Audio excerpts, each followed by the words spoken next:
Well, good afternoon and welcome back. Day number 2 here at the Siargao International Surfing Cup. I'm alongside Jesse Starling, and as we can see, the tide has just gone past its lowest point. Enough water back over the reef, Jess, to kick off the 7th heat here in the round of 64, and it's small, but it's still looking pretty fun out there. Yeah, I know that the event organisers were pretty eager to get today underway. We are starting at 12 o'clock, so we're pretty much halfway through the day. So I know that they wanted to get a few heats underway before the sun goes down, and it goes down pretty quick over here. So looking like we'll have 10, maybe 12 heats today, and conditions should be pretty fun all day. Yeah, 100%. The wind's still light, and you can see who we've got in the water.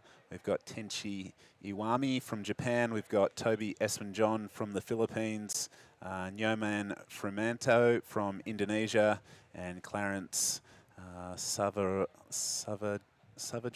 How would you say that? Saavedra, I'd say. That's maybe, probably yeah.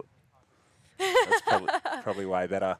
Well, we're going to throw to your sister, True, and she's with WSL Tour Manager Ty Sarati to run us through the call for today. Thanks, Justin. Ty, we literally hear the hooter in the background. We've started off day 2 of competition. What have we got in store? Yeah, looks like another good day of waves. We just had to wait for the tide to come in a little bit, but the waves are looking really fun, and we're going to try and finish men's round 2 and then try to get a start on the women's round 1. How are the conditions looking as well for the rest of the day? That tide's incoming, so hopefully the conditions will start to get better. Yeah, that's the hope. It looks like it's a tiny bit smaller than yesterday, but there's still a lot of fun waves coming through and plenty of opportunities for all the surfers. And in store for the rest of the event, do you think we'll see an earlier start tomorrow or kind of the same call time at around 11? I think we'll look to start at 7 a.m. tomorrow. I think the high tide's pushed back late enough that we can get a start in the morning and maybe get 4 to 6 heats in, hopefully, and then go on hold for the low and come back in the afternoon. Awesome. Well, we've got 10 heats in store for today and potentially the start of the women's round of 32. Back to you guys at the booth. Thanks, True. And here we go. Up and riding is our surfer in blue. Just a quick in and out, but I think during that interview he rode a wave and locked in a 3.50. So looking for an early start. We got 25 minutes on the clock in all of these heats, which is I think the perfect amount of time for WQS heats. 30 minutes maybe for finals, and 25 minutes is a fair bit of time, and the consistency of this wave is really good. Yeah, yesterday we saw 20-minute heats for most of the round, but it's not usual, I don't think, anymore to see 20-minute heats in regional QS events. I'm pretty sure I haven't surfed a 20-minute heat in quite some time. But I think, yeah, like you said, 25 minutes is a great amount of time. It is a short period swell, so there should be plenty of waves coming through.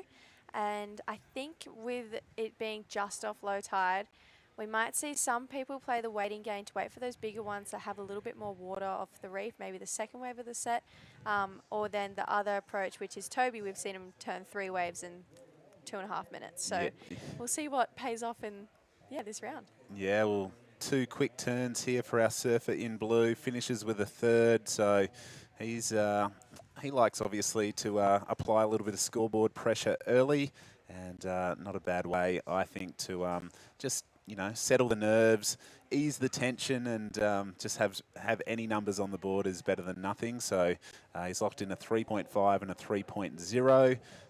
But Jesse, a super exciting day of competition yesterday. We saw barrels, we saw rodeo flips.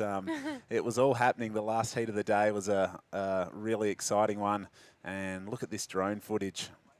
So this is his first wave that we missed during Ty and True's interview, but a couple of quick manoeuvres and sort of the low average sort of start for our surfer in blue. But he had a surf this morning, and one thing I love about the Philippines is just the water clarity. You could almost see every little bit of the reef through the drone then. Yeah, it's so beautiful. It's some of the clearest water I've seen, but here's the replay of that last one for Toby. So I love that first kind of carve. He projects out of it to get back up into the foam and gets one more hit. So we spoke about it yesterday. The Filipinos are so nimble on their feet, and they're really exciting to watch. Kind of similar to the Brazilians, I'd say. Like, they have that little extra spark in their surfing.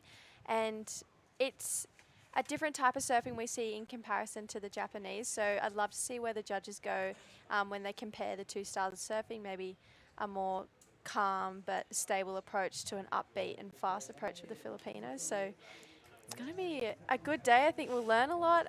We'll see where the judges set the scale, but I'm really liking what Toby's doing so far. Yeah, I totally agree. But talking about their nimble-footedness, well, here he is on his fourth wave and ducks into a small little tube. Nice little wraparound cuddy there. So it's small. The tide's pretty low, but it's still barreling, which Cloud9 is world famous for. Yeah, typical Cloud9, we know that it's about the barrels. It was pumping here about a week ago, and honestly, yesterday looked really fun and playful as well. I actually would have loved to have had a heat in the surf yesterday, but this is pretty much what we're looking at, I'd say, for the rest of the event, but it still looks so fun. You can still get barreled, as Toby just showed us. And yeah, he's had 4 waves in 4.5 minutes, and there's the replay of that barrel. So he's really making sure he's capitalising on every lump that comes through so far in this heat. Yeah, he certainly is. The local knowledge paying off, and sets it up. Obviously a pretty small little barrel. It's locked in at a 3.20. Does improve his situation, but judges are probably just looking for maybe a bigger, more meatier set wave to really open the scale up with. Yeah, I'd say so. I think that's why we've seen Tenchi, Nyoman and Clarence still sitting and waiting. Clarence was really impressive in his opening round yesterday. I felt like he was maybe one of the more reserved Filipino surfers. He was patient. He was really selective with his waves, but it paid off for him. And yeah, I really enjoyed watching him surf. I got to chat to him after his heat as well. And Tenchi's fresh off a win in India, and then he actually got a spot and got the call up for the previous 2 Challenger Series events in Portugal and Brazil. So wow, he's kind of been building a bit of momentum. So saw him maybe 10 minutes ago, actually, just before he walked out to the boardwalk, and he looked pretty excited to surf his heat this morning. Well, we've been talking about it all event so far, just the you know, the rising threat that Japanese surfers do pose to you know, the World Qualifying Series, the Challenger Series, and you know, hopefully one day we'll see a few more of them on the Championship Tour, but so many of them here in this event. And here we go again, Toby Espanjon, the local Filipino surfer, up and riding. Nice opening carve to kick things off, and working this way all the way through to the inside. It is still pretty shallow. Our co-commentator Mark and I had a surf, and I can tell you it's pretty sketchy on that little inside section, but it's quite a forgiving reef here. It's not super sharp and super gnarly, but yeah, there is a couple little patches sort of down to the left-hand side of the screen that are a little bit sharp on the feet. Yeah, I walked out on the reef a little bit yesterday. My sister and I, we went for a surf towards the end of the day and just wanted to see what it felt like under my feet. And it did feel pretty forgiving, but I still think I'm going to try my best to avoid hitting the reef personally. Yep. But I think it makes it a little bit more exciting to throw yourself over the lip a little bit more, knowing that it's not that gnarly, I guess, Indo reef that we're used to. Yep, razor sharp. Yeah. Especially when waves are consequence like this, and it can get a little bit scary throwing yourself over the ledge, knowing that that reef is there. So, yeah, it's a little bit more peace of mind here at Cloud9. I'm with you 100%. Right now, we're at the 17.5-minute mark, day number 2. This is the 7th heat of the round of 64 here at the 27th edition of the Siargao International Surfing Cup. And this is such a cool place. If you haven't been here before, definitely come over and check it out. I would say that the water is beautiful, the people are really friendly, the food's been amazing. We had a little bit of Taiwanese food last night, which was pretty tasty, and yeah, pretty much straight after this event, the Taiwan event, the QS 5000, pretty much follows on after this. So that's a dual-sanctioned event, so I'm sure that we're going to see a lot of these competitors here at this event carrying their form and their momentum over to Taiwan, and we're going to see a whole bunch of Aussies in the mix there as well, which will be exciting. Yeah, I think, oh, we just see a little bit of a tussle there from White and Red. White kind of paddled in front of him on that one, so not allowing Red to get onto that wave. There's obviously no priority at the start of the heat, but Tenchi's not loving that one. Splashing the water did seem intentional, but we'll just have to wait and see what our priority judge thinks of that one. I'm not sure how that works because there is no priority, but it definitely seemed like a bit of a block. in my opinion. Yeah, well, priority only really starts to work once all 4 surfers have caught a wave. So you can see that the only surfer to have caught any waves, he's up to 5 waves as we get a little replay here. It looks like White was maybe looking at the left and probably got a little bit too close for comfort, to be honest. But yeah, so priority only really starts to work once everyone's caught a wave. So right now it's neutral priority between red, white and green. Obviously, blue is at the back of the queue, but he's been keeping busy. I don't think he's too worried about priority at all. No, I don't think so at all. And he's just been, you know, all the waves that these guys aren't looking at, we've seen Toby on them, and he's got a 3.5 and a 3.2. So, I mean, as a one-wave combination, everyone's looking at about a 3.7 to get up in, a 6.7, sorry, to get up into the lead, which is still a pretty decent requirement. Looks like we're going to have our first rider just having a paddle, but not opting to go that one. Maybe a little bit of a line coming through now. Hopefully we can see one of the other 3 competitors open up their campaign. Tenshi's been very prominent with that inside position. Here he goes, Tenshi Iwami. Beautiful opening carve, straight up into a second, and there's that shallow reef that we're talking about. I think maybe his board might have potentially hit the reef then. You can see when he stands up, it's extremely shallow in there. Yep. But Tenshi's a really lively surfer and really technically perfect too. And in India, he was losing the final all the way until 3 minutes to go. Wow. And in 3 minutes managed to get himself 2 scores and took the lead off Kian Martin.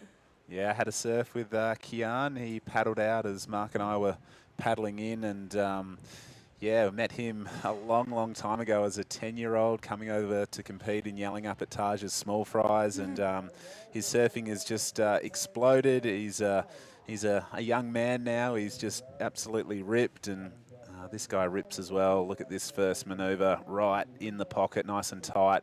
You can see just sort of dug the nose in, and there's just not enough water over that reef to be able to, you know, sort of put some pressure on the back foot and release that nose. So 3.05 essentially for one manoeuvre. It was pretty critical, and he needs not too much now to take the lead, and here he goes. He wants the lead, smaller inside wave, but just ripping on this thing. Nice little rock and roll floater to finish. So, yep, I think that Red has made his intentions clear. He doesn't want to bow out in his opening heat of this event. And with 13 and a half minutes on the clock, Jesse, what did you learn about him over in India? Is he, what's his go-to sort of meal? What does he like to do in his off time?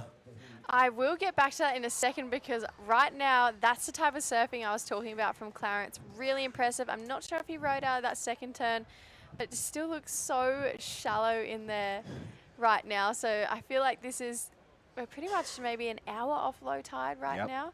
But no, Tenshi is such a kind guy. He's really down to earth, just keeps it super simple. I'm not too sure about his food and everything, but he loved the food in India. It was really hot over there, but I'm pretty sure it was similar climate to where he's from in Japan. So he felt really at home over there, and it's really hot here, so I'm sure he's feeling pretty used to the climate here too. But here's the replay of Clarence. So that first turn was really impressive, and then straight up into that bowly section. I'm not sure. What do you think? Don't think he was out of the whitewater enough to convince me that he completed it. He just got a little bit stuck in there, so I think the judges like to see the full length of the board in front of the whitewater to show that that was a completed manoeuvre. But scores are in. The last of Reds, a 3.30, as we see live action here from our Indonesian surfer. Probably the biggest wave we've seen of this heat so far, and yeah, 3 pretty strong manoeuvres to wrap that one up for him. Yeah, that was really impressive. And then we've got Clarence straight out behind him. That first turn, super critical. And then that's that kind of weird section where it gets a little bit deeper in there, and you can kind of paddle out there, and but sometimes it bucks you off your board on that low tide. But that wave from Nyoman was the best wave we've seen today so far. 100%. I think that's the sort of stuff that's given the judges some opportunity, as we see Tenshi maybe just checking out the nose of his board. I think he definitely connected with the reef on his opening wave. So now everyone's got a score to lock in. Well, a score will be locking in soon for White as we see the replay here, but you can see it's an overhead wave. Beautiful first slice in the pocket. Repeats it with a little bit more back foot in the second manoeuvre, and that was a pretty tricky section to deal with, and he did it well. And there would have been such little water on the reef where he landed there too, so I was really impressed with that wave from Nyoman. I think that's going to go into the good to maybe excellent range score. It just depends. Maybe the judges might cap it because they know how much talent is coming up today. But I feel like all 4 surfers in this heat are capable of doing that type of surfing, but Nyoman staying patient, making sure he's on the best wave of the heat, and he's going to have the highest number and maybe even put himself into first or second, but he only needs a 6.7 to go to first, and in my eyes I think that's a 6.7. I really liked that last wave, but there's a reason I'm commentating, not judging. So well, it has just locked in. We'll get to the scores shortly as we see your current heat leader, the local Filipino surfer, ripping into what is his 6th wave. So he's been a busy guy in this one, but a 6.0 has locked in for White. So the Indonesian surfer has the best number, a flat 6. So I think that's a good little scale setter for the judges just to go, yep, that is good surfing in today's conditions. So he needs just a 0.35 to move up the leaderboard. Right now ahead of him is Green, chasing a 2.6 to move up the leaderboard. Red has first priority, chasing a 3.41 to take the lead off our surfer in blue, and this is his 6th wave. Not going to go into his top 2. Just sort of 2 sort of out the back manoeuvres, couldn't really ride out of the 3rd turn. So right now, this is an exciting heat. We've got one surfer that's really sort of stamped his mark on it, waited for a bigger set wave and really teed off on it well, but under 10 minutes. And for me, Jessie, I really like what White did on that one. yeah, it was. He waited about 14 minutes for that wave too, so that's a long time to sit and not let that inner voice kind of get to you and make you, worry and freak out. So I feel like that was really composed, really mature surfing from Nyoman, and he has won events with the Asian Surf Co before, and it's for surfing like that we've seen why. Yeah, over in HTs, he took a win quite a few years back, and he is back on the regional qualifying series here at Cloud9. Heat number 7 to kick things off. We've been hanging around a little bit. I think I'm up to my 3rd coffee today. So already? I've been woke up early, checked the surf, and love to have an early morning coffee, and then sort of fumbled around on my computer for a little bit, and then went for a surf with Mark. Came in, had a bit of brekkie, had another coffee, and yep, I've had another coffee just to perk up to be ready to do this commentary gig, which I absolutely love doing. It's your first time here in the Philippines. Yes. Tell us, are you enjoying it? Are you recommending it to friends? Are your mum and dad asking how's it going? What are you telling everyone? I've been, actually, you know what? I haven't spoken to my mum and dad that much, which probably isn't the best thing.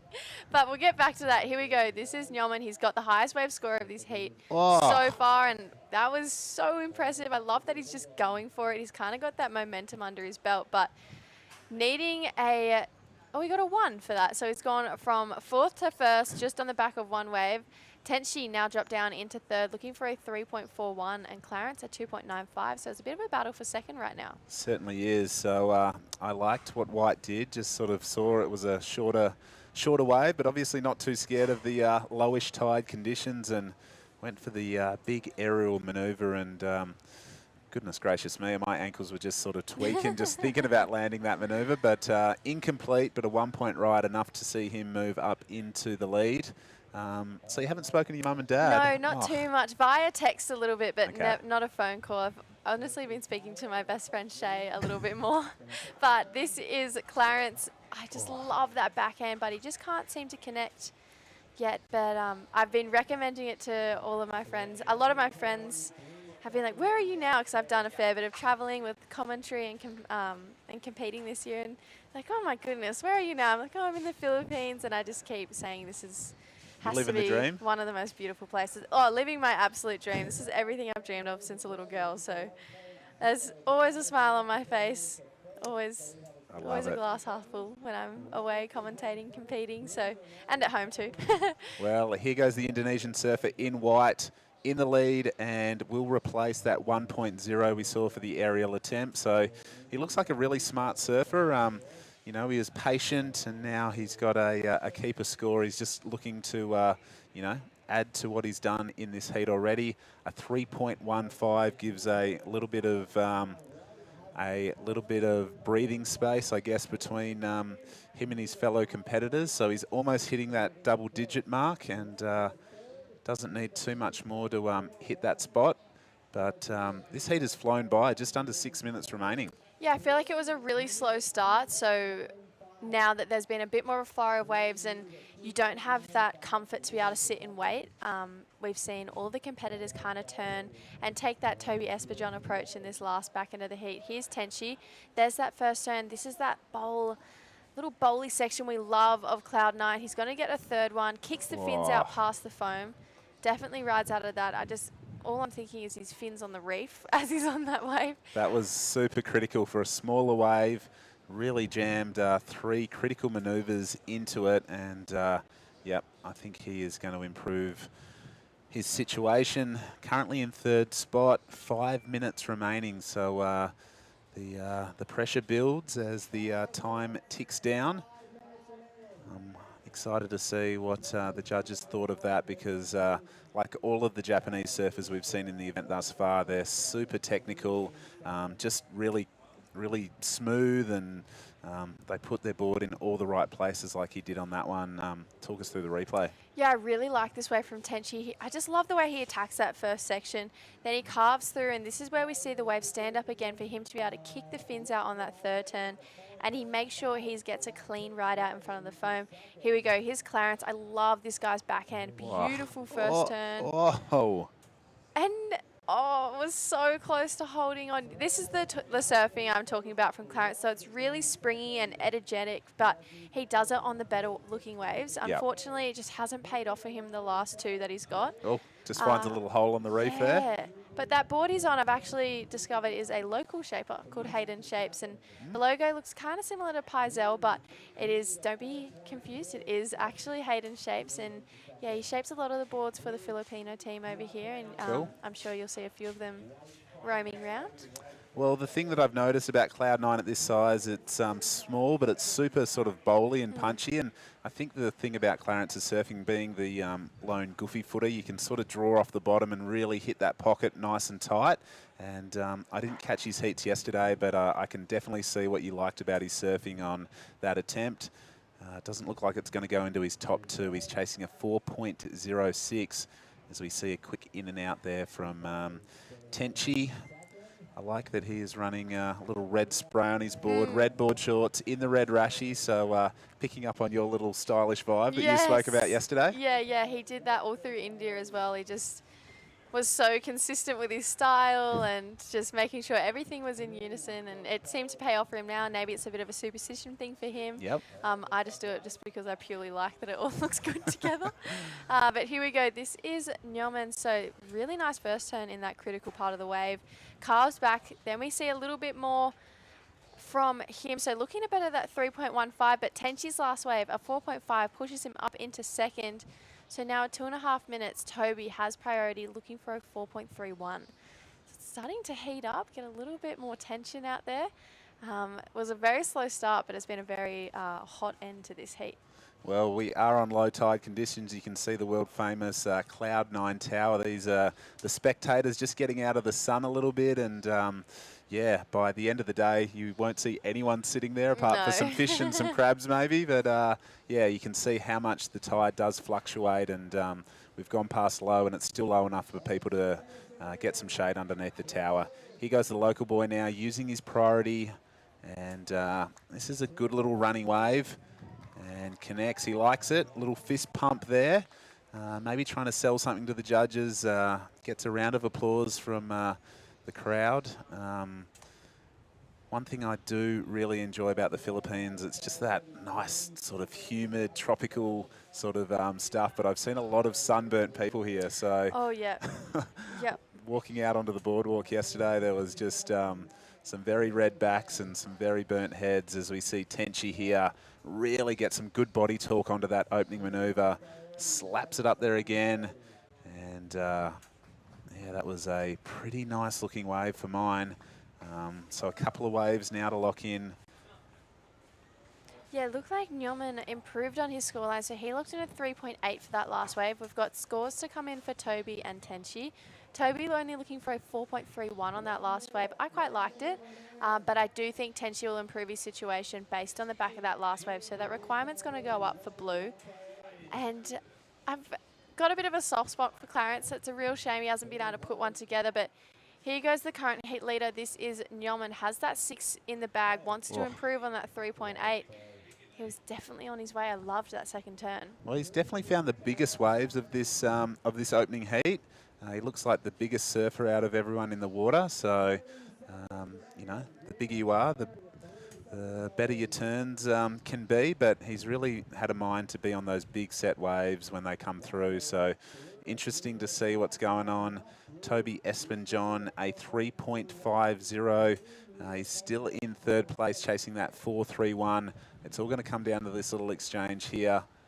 And it looks like he's going to sneak one underneath red. So what can he do? Wow, gets a bit progressive with it, takes to the air. We can hear the crowd going a little bit crazy behind us. We see Clarence trying to scrape into that one. The crowd love that last wave for Toby, so looking for a 4.31, but now he's actually needing a 6.3 because that last wave of Tenchi, a 6.25, pushes him up into the lead. Nyoman got a 4.15, so a 6.65 was required of that last wave. I'm not sure if I saw a 6.65 in it. I really liked it, but I'm not sure if it was just there. No, it was a smaller wave. The spin was pretty lateral, and there it is, a 2.50, so not enough for our surfer in blue, the local lad. We're going to cut to a short break and be back with heat number 8 here at the round of 64 at the Siargao International Surfing Cup. We'll be right back.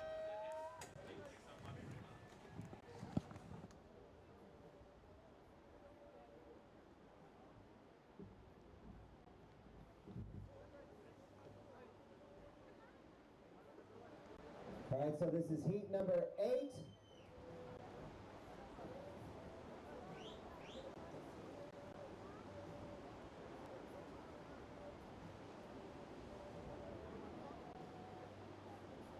All right, so in this heat, surfer in red, Madi Iriana. Surfer in blue, Robert Magaluna. Surfer in white, Rodel Patawi. And surfer in green, Ivan Nagalo. 25 minutes on the clock.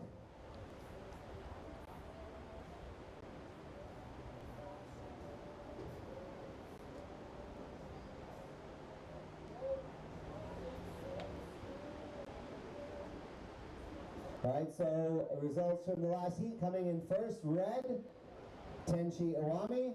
Coming in second, white, Nyoman Cemento. Coming in third, blue, Teddy Escalon. And coming in fourth, green. Hello everyone and welcome back. We are down here at the Siargao International Surfing Cup. I'm Jessie Starling, joined by my friend Mark Clift. How are you, Mark? I am well, thanks, Jessie. And, you know, what a morning day to everybody. The sun's out. It's steaming hot down here. It's 12:25. Pretty happy to roll into what's picked up where we left off yesterday, really, with this wave size and everything, and back into the round of 64. So there's already been some pretty red-hot action in that opening heat. Yeah, that opening round was really fun to watch. Tenchi Iwami ended up coming away with the win. It was a really clutch win too. He managed to get a 6.25 in about the last minute. And yeah, Nyoman, he got a 6 right off the bat, waited 14 minutes for it. Yep.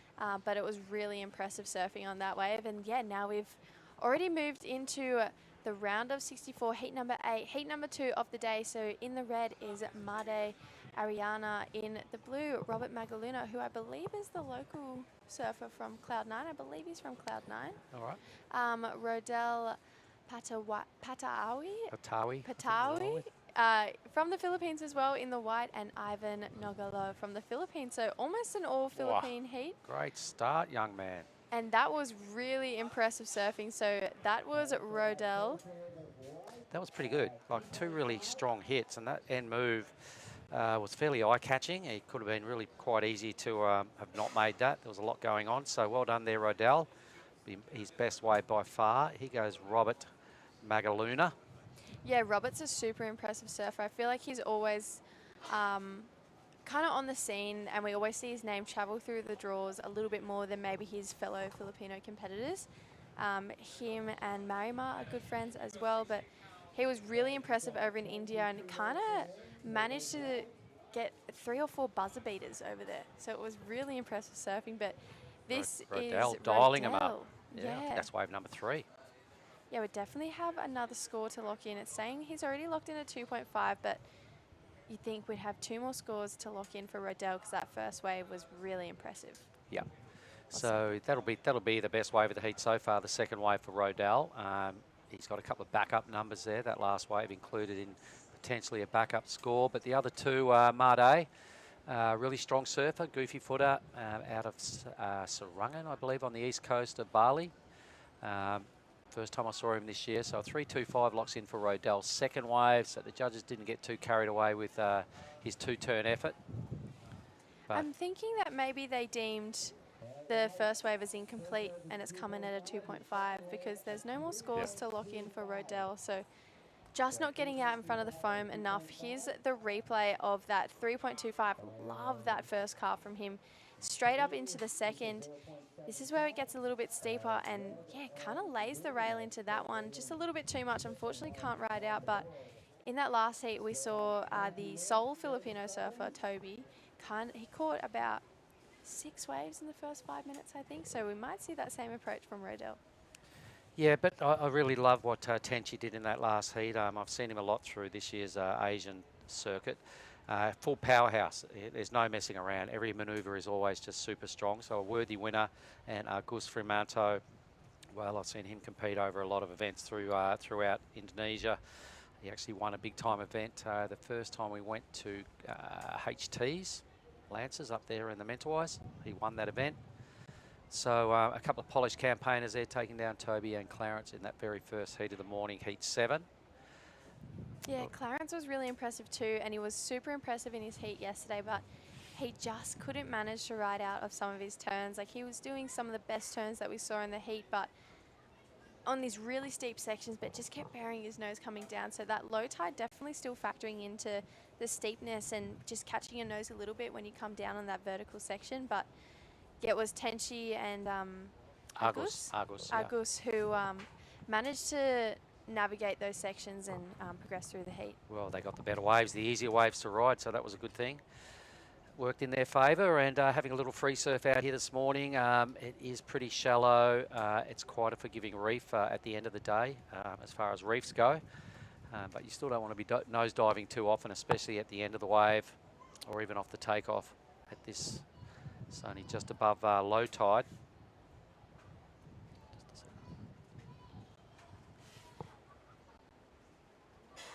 Yeah, so just really those 2 scores for Rodell right now, 3.25 and a 2.5. Robert Magaluna, just a quick in and out score, was a 0.75 for that one. Those 25-minute heats, they kind of make your life a little bit easier, especially in the waves are just this little bit smaller. You know, it's not the typical Cloud9 we're used to, but it still looks so fun out there. We've had plenty of action already this morning, but this is heat number 8 of the round of 64, so we've already seen 7 heats run and done. We'll know who is in the next round, the round of 32, shortly, and that's where we'll kick off the women as well in the round of 32. And we are going to cross down to Justin, who is with Tenchi Owami, who took out the last heat.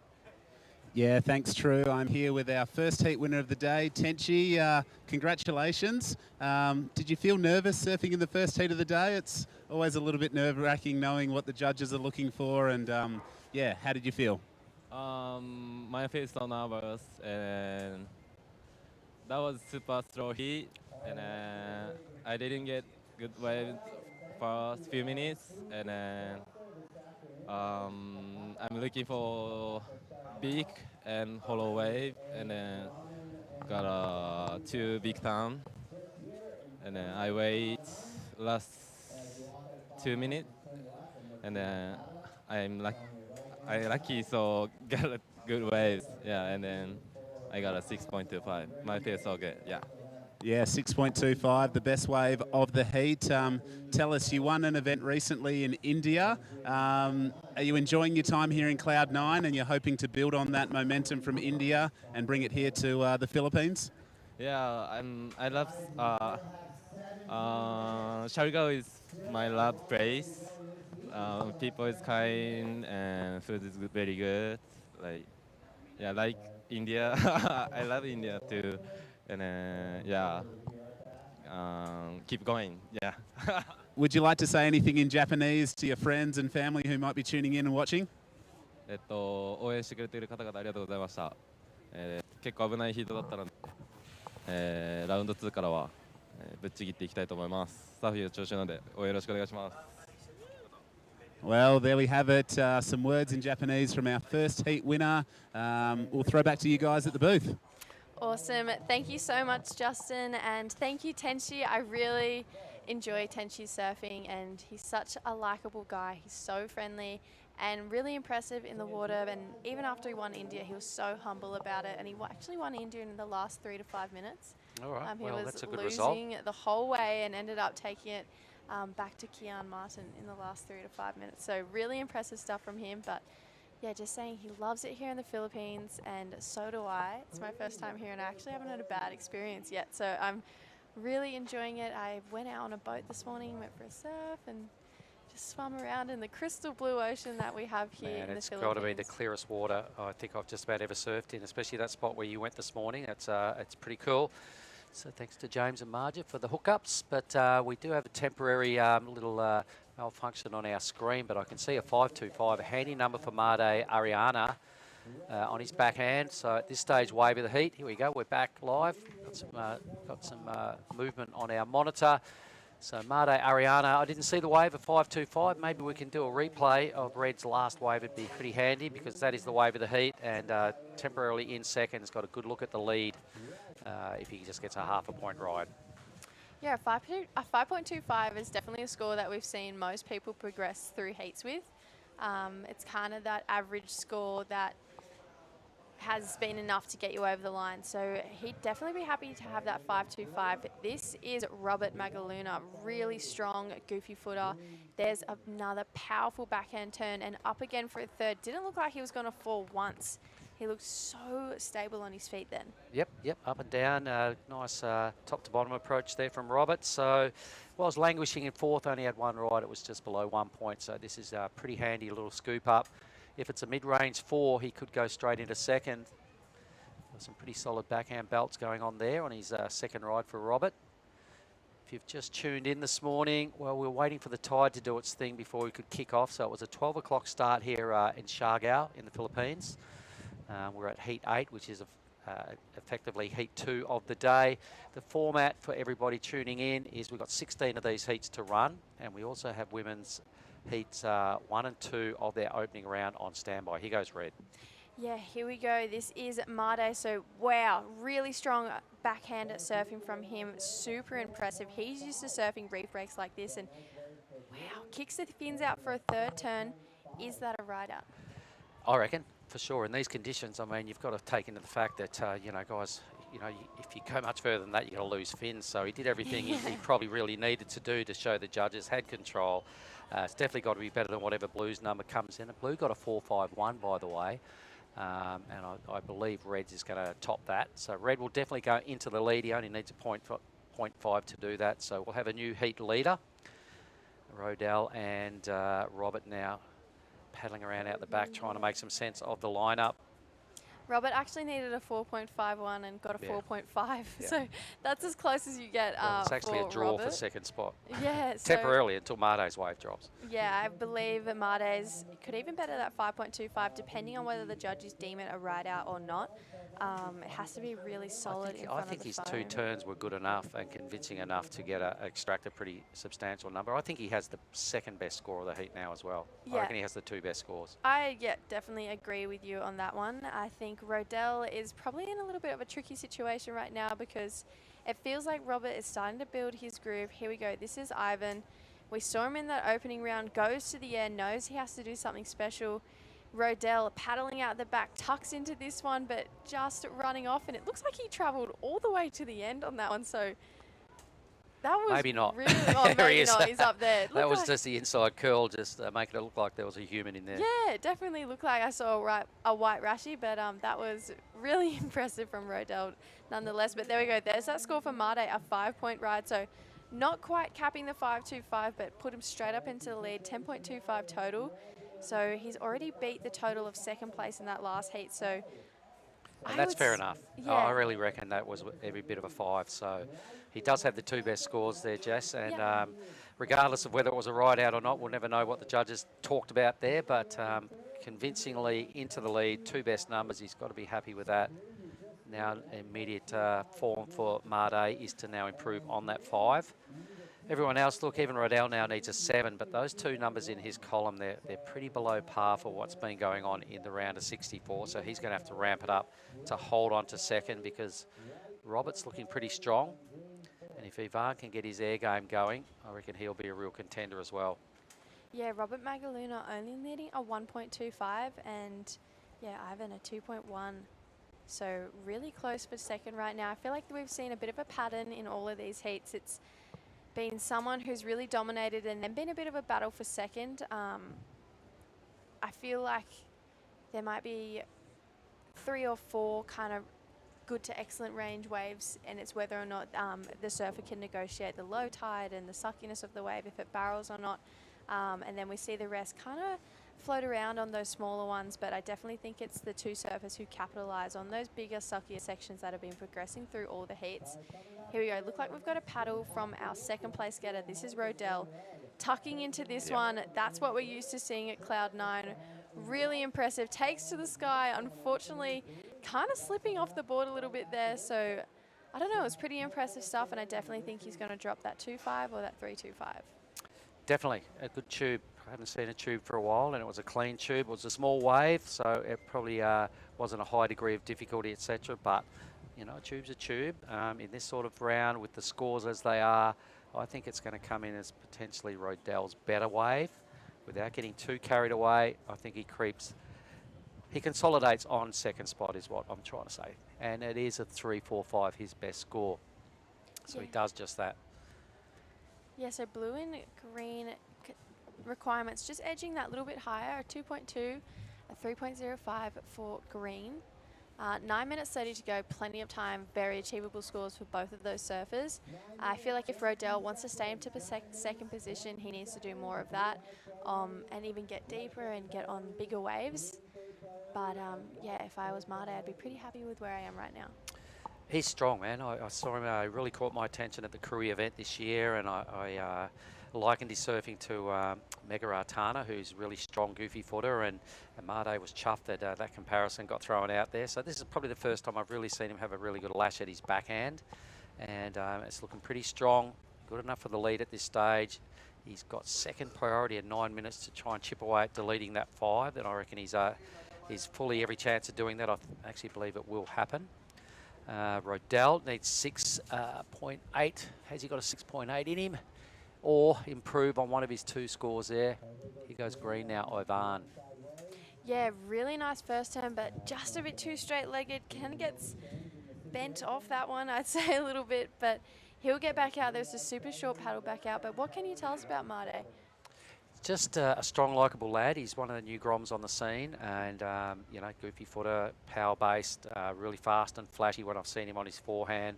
So when I saw that second wave, the work he did, regardless of whether the judges gave him credit for riding out in front of the foam on that third move, the power base was there, and the first 2 turns were pretty golden. So I just like his attack. He's really solid. Yeah, the sole Indonesian surfer in this heat. So 3 Filipinos. We at least will see one of them getting through the draw unless things change completely and we see 2. But 7 minutes 40 seconds to go. I feel like Made might even get a little bit more selective in this back end of the heat. Try and find one of those bigger, open, cleaner waves that we've seen him on. And just kind of make sure that every wave he gets from now on does increase his scoreline, because he has that flexibility to do so. And yeah, I still think it's very close between Rodell, Robert and Ivan. So 7 minutes 20 Yeah, seconds. I reckon it's a battle for second. I'd say so too, and I think Robert Magaluna is in a really good position for it right now. That 4.5 just has him edging it against his competitors for second place, and a 2.2 is so achievable. Here we go with Green, a bit of a smaller inside wave, but I feel like he's just trying to build momentum. Nice rooftop floater, but not much more on offer for that one. No, it's probably a bit of a brain fade, really. You know, when you're in fourth and you need a score, the judges aren't really rewarding those little, 1-foot rides. There's way better waves out there. At this level, being a Challenger Series event, the judges expect surfers to hold their nerve a bit more than that and actually be a bit patient and get the better waves. That's what they're reserving their best scores for. So a little bit of a learning curve there for Ivan. He does move into third, but it's a throwaway number at just a 1.9 in the big scheme of things. Yeah, here's the replay of that one. I still love the attack that he had on that wave. Spent a little bit of time at the top in that floater to come back down, and it is so shallow where he's landing too. Like, so that degree of difficulty for all the viewers watching, it's really hard to land when it's that shallow. And it's scary too, you know. It is a forgiving reef, but you still don't really want to bounce off it. Well, you can see what he's doing. He's hanging wide, and it's probably his go-to position in the lineup when he's having free surfs. Here he's again out wide, so he's missing the first half of the wave effectively most of the time, the first real good section of the wave, by opting to sit on that position. So I think he's got to change his tactics a little bit, get on the peak, bide his time, get the first priority and wait for a proper wave. Do you think we'll see any scores on the lefts today? That's a good point, I reckon. Yeah, I mean, they are there, and probably from a goofy footer, because goofies love to go left. You know, they'll find a left at J-Bay the way they go about it. But I have seen surfers get 5s and 6-point rides if they do find a barrel on the left. And if push comes to shove and the ocean goes flat, it is definitely an option. You've got to remember this wave is a bit of a peak. Yeah, it's a bit more of an A-frame than I think what it's yeah, people don't realise that. advertised to be, I guess. Yeah. I had no idea until I came here. Yeah, no, it reminds me a little bit of Lakey Peak where I live when I'm in Indonesia. The right's longer, the left is shorter than Lakey, but it definitely has that. If you're free surfing and you're struggling for a wave, it's always an option. We are short of a Lakey Peak local, actually, in this event. We have no Oni Onwa. He's decided not to travel here, but he's going to be in Taiwan. And he's always a threat in competition, you know. Oni's so... Well, he's runner-up here last year. Surprised he didn't come. Here we go. So out wide again. So I think Ivan's got to change his tactics here. He's only getting, nothing higher than a mid-range 3. He's got to take off more where Blue took off. Yeah, this is Robert, only looking for a 2.2, really strong at first turn. Carves back to the second. Kind of a little bit of a head shake there from Robert, but I feel like that's enough to get him in the 2.2. I loved that first turn. Yep. I just love how stable he looks on his feet. You know, he looks like, I'm not going to fall, and he looks calm and composed and kind of has an attack in his eyes as soon as he gets up on the wave. But yeah, just touching back on he's recently become a dad, so I feel like he's on dad duties. But here we go. This is Robert. I really like that turn. That was 12 o'clock for sure. So the judges will buy into that. There he goes. He moves up. That was a 3.25. And here goes Ivan again, taking off out wide. He's got some little moves going on, but he is, for mine, missing the first section of the whole wave. So the judges are probably keeping their numbers, minor, partly due to the fact that he doesn't have a good section to belt straight off the cuff. So 2.75 again, sits right where all his other scores do. Ivan, if you could get in his ear now and you're a coach, you'd go, get out on the peak.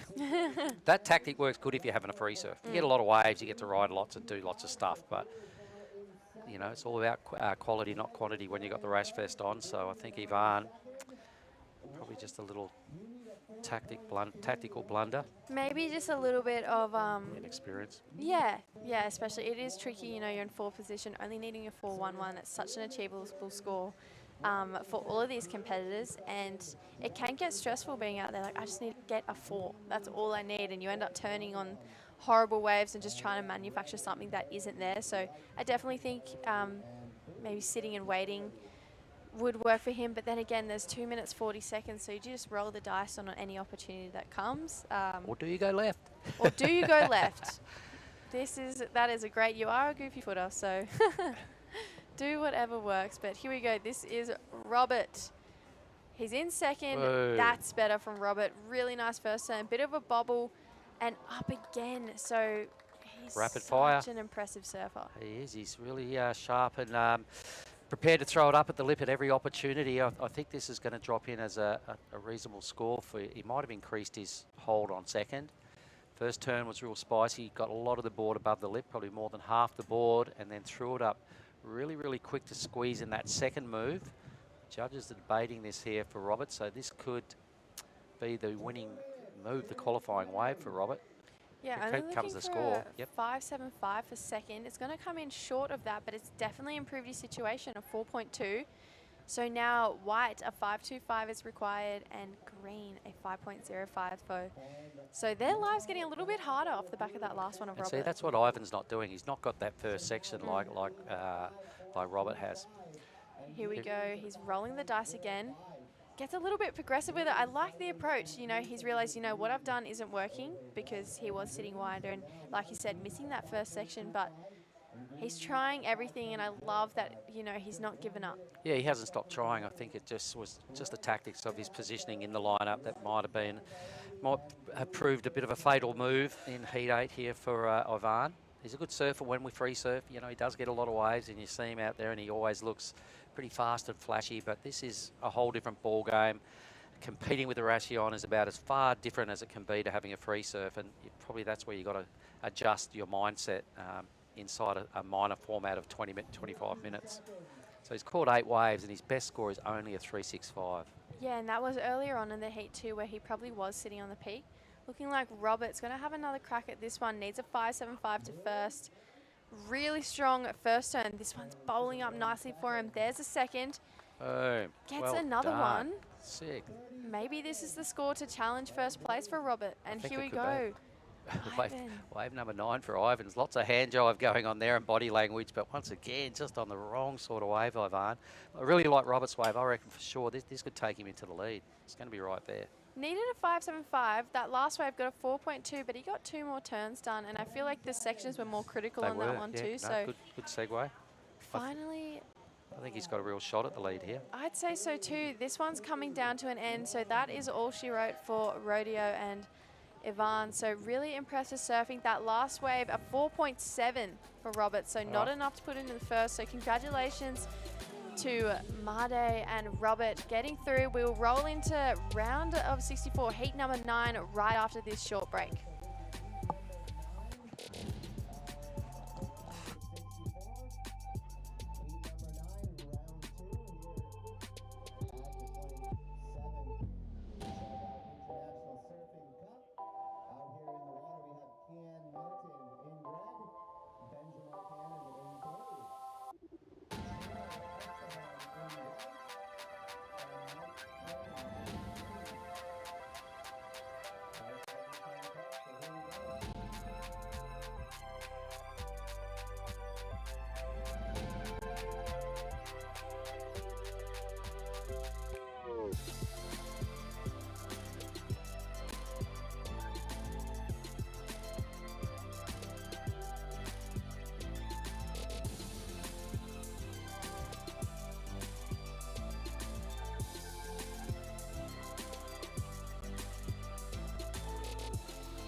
All right, thank you very much. Part Here of we it, are, yeah. everybody. This is Heat 9. Kian Martin, Mike Cannon, Benjamin Cannon and Troy Esperjon. Special guest in here with us, everybody. He is the president's son of the Philippines. He's going by the nickname. We're going to roll with Vinny, if you don't mind. Yeah, Vinny yeah, that's cool. Marcos. Yeah.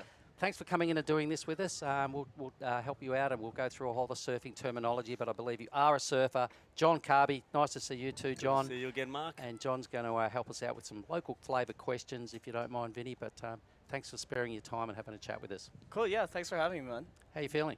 Yeah, I'm feeling good. Don't be nervous. This is fun stuff, all right? And you're a surfer. You surf here? Yeah, yeah. I actually surfed this morning, so Good boy. not too bad, yeah. Well done. Okay. And looking at the format this week, Vinny, what do you think? Are we expecting some swell? Are we going to get some swell? Yeah, like I was expecting like better swell because like the past 2 weeks was super good, but it's a little smaller now, but at least it's like no wind, so like yeah, at least they're forming. John, what have you got for us? There is. Well, Vinny is also a part of the group Next Gen, who's one of the major sponsors here, one of the presenters of surfing here at Cloud9. They're one of the presenters. Vinny's a part of the Next Gen. Do you want to just explain a little bit what Next Gen is? Because I know it's a really good foundation. It has done a lot here on Siargao since Odette. You guys attacked an oil spill also, I believe, up north. Yeah. Just give us a little overview of what Next Gen does and what it is and what you guys are planning.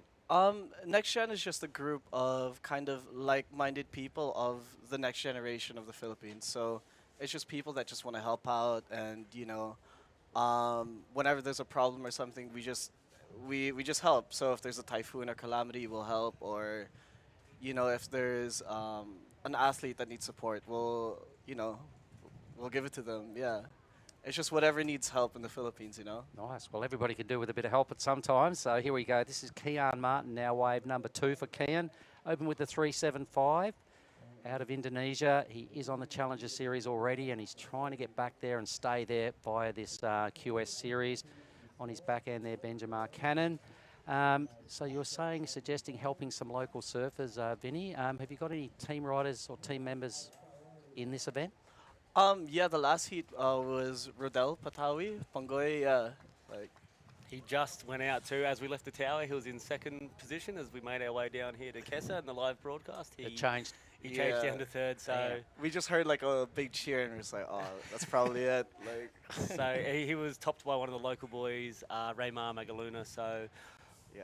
it's good for the local boys also, and it's good that Vinny could get behind Riddell. All right, Go let's right. watch White here. So you'd know this fella, wouldn't you, John? I do. This is a part of the Cannon. The Cannon boys are out there at the moment. Benjamin and Mike. This is in green there. Sorry, that's Troy Esperjon. He's actually one of our young Happy Islanders team where he was. He's a Bagtick sponsored surfer. There we go. So the congressman who's got behind this Bagtick team, he's sponsored about 30 people. Congressman Bingo. Congressman Bingo Matugas has sponsored about 30 surfers and athletes, men and women, into this event. Great thing. And Troy Esperjon. This is a three-man. Why don't you take us through this wave? What are you seeing? Well, he's trying to find it at the moment. It's not really forming, but yeah, there's a bit of a reform. He's making the most out of it. Yeah, he's putting a couple turns in, like, nice effort, but... Have you surfed with Mike before? I might have, yeah, maybe, like...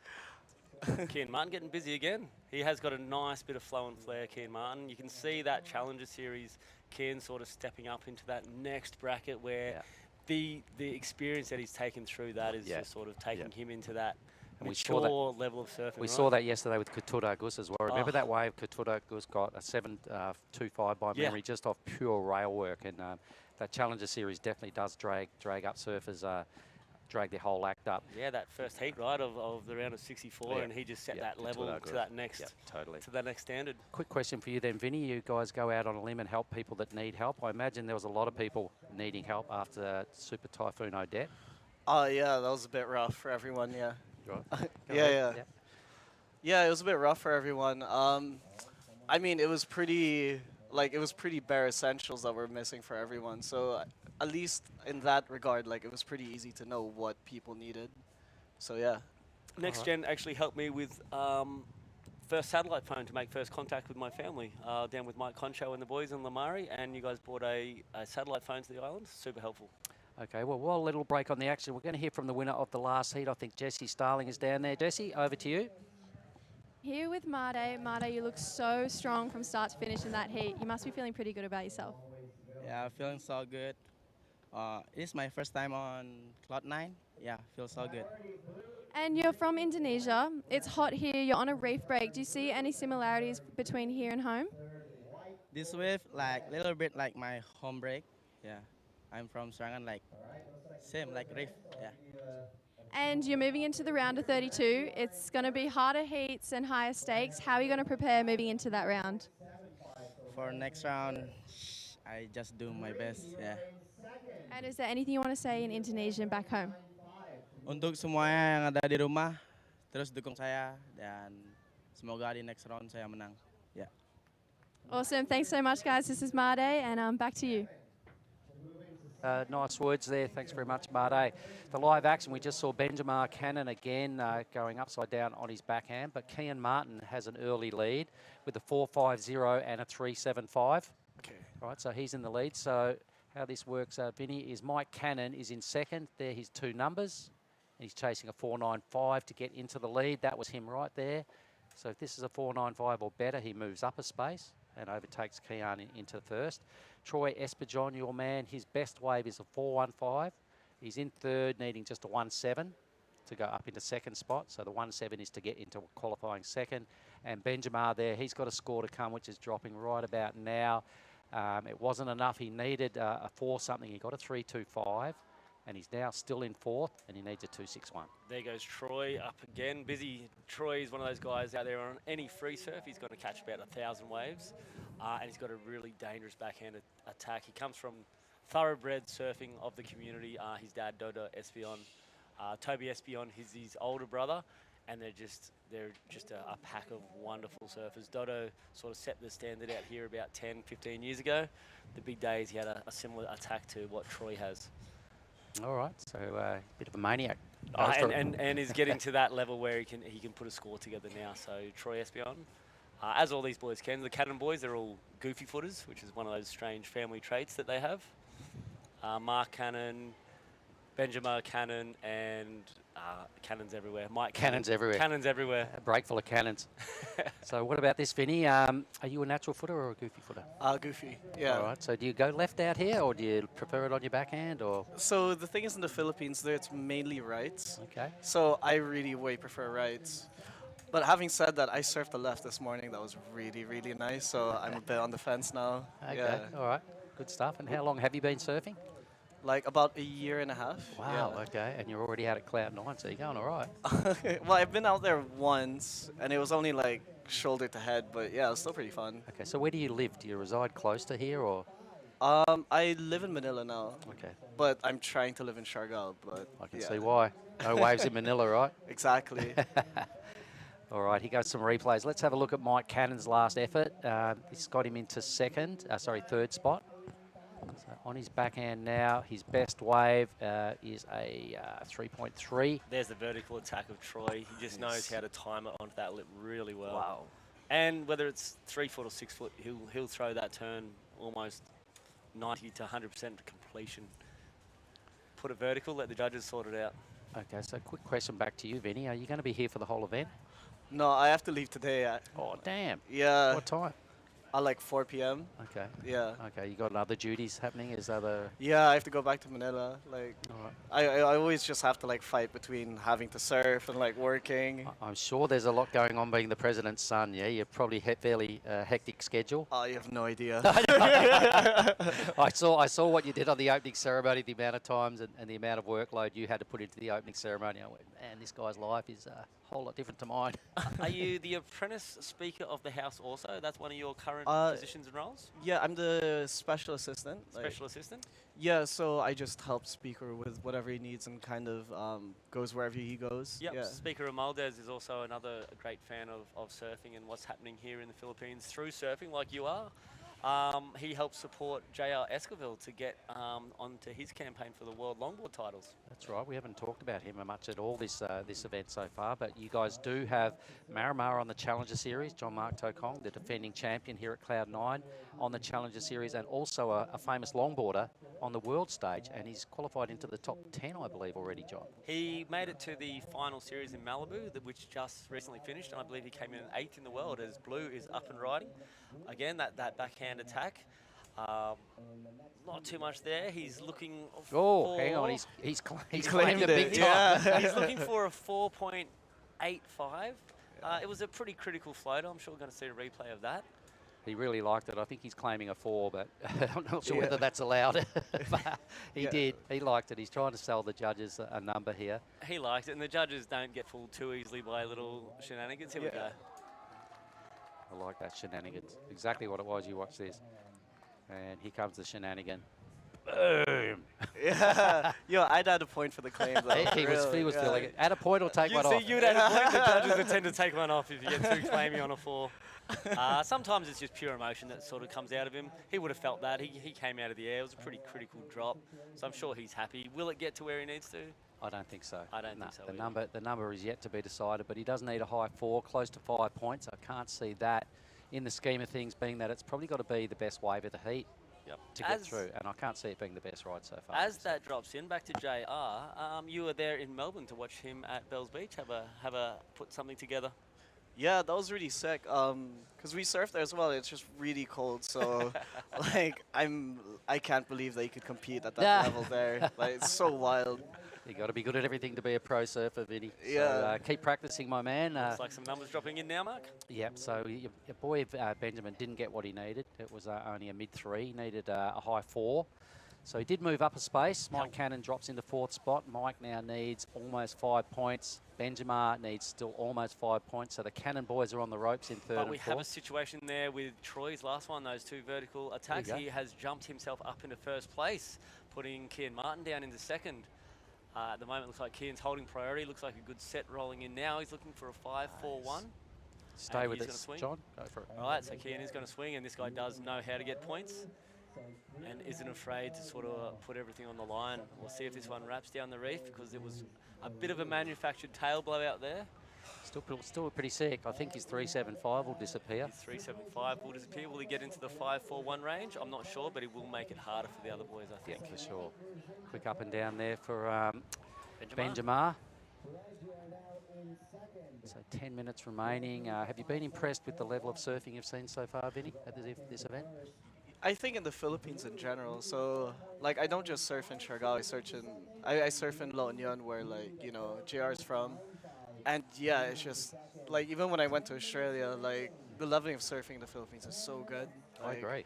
Yeah, I really think so. But for competition level, we do need that extra push, I think. They've got to get on the road. They've got to travel, and they've got to do some surf in different locations. Like you said, Melbourne is Bells Beach. You've got to do it in wetsuits. These guys, if they want to be a pro surfer, are eventually going to have to do that as well. So they've got to travel around, get out of their comfort zone, to take it to the next level. And I see the Philippines surfing about where Indonesia was 15 years ago. Absolutely. All right. There's a lot of really good surfers here. They do need some backing. They do need to travel to get to that next level. They've got to be exposed well out of their comfort zone to improve. And that takes some funding. It takes travel time. And it takes time to move the level in increments up to where it needs to be. Well, I mean, the Filipino government has already shown, continued support now. So, like, Okay, that looks like Mike Cannon getting up and busy on this one. A little bit stuck up on that first turn, which resulted in him sort of digging that rail at the end there. Continue, that's not going to be the score he needs. And Kian Martin also, at a note, got a 3.7 for that last one. So not enough for him to get any further up into 1st place. Almost. Only had to better a 375, so he went close. It looked good. I like that tail whip that Cam threw in. Yeah, but back to Vinny, the government is getting behind surfing. Surfing in the Philippines is on a huge momentum build at the moment. And so it should be. Yeah, it is exciting. I think it's built off the back of what Vinny said. The standard is so high. I think the Philippine the government, the powers that be, are starting to see that they're built for this sport. They're small, they're compact, and they're strong. And there's islands. How many islands? 2,000 plus islands in the Philippines. 7,107. There you something go. like What that, do you know? 2,000. 2,000 dialects? Is that what it is? Honestly, I can't remember. Like, they keep finding those like few ones, right? 7,000 islands, and there's an exposed east coast. There's a very exposed west coast as well, and there's waves that come across the bottom. There's dead set waves all across the Philippines. It makes sense that the Philippines get back to their waterman culture. Like, I'm always surprised, like, you know, everyone's like, oh, there are not that many waves in the Philippines, but everyone you talk to from every region's like, we have the best wave, we have the best barrel, like. So where have you had your best waves in the Philippines, Vinny? Well, Siargao's definitely up there. I do like it in La Union as well. Like, it's just a bit mellower, the wave. Pagod Put's supposed to be really nice in the very north. Yeah, and then Baler, I haven't surfed yet. Mati? Mati, yeah, Mati's super nice, yeah. Like, the Hikan's really good. Yeah, like really nice beach break. Oh, there's places everywhere. It is. It really is, almost an untapped resource.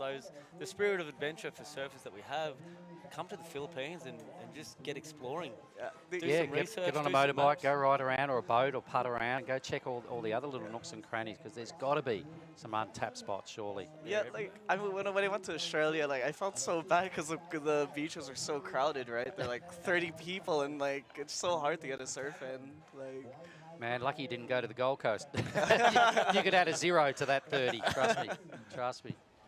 Anyway, it's all about the Philippines, and we love coming here, Vinny, because, you know, your government invests a lot of money in surfing. The locals are really cool. The waves are good. Look, it's cheap. It's warm water. It's warm weather. It's all the good things. So you live in a great spot, I've got to say. Thanks, man. And yeah, that I think brings us almost full circle back to that next gen. What they're doing, they're sort of getting on the back of surfing because they see what it can mean to this provincial towns. Generally, the Philippines had a big emphasis on cities and get to the city life, and now it feels like it's expanding to the provincial side. Like towns like Siargao are setting the mode for what's happening in the Philippines, and hopefully going to be copied with support of you guys. Small little inside wave now for Blue. Hasn't got a lot to express himself on. It turns into a one-hit wave, but let's have a look. Here goes your boy. That's my cannon. He's going to send an air for sure on that one. Good call, well done. Extended on that. Didn't quite keep the board under his feet. No, but good call, John. You knew he was going to boost, so I like the local flavour there. You know the board's back to front, so it's good to have you here and help us have a little chat with Vinny Marcos here. Oh, and here White, goes Troy Espejon. He's got to he's going to look at throwing away a 4.5. He can do airs, but it's more his vertical attack where he's going to tack those points away and impress the judges. For a small, I'd say skinny kid, he's got a lot of power in the legs, and that's sort of what he comes from his dad and his brother. You can see it in their surfing also. Just strong, powerful young men. All right, down to 5 minutes. The remaining 5 minutes, it's time for everybody to probably have one more chance at upgrading their two-wave totals. So your boy Troy Espejon, to increase the lead, needs to improve on a 4.15. Kian Martin in the red, a 5.41 to overtake Troy. The Cannon boys in third and fourth, they both need high fours to advance up into that qualifying second spot and delete Kian Martin. So here goes one of the Cannon boys right now. You can tell they're the same family. They basically did the same move and fell almost in the same style. Goofy footers too, they always go left. Goofy footers love a left. If you ever want some good lefts, come to WA, Vinny Marcos. We've got a lot of lefts over there. They pack a punch though, so maybe give it a year. Keep surfing, keep practicing. Yeah. And there's a lot of big fish over there that you don't want to get to me. Oh, right, that's the only thing, yeah. Like Sorry. Like, when we were surfing in Australia, like, he kept saying, like, put your legs up, like, because there's sharks in the water, like, freak me out. You know, I reckon believe half of what John Carby says, but I just follow him around and do the opposite. It was good to watch Vinny with his legs on his board for a while. He's a prankster, mate. He's a prankster, Vinny, so call his bluff as often as you want, because I reckon. Yeah, but when someone's joking about sharks, it's better to go on the side of caution, I think. All right, so what are we down to? 340. Kian Martin has top priority, so he's got a little bit of time here to be selective, try and get that wave and to get into the lead. A 5.41 needed. He also might take the defensive angle. Being a seasoned competitor, he knows the win's not necessarily important. The defence might come into play here. I know Kian's mindset. I reckon he wants a win because it gives you a slightly easier seed. So here we go into the next round. If you win, you kind of get, allegedly, a slightly easier seed. That wave didn't pan out the way Kian wanted. He waited a while for that. Perhaps a little blunder. The wave was just too fast. Didn't get a second scoring move.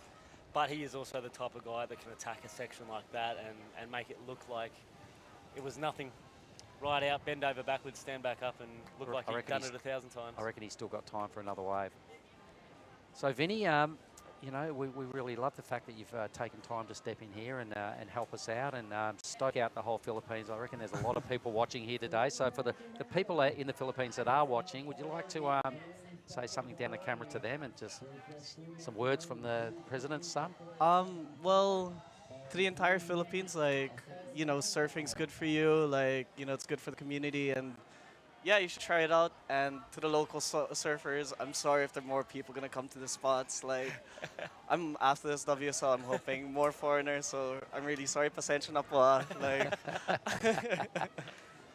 But you know what? It's good for the local economy, Dan. And then what people have to do then is just get busy and start exploring. As you were saying, 7,000 islands. Surely there's some gold out there. Yeah, and I think the more people come in, like, you know, and surf the local breaks, right, the better the people tend to get. So I think it works out for everyone. Yeah. Yeah, and that's another thing, you know, to help drag up the level of the Filipinos. The reason the Indonesians have taken it to the next level is they get to see every top pro in the world goes to Bali, right?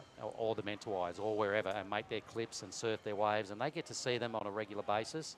And for sure, that helps drag up the standard as well. Yeah, there's so many pros coming here in like Siargao now, and like the locals keep coming up to me like, oh, he just did that. I didn't know it was possible there, you know. So did you see Filmar's 9.5? Wild, what? Crazy. Stick that in your brain. That's where you're going, Vinny. You've got to try that move at some point in your life. Yeah, and I was going like, damn, these Siargao boys are like, you know, because it's like waist, like usually it's like head high or bigger, right? Like it's he gonna goes be a bit Mike smaller. looking for a 4.95. He's going to try go to the air again. He knows he needs a big score. You know what he's got to do? Just do what Filmar did yesterday. The arrogance of Filmar to throw a rodeo flip when he needed needed a good score against two of some really tough competitors, and take out that heat win was sensational. Oh, White into the barrel. He's in there. He's travelling. Is he out? He is. A nice exit from Troy Esperjon here. So a good read on a difficult section. So degree of difficulty was kind of right there on this wave. He's trying to improve on a 4.15. I'd like to see the replay again to have another look at that tube. But did you like it, Vinny? Yeah, I mean, it's so crazy how the locals just find, you know, the reforms and like how it just, you know, how they just gain speed from nowhere. Like, blows my mind every time. Have you been tubed yet? Not yet. I've gotten so close. Like, we talked about a maybe one that he got. Maybe one. But we're not going to accept any maybe. No, it was like there. Like the front of my head wasn't and like better to covered. go on the side of not a barrel. You'll know when it happens. The day you get one and come out, that'll be the day you move from Manila to the coast full time, and you'll be. I want to get like coaching like standing barrels, you know, like. Talk to Filmar as well, or Marimar. Those guys are maniacs when it comes to tube riding. So only 2 seconds to go. This heat's just about over and out. So Vinny, I'm going to shake your hand and say thanks so much for coming and having a chat. I'm sure everyone in the Philippines and worldwide that are watching are happy that the president's son, Vinny Marcos, is here having a chat with us, and John Carby as well. Thank you. To you, my man. Thanks for organising this. I didn't organise anything. Vinny's a big fan of surfing, so he just wanted to get his passion across, and I'm happy he's here. And thanks so much for having me, man. Like, this is really cool. I watch WSL all the time, so definitely a weird thing to do. And there's people online that have just watched you now, so all the times you watch it and you go, oh, look at those dudes. You've just become one of those dudes. Yeah. Hey, everyone. I'm Mark Cliff. This is Vinny Marcos, the president's son. This is John Carby. We've had a ball taking you through Heat 9. So I think we are going to throw to a short break, and we're going to come right back shortly with Heat 10. The afternoon in our round of 64. In the water we have Kiyashiro Suda in red, Taki Kanazawa in blue, Ben Laden Arona in white, and Jennifer Figueron in green. So results of the last heat, nothing changed there. Troy Esperjon coming in first. in white, Kian Martin coming in second in red. And then we had blue Benjamin Cannon and green Mike Cannon. So congratulations, Troy and Kian advancing to the next round.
All right, we are here at the 27th Siargao International.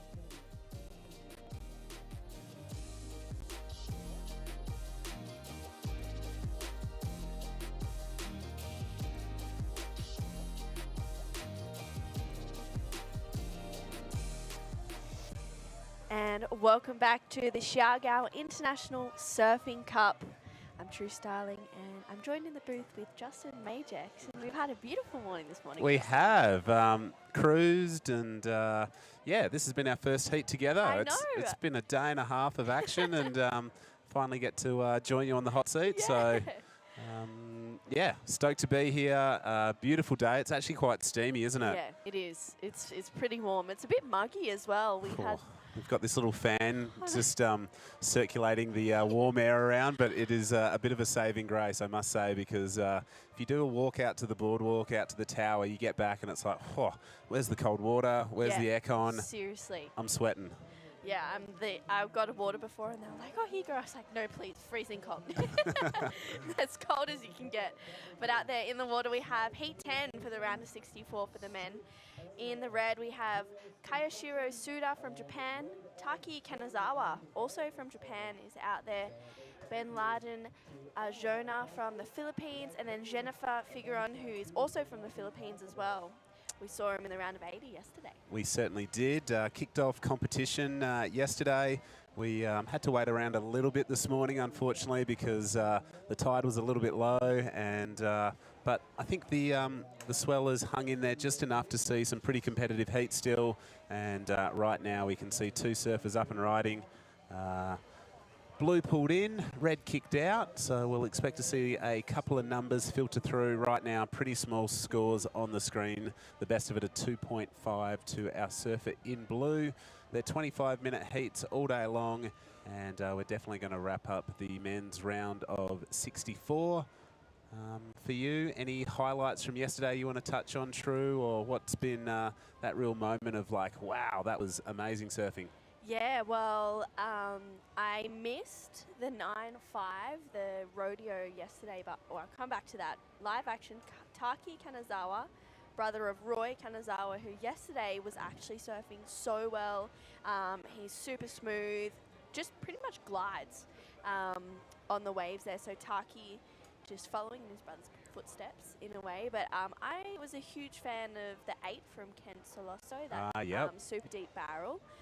But the whole day yesterday was great to see. Yeah, always good to start on the opening day of competition, and saw some excellent numbers as we see White here, another local Filipino surfer, and they're really talented, and they can surf it when it's big and barreling, and certainly can perform when it's a little bit smaller like this. So, wow, he's extracted everything out of that, milks it all the way through to the inside. So, well done there to our surfer in White. The best number has locked in the red column so far, a 4.50.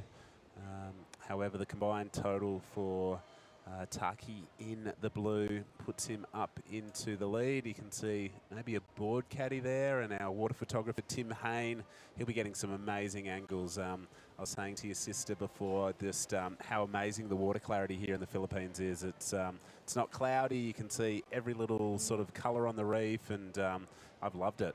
Yeah, absolutely. Yesterday, Jesse and I went for a surf after Nice. we wrapped up our day, and it was just, as you said, so beautiful, so clear, so warm. Like, it was just like a bath. It was beautiful. But Taki, wow, you can see that drone angle was just so beautiful. Tags that first section, bring it around here. He kind of waits for it to stand up a little bit using the whole wave there. And Taki trying, he looks like he was almost willing that wave to give him another section. Yep. You know, I think it'll probably be in the same range as his first maybe 2 waves or so. But Taki, when he was in the India event, and his brother Roy, they were pretty much dominating. Like, there were a lot of the Japanese surfers, I think Tenchi Iwami, we saw him earlier. Yep. Roy, oh, that was just green Jennifer going over.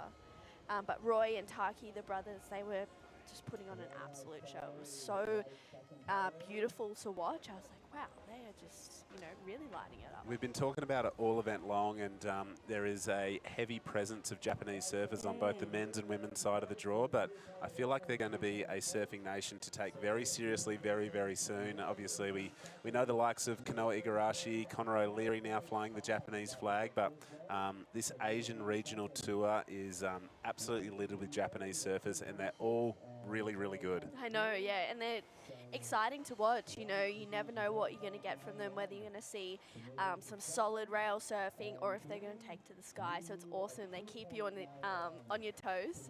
That last wave of Taki, a 3.1, so slightly bettering his lead. We'll have a look at the replay, though. Yeah, here he goes. Really quick first re-entry there. Just lost a little bit of power in the wave, so a bit of a two-staged cutback, but nice powerful turn there. So judges have, I think they've set their scale based on yesterday's surfing, and we haven't seen too many sort of big, throaty, deep barrels, but I think turns are certainly still going to be rewarded, but they have to be on a bigger set wave, and they have to be in that critical section. Yeah, I agree. You know, the judges make it pretty clear what they want to see, and it's awesome for surfers like that, especially if you keep a close eye to the competition. They kind of just go, yep, committed surfing in the pocket, and deep barrels as well, especially out here, is what's going to get you excellent scores. And even just being able to talk to a couple of the judges as well and just be like, you know, what are your thoughts today? Where do you feel like it's going to go? So it's great to have that insight too. I think so. I think the judges are super approachable, a great international panel here. But for me, I think these surfers are so well versed in sort of analysing the scores and understanding what's going on that they really know what they need to do, and they just got to find the right waves to perform to the criteria. Yeah, well, someone who did just that was Toby Espion in that last heat. He's down there with Mark Clift.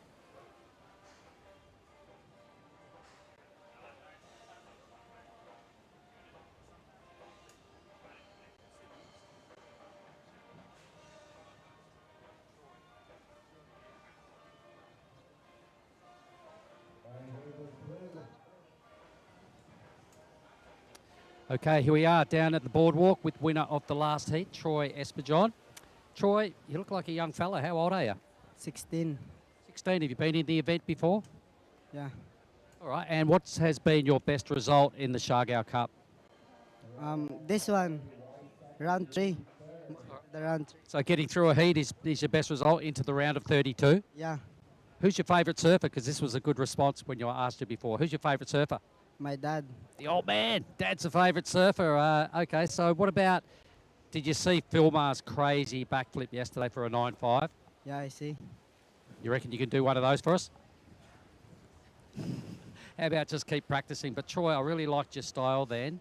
I reckon you can go a little bit harder in the next heat. You reckon you can do better in the round of 32? I hope so. I think you can. I'm going to shake your hand. Thanks very much, Troy. You're a good fella. Cheers. You. Thanks, guys. Back to you. Thanks, Mark. Well, Troy, taking that last heat out, it looks like he's, you know, letting his surfing do the talking there. I was just going to say that, True, and yep, quietly spoken, but does surf very well. That was a pretty stacked heat, obviously. 3 Filipino surfers, and he came out on top of Kian Martin, who represents Sweden and has been competing on the Challenger Series. So he'll take a lot of confidence out of that. And what we've seen is the surfers that can hit the double digits in today's conditions have generally been moving on through. So a really good result and well played from him.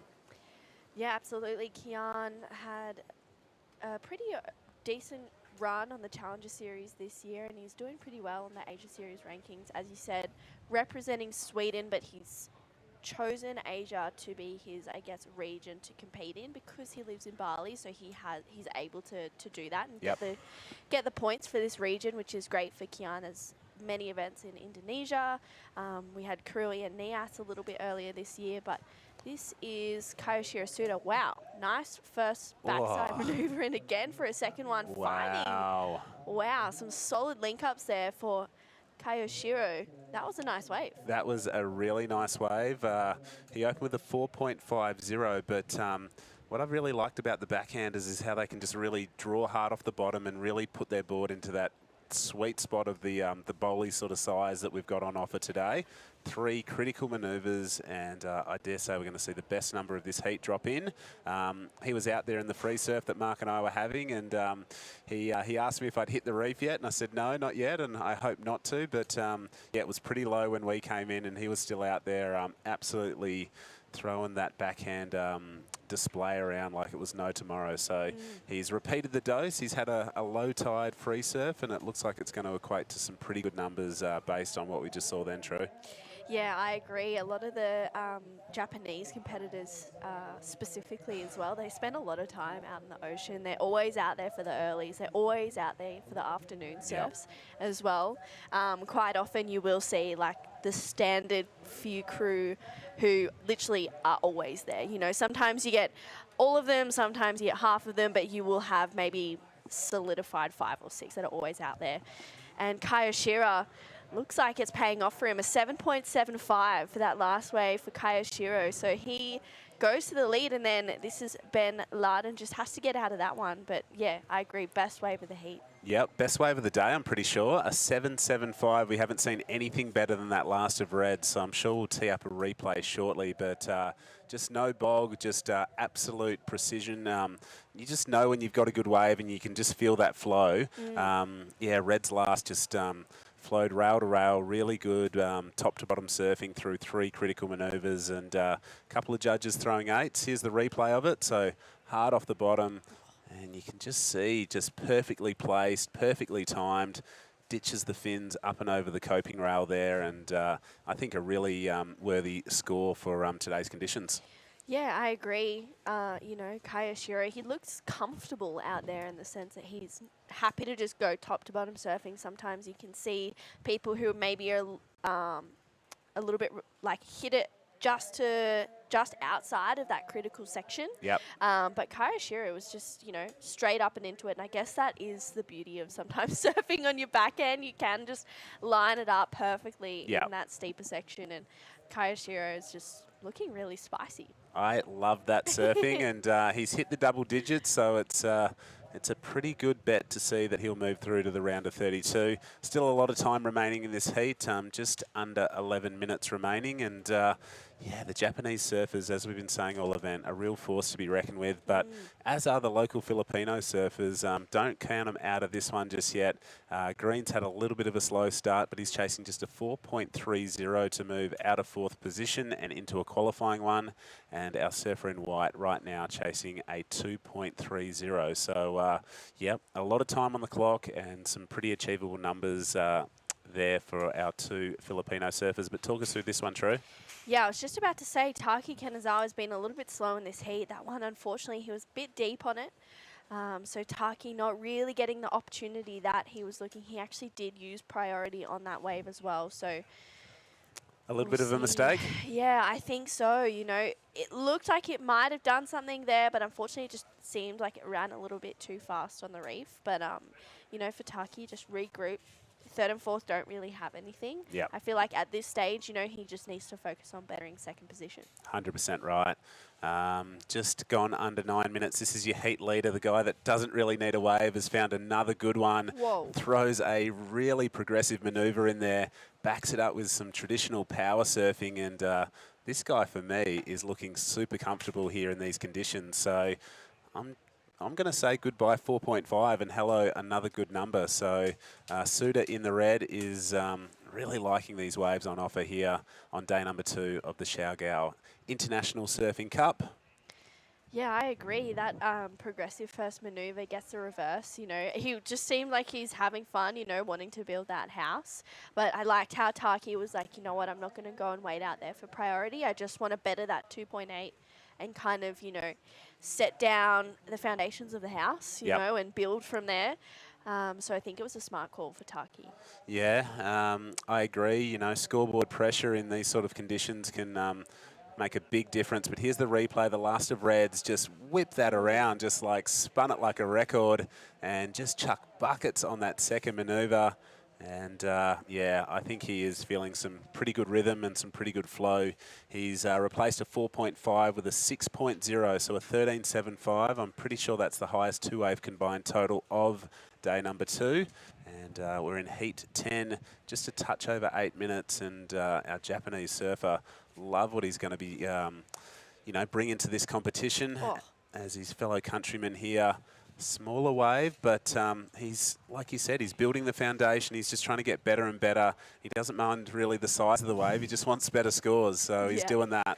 Yeah, I think, you know, he's in the space where he's like, okay, I'm not really getting anything. I just need to roll the dice. I need to catch some more waves, try and get a little bit more, you know, rhythm out there. Unfortunately, that last wave, 2.95, it didn't go into the top 2. So the judges are saying, like, yeah, we're liking your surfing, but sit and wait for the better waves, you know, apply that pressure, get some better scores. Yep. So Taki just needs to hear that message from them. I think we saw his brother Roy out there caddying for him. There was a cool little shot only a few minutes ago that had both brothers in the shot, and I'm sure he's probably yelling a couple of, might have a secret whistle or something to maybe let him know which wave to go, but right now you can see the two countrymen side by side, maybe just exchanging notes, going, no, it's the second wave of the set that's a bit bigger or a bit better. White and green are sitting a little bit further out, the two local Filipino surfers, with just under 7 minutes remaining here in heat 10. Super exciting, you know, the conditions are far from what Cloud9 has become world famous for, but still, even at this size and with this little bit of sort of cross-shore wind, it's still delivering. Yeah, absolutely. And, you know, as you said, Roy is caddying for Taki. And it's funny, Jessie and I this year have actually had a couple of heats where we've caddied for each other. Nice. And I don't know if she likes it when I do it because I'm always going, go Jessie, and I'm screaming. But when she does it for me, she's like, this is what you're doing. This is how much time you have. You know, this is what you need. So I love it. I'm like, oh, awesome. So it's good to see Roy and Taki, you know, trying to push each other and, you know, also ground each other in the sense in heats, especially if you feel stressed or if you can, being siblings, you can tell little moments where it's like, okay, he's freaking out right now. I need to support them or I need to encourage them. Yeah, exactly. So it's cool to see. Wow, so Ben Laden, just losing his footing there, just digging that rail in a little bit. So he needs to regain some composure. He's got a 3.6. He needs a 2.9, so we'll see where that wave locks in as. But I think Taki also may have had a wave there, potentially. Yeah, well, White really didn't need too much, chasing just a 2.9. So you can see he's trying to get out there and get third priority ahead of Blue. Look at this little paddle battle going on. It reminds me of Jack Robinson and Leo Fioravanti at J-Bay. Blue sits up and, gets it. He does get it. So White really putting in the big effort. He was just sort of half a point shy of what he needed, so he's probably frustrated that he fell on that manoeuvre because he could have gone to second place quite easily. So you can see both the scoreline between Blue and White is super close, as you know, pretty much half a point separating the two surfers. And yeah, that was a costly mistake for our local surfer in the White, but He's at the back of the priority queue now, and you can see he's moving onto the inside looking for something.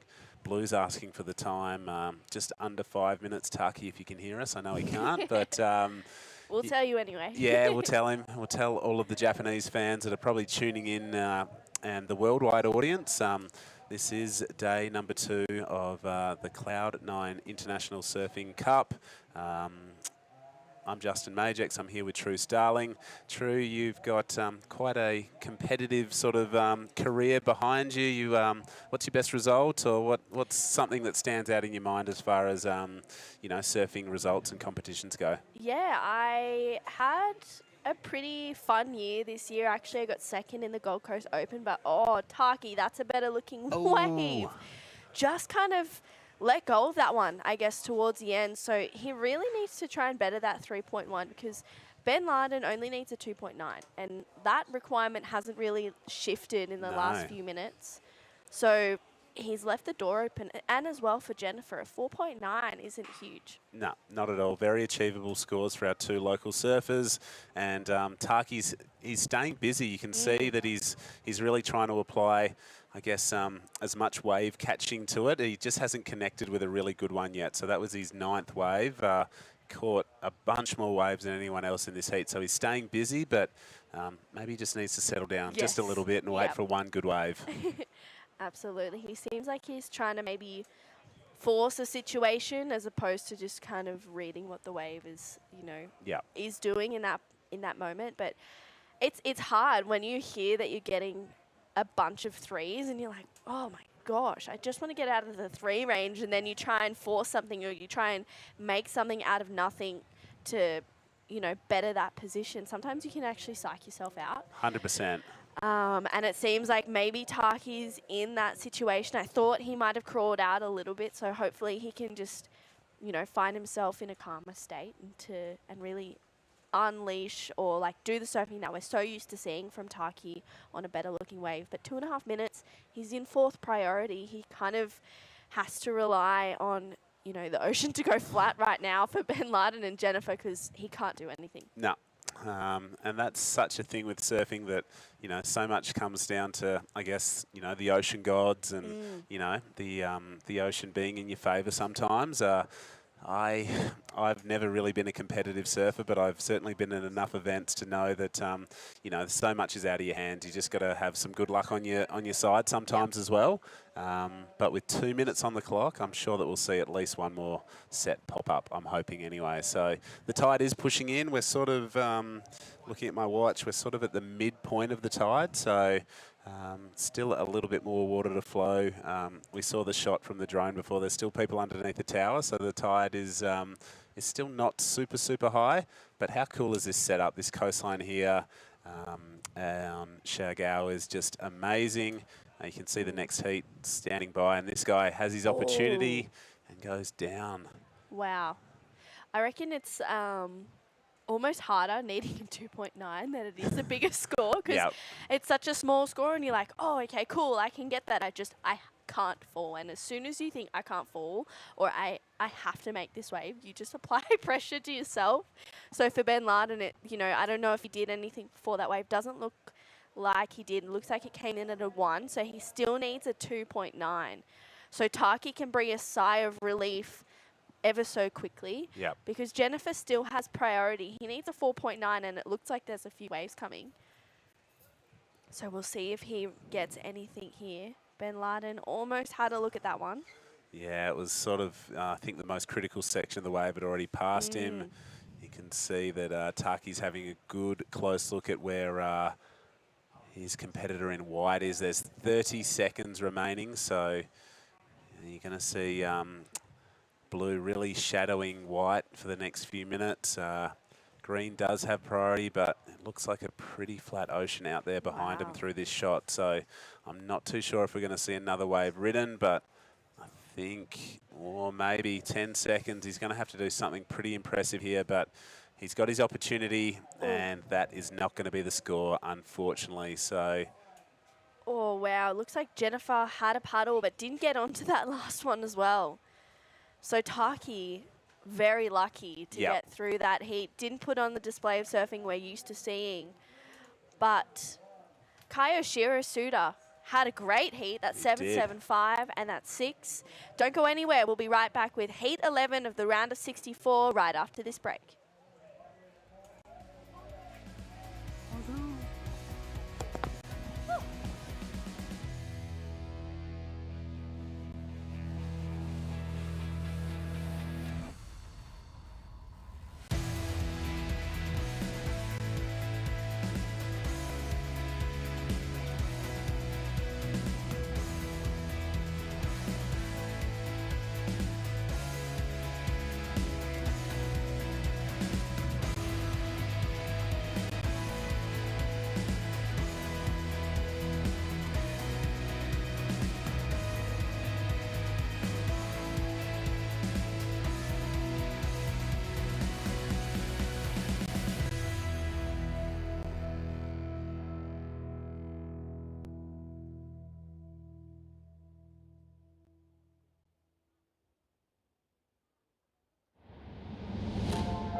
Welcome back, everyone. My name's Justin Majex. Alongside me is Jesse Starling. We are here for day number 2 of the Cloud9 Siargao International Surfing Cup. And Jesse, what an exciting day of competition we've had, backing up an exciting day number 1. But the weather's hot, the sun's out, and the waves are small but super fun still. Yeah, I was actually just talking to event coordinator, really, Ty Serrati, and I was saying, you know, even though it's not typical Cloud9 that we're used to, it's probably the most fun contestable conditions you could ask for a comp. I mean, if we saw 2-foot right rip bowls on a beach break, we'd probably pull an all-day session out there. So, I mean, you can't complain with what we've got on offer, and it's warm, tropical, maybe the bluest waters I've ever seen. The Maldives were pretty blue too, so I'm going to put them on par together. But, yeah, it's been a really jam-packed morning, but there we go, 7.25 for Ryaru Ito. So we missed that while we were on break, but that's why he's leading the rankings. 100%. So for everyone's knowledge, the man with the red rashi and the very cool little surf cap, showing how hot it is out there in the water, just locked in a 7.25 and showing the sort of surfing and prowess that has him leading the World Surf League Asia regional rankings, looking to build his spot up into the Challenger Series in the not too distant future. He's joined by Yuma Nagasawa, Piso Alakala. I'll come back to who else is in this as we see, wow, a really impressive attempt there from Ito in the red. He's got a very clear game plan here, coming in as the ratings leader. He knows what he's got to do to maintain that position, I guess. Yeah, it's pretty much go big or go home. Here we go. This is Jonathan Jona. So one of the local guys here, locked in a 0.5, but that's definitely going to better his situation. I love how springy he is off his backhand, but yeah, like you said, Ryaru, that is so impressive. He's here to dominate. He's not here to make heats. He's not here to play games. He's here to dominate. You can tell by the type of surfing that we've already seen from him so far. And I actually like that he's wearing a cap out there because it's really hot here. It is really hot, so he obviously puts a lot into his performance, staying hydrated, staying out of the sun. It's getting close to 2 o'clock, so the heat of the day is well and truly upon us, and the water here is like a bath. I feel like I had a surf the other day and just paddling out, it's like you almost feel like you're sweating in the water. It's that warm. The sun was out. It's pretty glorious, and there isn't too much of a breeze. You can see a little bit of texture on the ocean surface, but yeah, it's definitely warm, and I'm enjoying the red hot surfing that our current ratings leader is bringing to the table. 5 minutes have gone past. He's holding down the lead with a 7.25. That is the second best number of the day we've seen. 2 Japanese surfers hold the best numbers of the day. And right now, a little bit of work to be done from our surfers, but here we go in the blue. Another Japanese surfer, Nagasawa. A couple of quick backhand swacks there. Will improve his situation. He opened with a 2.0. Talk us through this one, Jessie. Yeah, wow. That was Piso. That was extremely dynamic. It's just a shame that wave didn't offer him much more.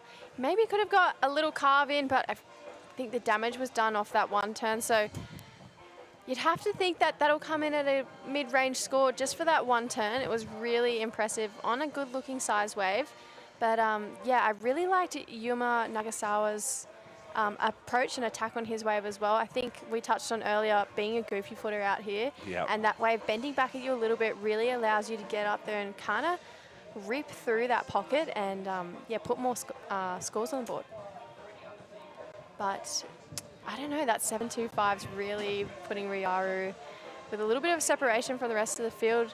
And I'm just looking at the scores from last heat. A 13.75 combination. That's a pretty high total for today. Very high total, and we're going to speak to the man that posted that total. We're going to throw to Jerry Deegan out there on the boardwalk. Okay, I'm here with Kiroshiro Suda. First time in the Philippines? Yeah, my first time. And today you only caught 3 waves, but you caught 3 very good waves. You got a 7.5 for your second wave. It was an amazing wave, 3 big turns. Tell me about that wave. Yeah, my plan is slow start. I got lucky that good waves, so I have 4.5 and 7.75. So I have to 4.5 over score. Yeah, so waiting big sets. Yeah, so I got 6 points. Yeah. Well, good strategy. It worked very, very well. You seemed very relaxed out there for you know, your first time in this event. What's your strategy for the next heat? On next heat? Yeah. What are you thinking you'll do next heat? Same style? Yeah, same style. I hope to. I want to get barrel. Yeah, but I think small condition. Yeah, so I think I will make same plan. Well, I hope you get barreled. I hope we all get barreled. You said your English wasn't very good, but it's very good. How about say hello in Japanese to your loved ones at home? 応援ありがとうございます。いい波を乗ってしっかり自分のサーフィンに出して勝てるように頑張ります。Thank you. Well, thanks very much. Good luck in the next round. Thank you. All right, back to you guys. Yeah, thanks, Jerry. And I just love the Japanese surfers. They are just so humble, so well-spoken, so polite. And, of course, for those unaware, Jerry Deegan is, I guess, the contest director here. He's pulled the strings and brought this whole Siargao surfing community together for many, many years to keep this event running. And, Jesse, I'm not sure if you know, but this is the longest running international sports tournament in the Philippines. Oh, really? Yep. Wow. Well, that's definitely incredible that surfing kind of has that reputation for itself over here already, even though this is a relatively new sport to this area. So 27 years is the longest running event. And yeah, hopefully we can be here until 37, 47, 57. Well, I'm not sure if you and I will be there until then, but maybe they'll have us back when we're old and wrinkly. Well, I'm on my way to that. You've still got many, many years of beauty ahead of you. But right now we're at the 15-minute, 45-second mark of this heat. A 7.25, the best number locked in. Local surfer in the white is in second spot on the strength of a 4.75 and a 2.15. And currently in fourth place is this guy in the green. Didn't like what that wave offered him on the start, and you could just tell the body language. He just wasn't into it, kicked out, and he'll paddle back out and hope to lock in a 3.16 or better. Oh my goodness, we're going to see a rogue left at Cloud9. So this is Piso Alcala, second turn, really up there in vertical, kind of puts a bit of an exclamation mark on the end of that wave. Well, I think that's only the third left we've seen ridden all event, and maybe showing a little bit of local knowledge, giving the judges something to think about. We haven't really seen many of those, many surfers go in that direction at all, but I think it was a couple of pretty tidy backhand slaps, and the left is, I think when it's bigger, it definitely offers some barreling potential, but a little bit of scoring potential obviously on offer there as well. And you can see Jonah in the green is really hunting hard, but this is a better looking wave out the back. Yeah, this is Yuma Nagasawa, really strong first turn. I love the way he kind of pushes off that back foot, and I feel like that was a bit more of a technical play. Get back out there, get priority. Yeah, look at him just power boating back out the back to get priority off to Jonathan, but Jonathan's really just cruising right now. You could probably put the pace off a little bit. But I am pretty impressed that going back to that wave of Piso Alcala, he got a 4.75 based off that one turn that we saw. But this is the 3.55 for his last efforts on the left. But it was the wave before this that he basically banked a 4.75 for one maneuver.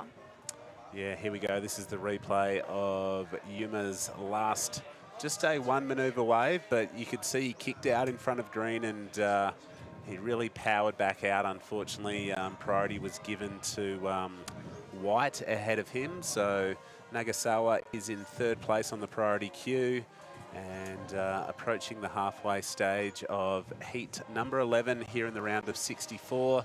We're definitely going to complete this round. The potential for maybe the women's to start later on this afternoon, but I've been surprised how quickly it gets dark here. You know, we are on the very eastern side of the Philippines, and obviously the sun sets in the west, so about, you know, not long after 5 o'clock you lose daylight. So it's close to 2 o'clock now as we see another left being ridden. So the local boys going, nah, I'm not liking what the right's doing. We're going to go left, and unfortunately Jonathan Jonah falls on that one, but his requirement has grown on the strength of White's previous wave. So, wow, maybe a little bit of a tactical play coming in here. Maybe we'll see a few more lefts sort of as the day goes on.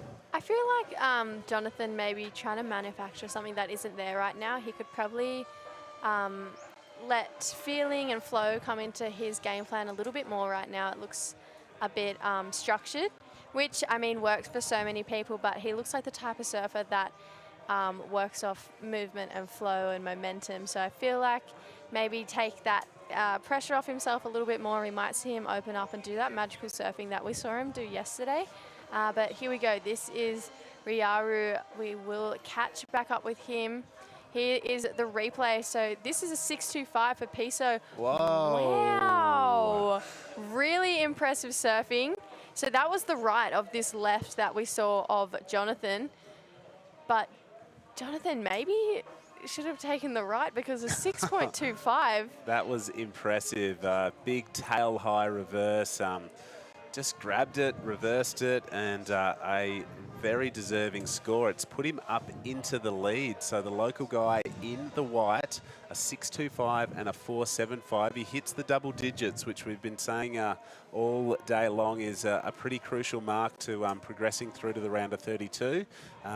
Pushes the current Asian ratings leader down into second. This guy's currently in fourth, using priority on a beautiful wave. Nice little flow over that section and throws it up again. He's happy with it. Look at that. That was like 3 claims in one. It was like almost a dance move. That was definitely something, that claim. I mean, it was a beautiful first turn. A little bit foamy on the second, but managed to kick the fins out on that third, which was a hard section to do that turn in. So definitely degree of difficulty there. But sometimes it's that self-love and just that self kind of, yeah, I did that, is what gets you to like build a house. And I mean, it was a really great wave from Yuma, needing a 7.21, so that would be the second best wave of the heat. I'm not sure if it's going to be a 7.21, but here we go. This is our heat leader, and he knows what he has to do. He got a 6.25, and he's going to be like, you know what? I'm just going to do it again because that worked for me. Yeah, so last score in for Nagasawa, a 4.90, a 4.90. So a mid-range score there, but it replaces a 2.55. Here's the replay. First turn was really good. As you said, sort of a bit of a tricky section. But yeah, I suppose when you've only got twos, a sort of high 4 feels pretty good. Yeah, it feels really good. I actually really liked that first turn, and it's a shame that the lip kind of crumbled on him for that second one, because I think if he had it connected on the open face just that little bit better for the rest of that wave, we would have seen that score go a lot higher. But here we go. This is Ryaru. It's always so fun once he gets to his feet. Oh. Strong second turn. How's the release he got off that last section and then gets it up again was so late to that section. He comes back down. He's stylish and just so impressive, and I'm so glad to be commentating this heat because I love watching Ryaru surf. Yeah, me too. Speaking to our co-commentator, Mark Clift, he was saying this guy was an absolute standout over at Nias. He was defeated by current World Championship Tour surfer Rio Waida in, I think, the quarters or the semis, but he was charging. He's got a lethal backhand, and we're seeing a little bit of it on display right now. I don't even know how he made it out of that and got to the third section. So was chasing a sort of high 3 to regain the lead, but it'll be interesting to see what the judges thought of it. But they're seeing the speed, the precision, and the flow in his surfing, and have rewarded it with a 6.25. So a 13.5 two-wave total. That is good surfing for today's conditions, Jess. That was just so impressive. You know, some people just are kind of surfing in that state where everything just looks effortless but so incredible. Yep. I feel like he's reached that point in his surfing and his competitive surfing too, because they weren't easy waves to surf. They were really steep, right on the reef, and where he was hitting them, he had to project so far up after he had no speed. So really impressive stuff. This is at Piso, now down into second. Oh. Bit of a bubble there, but I love the approach he's got. I feel like he's just building momentum throughout this heat as well, and I'd love to see him take to the air again. Well, he looks like quite a tall surfer. Looks like he's sort of a little bit, you know, long-limbed and uses that to generate some good leverage out of his manoeuvres. But unfortunately, just almost whipped that sort of second manoeuvre a little bit too hard and got stuck in the white water, and just his board lost its way a little bit. So don't know that he's going to improve his situation. He won't with the 3.5 locking in for that one. But right now he's got a bit of breathing space between third place, who's chasing a 6.11, and fourth place, who was chasing a 7.25. So right now, red and white looking pretty comfortable. A little bit of work to do for Nagasawa and Arjona. 7 minutes, 20 seconds on the clock. But I've been super impressed by both red and white surfing in this heat. It's been really, really good to see. I feel like as well, it's not a usual situation that we see Yuma Nagasawa in. He's always in one of those progressive positions. I'll get back to that because this is the replay of that last one. Love that first turn, kicks the fins out, and he was on his way to a really good score, but almost got to that foam a little bit too late and was a bit shocked by the time it got to him. Yep. Looking like we've got a paddle from Yuma. Decides not to go that one, but yeah, I'm interested to see how he handles this situation because, like I said, it's not very often we see Yuma in not a qualifying or progressive position. So I've never seen him have to climb his way back into the top two. So yeah, seeing how he handles his pressure, I mean, it's all a part of the sport, and these are the times where you make it or break as a competitor, and either way, you take so much out of it and learn so much.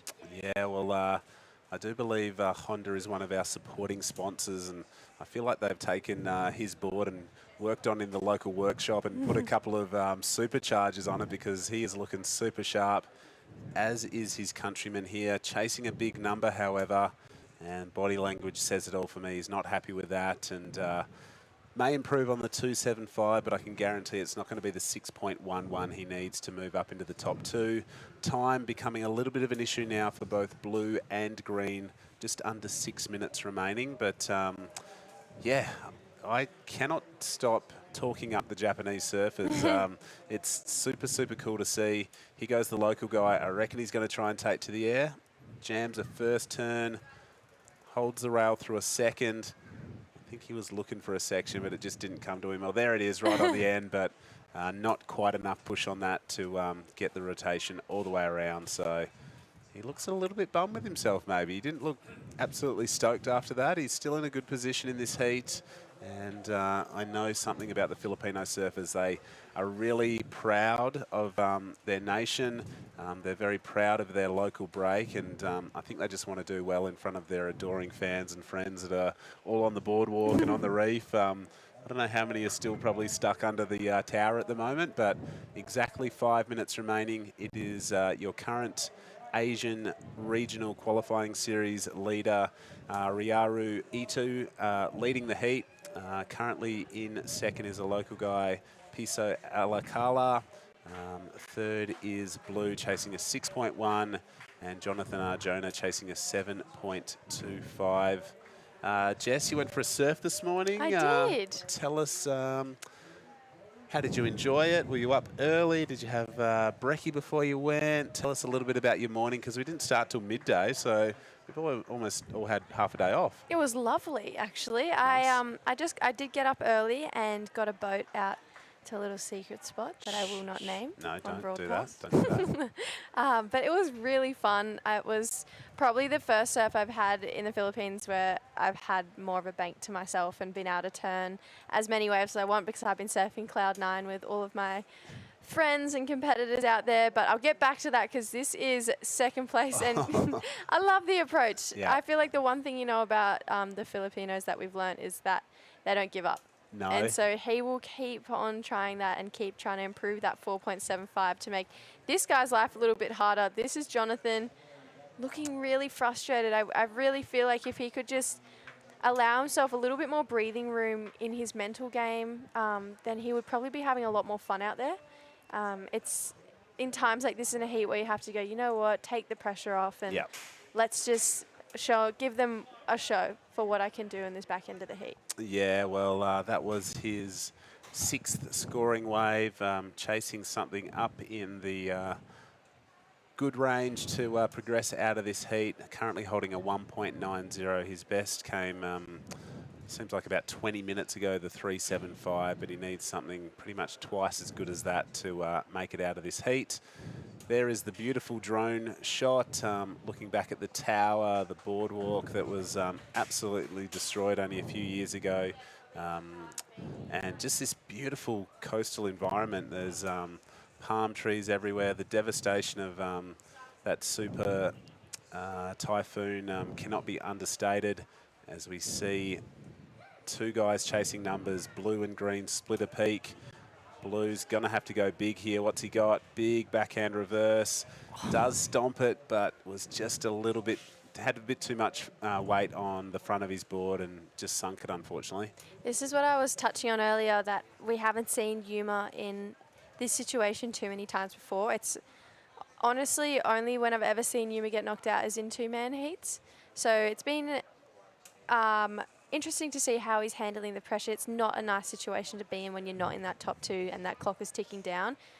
If you're Riaru or Piso, it feels like that 2 minutes is going to take forever. But if you're Yuma or Jonathan, that 2 minutes feels like 20 seconds. So I do feel for him, but I'd love to see, you know, him take the approach that we saw at the start of the heat, where he locked in that 4.9. He loved how it felt, and it was great surfing.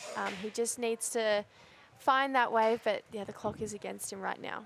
Yeah, so looking at that, I dare say he's going to be in 4th priority with 90 seconds remaining. It's going to be a really tough position to be in, but you know, this is competition surfing. You don't travel to remote and tropical locations thinking it's just going to be a walk in the park. You really need to bring your best surfing to an event of this level, and yeah, I do feel sorry for him, but at the same time, I do feel pretty stoked for White and Red, because they put on a really good show in heat number 11. Here we go. White is going to probably play a little bit of defense there, but he's got a lot of local experience, and wow, that was whippy and quick. So I liked it. I like this guy's surfing. It's obviously the first time he's appeared in the event, so he's called it quits. He's feeling pretty confident with his performance, and little nose blow, and he's going to head on in. Yeah, I've been really impressed with him this entire heat. A lot more progressive than what I thought he was going to be, and even when he does go to his rail surf and we know he can do airs and then he moves to his rail surfing, I'm just as impressed as well. That first snap that he did was amazing. I mean, it's textbook, technically perfect. He's kind of taking on that Japanese approach as well. Like, we've seen him be really technical on all of his waves, and yeah, with 17 seconds to go, whenever he pulled off that wave, I would have gone into, because I feel like he's just secured second place. Well, he has it locked in at a 4.75. He already had one of those under his belt. So it's going to be red and white progressing through to the round of 32. And we'll probably take a short break and be back with heat number 11 here at Siargao very, very soon.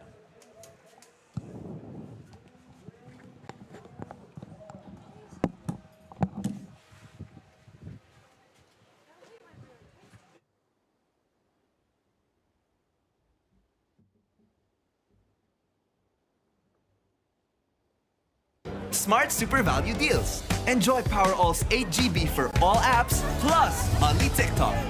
Or magic data that doesn't expire. Tara! Smart eSIM na! Smart Super Value Deals.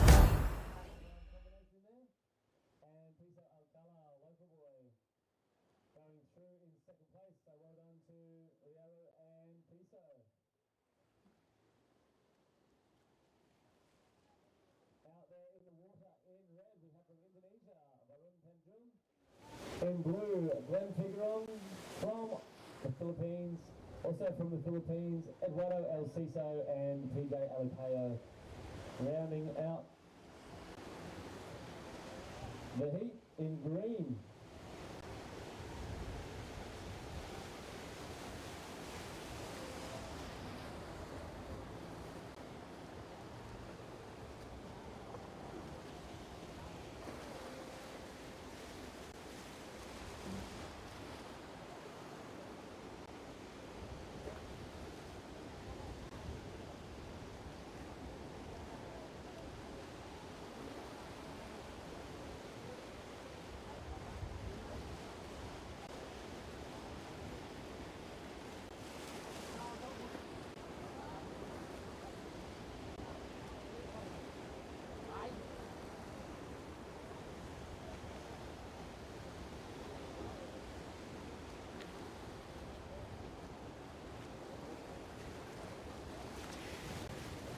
Welcome back, everyone. This is the Siargao International Surf Cup, the 27th time we've seen this event come to this pristine, world-class wave. My name is Jessie Starling. I'm joined in the booth by Mark Clift.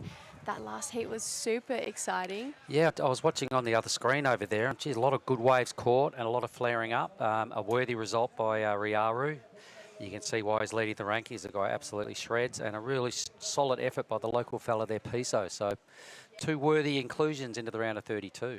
Yeah, I was really impressed by Piso. I wasn't expecting such a well-rounded and smooth performance from him. You know, he took to the sky and did this really tail-high air reverse, and honestly, I was extremely impressed, and I think we'll see him go through the draw if he keeps surfing like that. But we've got another great heat on our hands, and I believe someone that you might know more Varun. personally, Varun. Yeah, Varun Tanjung, okay, obviously the son of Rizal. G'day, Rizal, no doubt you're watching. G'day, mate. Yep, Varun was out there, had a free surf with him this morning. He's been doing all our Asian events this year. This is him right here, winding up, looking for something big. Nice little snap in the pocket. And again, nice little drift out of that manoeuvre. So 3 strong turns. I didn't see how he finished, but white now. Yeah, this is white, so really lovely floater. This is, I believe, one of the local Filipino surfers kind of just teeing off on that wave. So not sure how he finished either, but I think there'll be pretty great scores for red and white. There we go, a 4.75 for red. Still waiting for that last one for Eduardo El Ciso. So only needing a 2.51, I'd say he'd definitely get that, and would have our first situation on our hands. Yep, and the other surfers in this heat, PJ Alipeo, surfer in green, local fella. Eduardo, we're waiting for a number for him. They've just got a 2.75 into second, and Glenn Figueron. We've seen that surname a bunch of times. There's at least 3 of those surfers in the men's side of the draw. So Glenn, another Filipino. But there they are. They've all got a wave each. Varun in the lead with the 4.75. And Varun, just checking the rankings, I think he's at about 18th. He's in the back top 20 rankings on the Asian qualifying series. So giving himself a shot at that top 5 that you've got to be in to become a challenger surfer. Well, we're going to cross down to the guy sitting in number 1 of the rankings, who is down there with Jerry. I'm with Ryaru Itu. Fantastic heat. You started very strong at 7.5 and then nobody came close. How did you feel about that heat?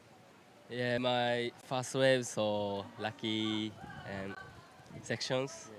Yeah, many times leaping. Yeah, good. No, it was a really nice heat. You surfed against Peso Alcala, who's won this event before. Did you feel pressure of surfing against the local boy? Yeah. Local boy is good surfer. Many good surfer. And but good wave. Yeah. Okay, no, you did very well, Ryaru. So next heat, your same strategy, go out and I guess the same strategy is go out and win, right? Get an early first big score. Yeah, next heat, same big score, and I try big air. Big air, okay, all right, that's the go. Hopefully you won't have to do that, it'll be barreling tomorrow, but we'll wait and see. Look, it was a fantastic surf. You did very well. Do you want to say something to your family in Japan? Yeah, 日本の皆さん応援ありがとうございます。明日も応援よろしくお願いします。Thanks, Ryaru. Good luck for tomorrow. Thank you. And let's hope I interview you again tomorrow. Yeah. Okay. Thank you, guys. Thank you, Jerry, and thank you, Ryaru. You can see Ryaru there actually riding a Warner surfboards, which we don't see too many of the Japanese riding, but that is a local narrowbeam shaper. Yeah, Brett Warner. Yeah, did the rounds with Brett for a long time. So, Brett, if you're watching online, kudos, man. Your boards are going really well for young Ryaru, and it's got him all the way into first place on the Asian rankings, so good stuff. Meanwhile, Varun's just put together a backup number to consolidate the lead. It's the 3.1. Yeah, here we go. This is PJ Alapaya, so really love that backhand floater. There's such a technical turn, hard to do. Gets it up there again for another snap and looks to finish that one off, but kind of too much on the back foot and maybe that wave not meeting him with his power. So not coming back down at that one, but I really liked it. They'll definitely better the 2.5 he has. Varun, that 4.75 and a 3.1 for that last wave. He's looking really calm and just really on point out there right now. Eduardo, that 2.75, just one score, and Glenn, a 1 and a 0.9. Still waiting on that last score for PJ, but I definitely think we'll have a hit on our hands. This is the last wave for Varun, so love that wrapping cutback that he's done. Snaps that one up again in the pocket, and he looks for that inside race. Not sure if he gets it, but this is the replay of PJ. I love that backside floater. I think they're really hard turns to do. Yeah, look, he squeezed 3 real quality moves into a short space, and there was, they all connected really well, not much downtime. So the judges only threw a high 3 at him, a mid, 3.65, but they're asking for a bit more. The first turn was really good. I think the floater being a bit more of a horizontal move might have dragged that score down into just the 3-point range. But either way, it's enough right now for second spot. So at this point of the heat, things are going to plan. You've just got to get a first or second at some way. And sometimes you've got to tough them out and just make sure you're in the top 2. 17 minutes. We're watching Heat 12, everybody. There are 16 of these heats remaining. Just having a chat with Ty Sarati, heading up the WSL here. Really keen to roll into the women's round this afternoon and punch out 2 of those heats in the round of 32 for the women's. Yeah, I'd love to see the women out here. I was saying to Justin, really playful conditions. I think if we saw these waves on a beach break, we would be running an event in this all day. We can't go past 2-foot right rip bowls. I mean, it's perfect QS conditions. It's not the typical Cloud9 we're used to. It's things like this that we're used to seeing at Cloud9. Hang on. And he makes it out. So that was super impressive there. That was Glenn. Yeah. So loved to see that. And I think lots the of judges travel will time. too. And you made a good point, like if this was a beachy, where you're anywhere in the world, you roll up and you go, oh, look at these things. How's that right-hand bank? And then something we've got to remember as well, this wave packs more power and push than the size it presents. So it does have a good energy to it. And this wave here, like nice and deep, he was kind of late to the party, but just hold his line and kept his belief, popped out, and he's super pumped on that.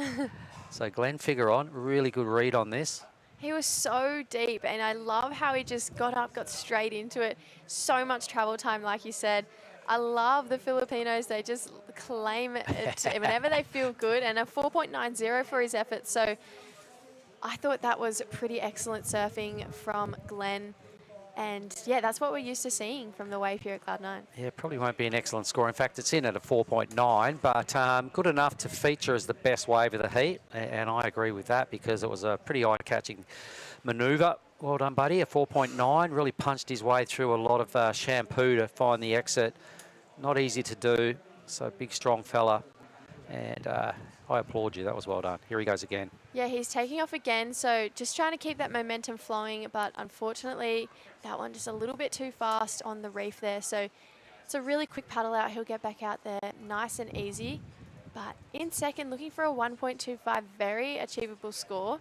And we've seen each heat kind of have this pattern, you know, we haven't seen, other than the last, too many scores locked in, higher scores, sorry, locked in at the start, but then we see everyone kind of ramp up their game towards the back end, except if you're Riaru and your first wave is 7.25. He killed it, didn't he?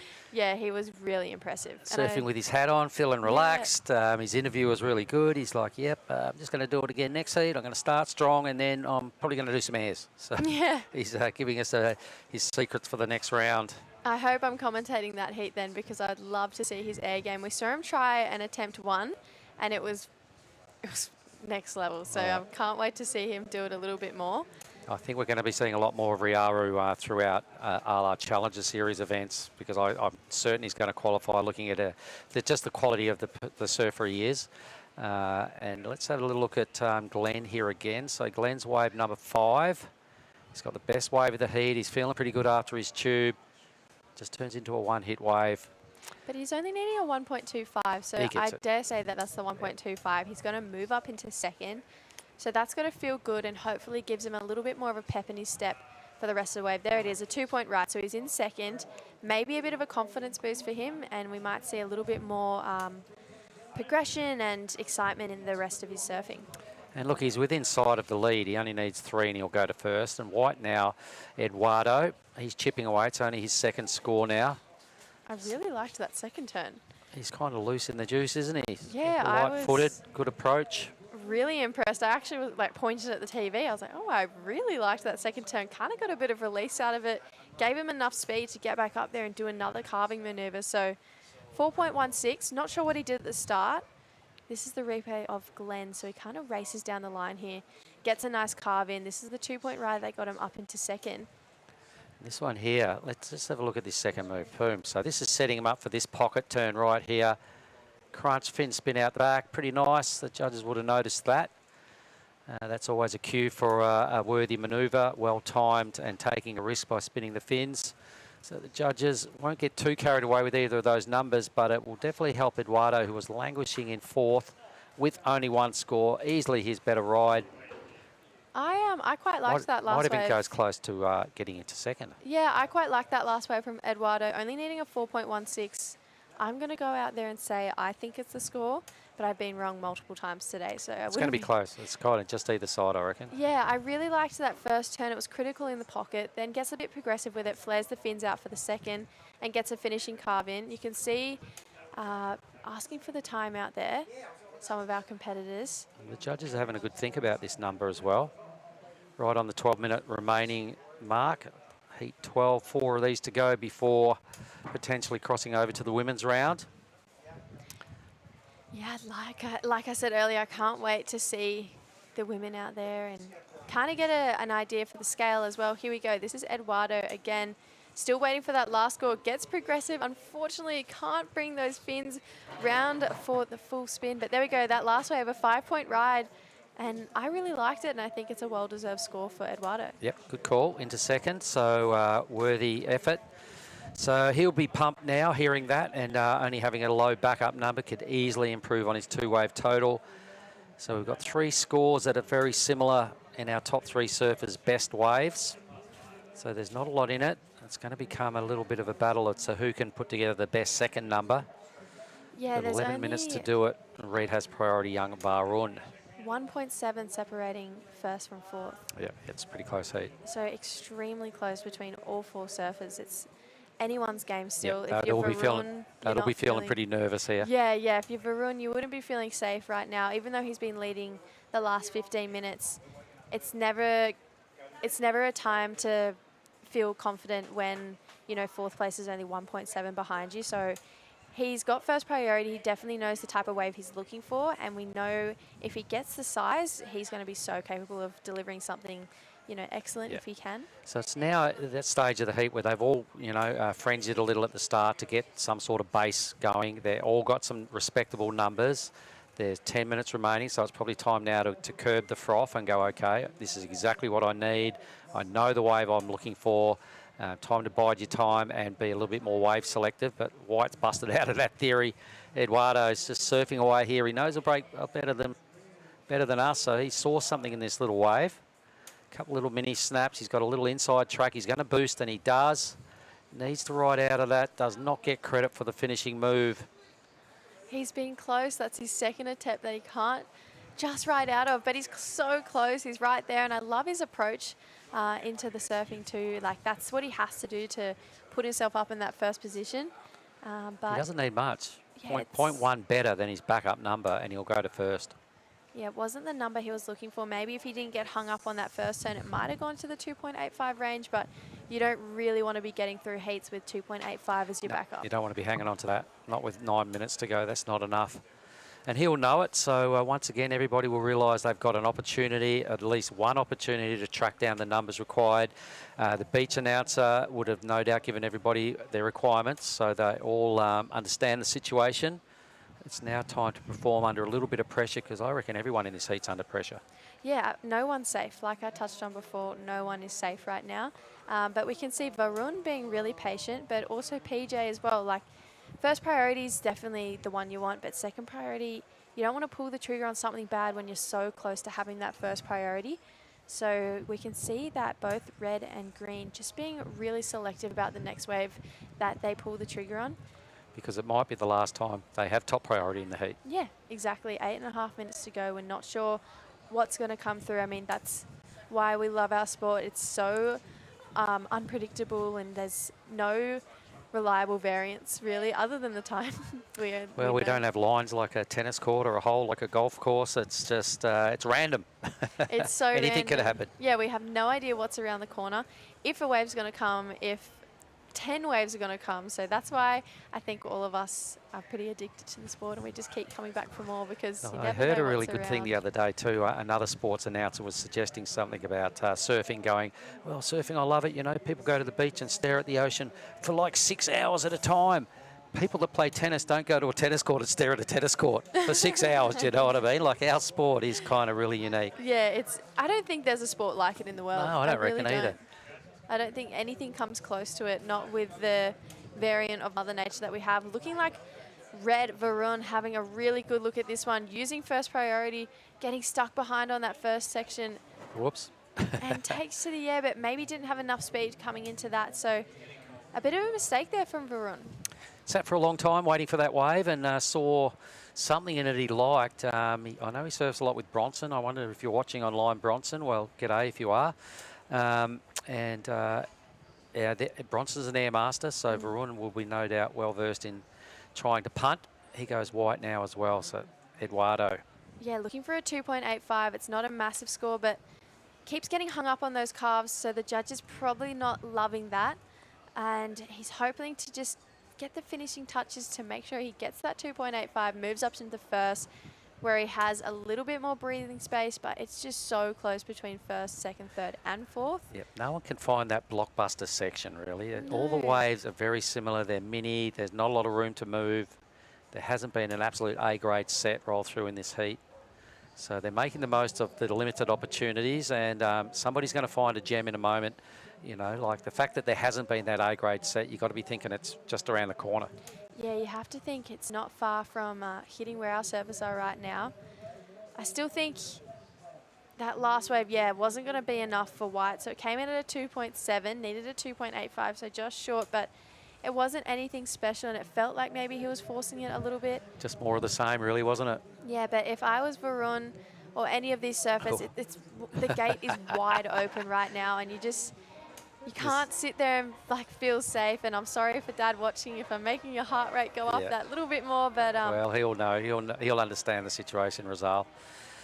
yeah, so it's stressful times now for all four. This is going to be a photo surfers. finish, absolute photo finish. I don't think here we've in had Heat a 12. heat this close yet so far. The ocean has just kind of skunked all four of them to a degree. Yeah. They've all done something. There's been quite a lot of waves caught, but nobody's found a real clean bowly section a la the waves we saw in the last heat with Yaru and Piso teeing off, and there just hasn't been those opportunities. So No, we can see that wind puffing up a little bit more. It's just been one of those heats where, you know, now we might be rolling into one heat on for waves, one heat off, and sometimes you just get into that bad rhythm, but I'm hoping that this has just been a really long lull. The ocean's just taking a bit of a breath in, and soon enough it'll take a breath out, and we'll have I a hope little there's pulse. 4 really good waves that come, because I'd like to hope see them so all too. have an opportunity to swing at a qualifying position here. Yeah, I would love that as well. I mean, if we saw all of them get an opportunity to show their best surfing, and it's the best man wins at the end of the day, I'd be more than happy with that. Well, sometimes, you know, being a parent or a coach on the sidelines watching heats like this, they'd be stressing pretty hard as well, because it's just one of those heats where, you know, it's stressful. Do you have a grandson or a nephew? Kind of, yeah. I've got a little Rajo barrel. Yeah, do you get nervous watching his heats? Yeah, I do. I still do. Here we go. This is PJ taking to the sky, bringing that one back down. Gets another turn in and finishes it off on the foam. Maybe gets another bonus section. Yeah. He likes it. I like it too. Only needing a 4.11, a smaller wave. That could be the point of difference in this heat. I'd love to see the replay again, because have we seen a made air in this heat? I don't think so. I don't think no. we have. We've So seen Eduardo go for 2, but Yeah. not make any. So that could be a little turning point, particularly for the surfer in green. The judges probably get a little bit sick of just seeing the same old waves rolling through and lots of tack going on, and then all of a sudden somebody gets out and busts out of the gates a little bit. So we're looking in the green column. We've got no indication yet what the judges are thinking. 4.11 for second. I'd love to see the replay again to make a call on the number. And there, it just dropped in a 3.9. So needed a 4.11, got a 3.9, now needs a 3.86. So hot on White's heels and hot on Red's heels too. So 3 minutes, 21 seconds to go. If you're blue, you'd be feeling kind of okay about yourself right now. You have first priority. You need a 2.86. More than doable. Here's that replay. Talk us through it, Mark. All right, so let's have a look at this. It's a nice bit of height about it. The landing was pretty cool. Oh, I think he'll be feeling like he got the 4.11. Yeah, that was I really liked it. I agree. He got a lot of pop and a lot of height. Maybe the judges feeling it wasn't too clean on the ride out, but I quite liked it. I don't know. I reckon I could have seen that as the best wave, to be honest. But, you know, we're sitting here. We're not sitting up there in the tower. 3.9 is the result of that. So stuff remains the same. It's extremely close. Here goes Glenn Figueron.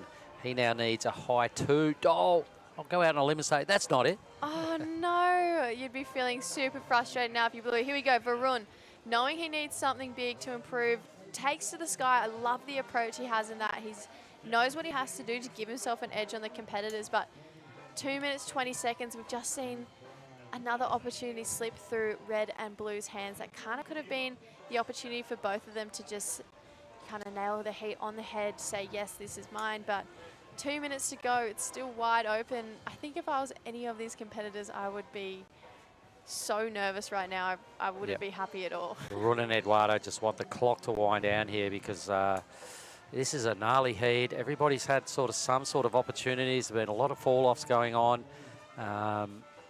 Wow, these second numbers in everyone's columns are so low.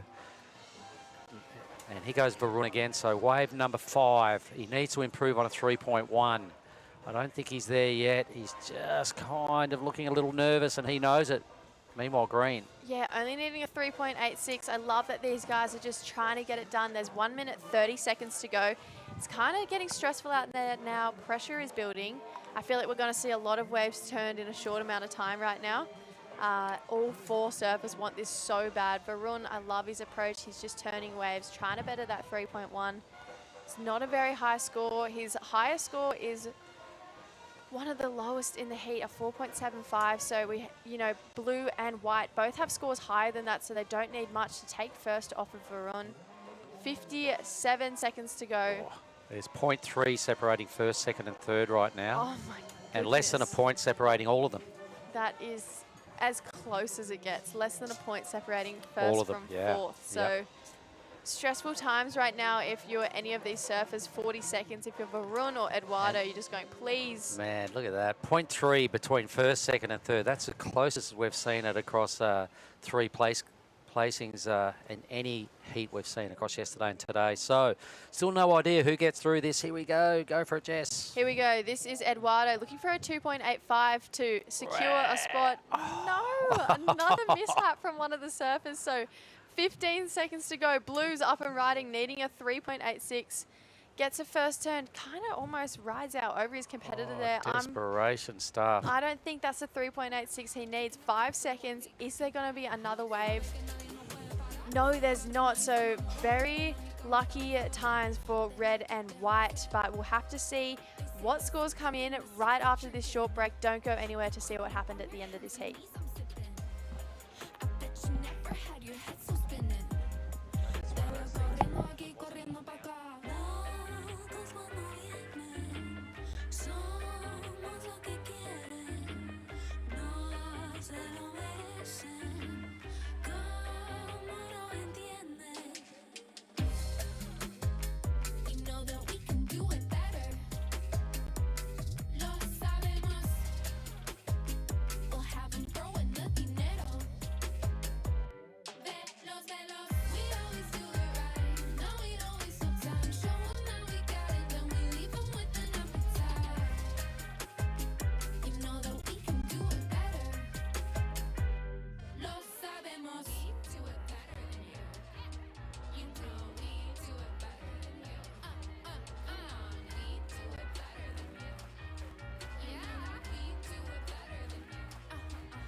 Smart Super Value Deals. Enjoy Powerall's 8 GB for all apps, plus only TikTok.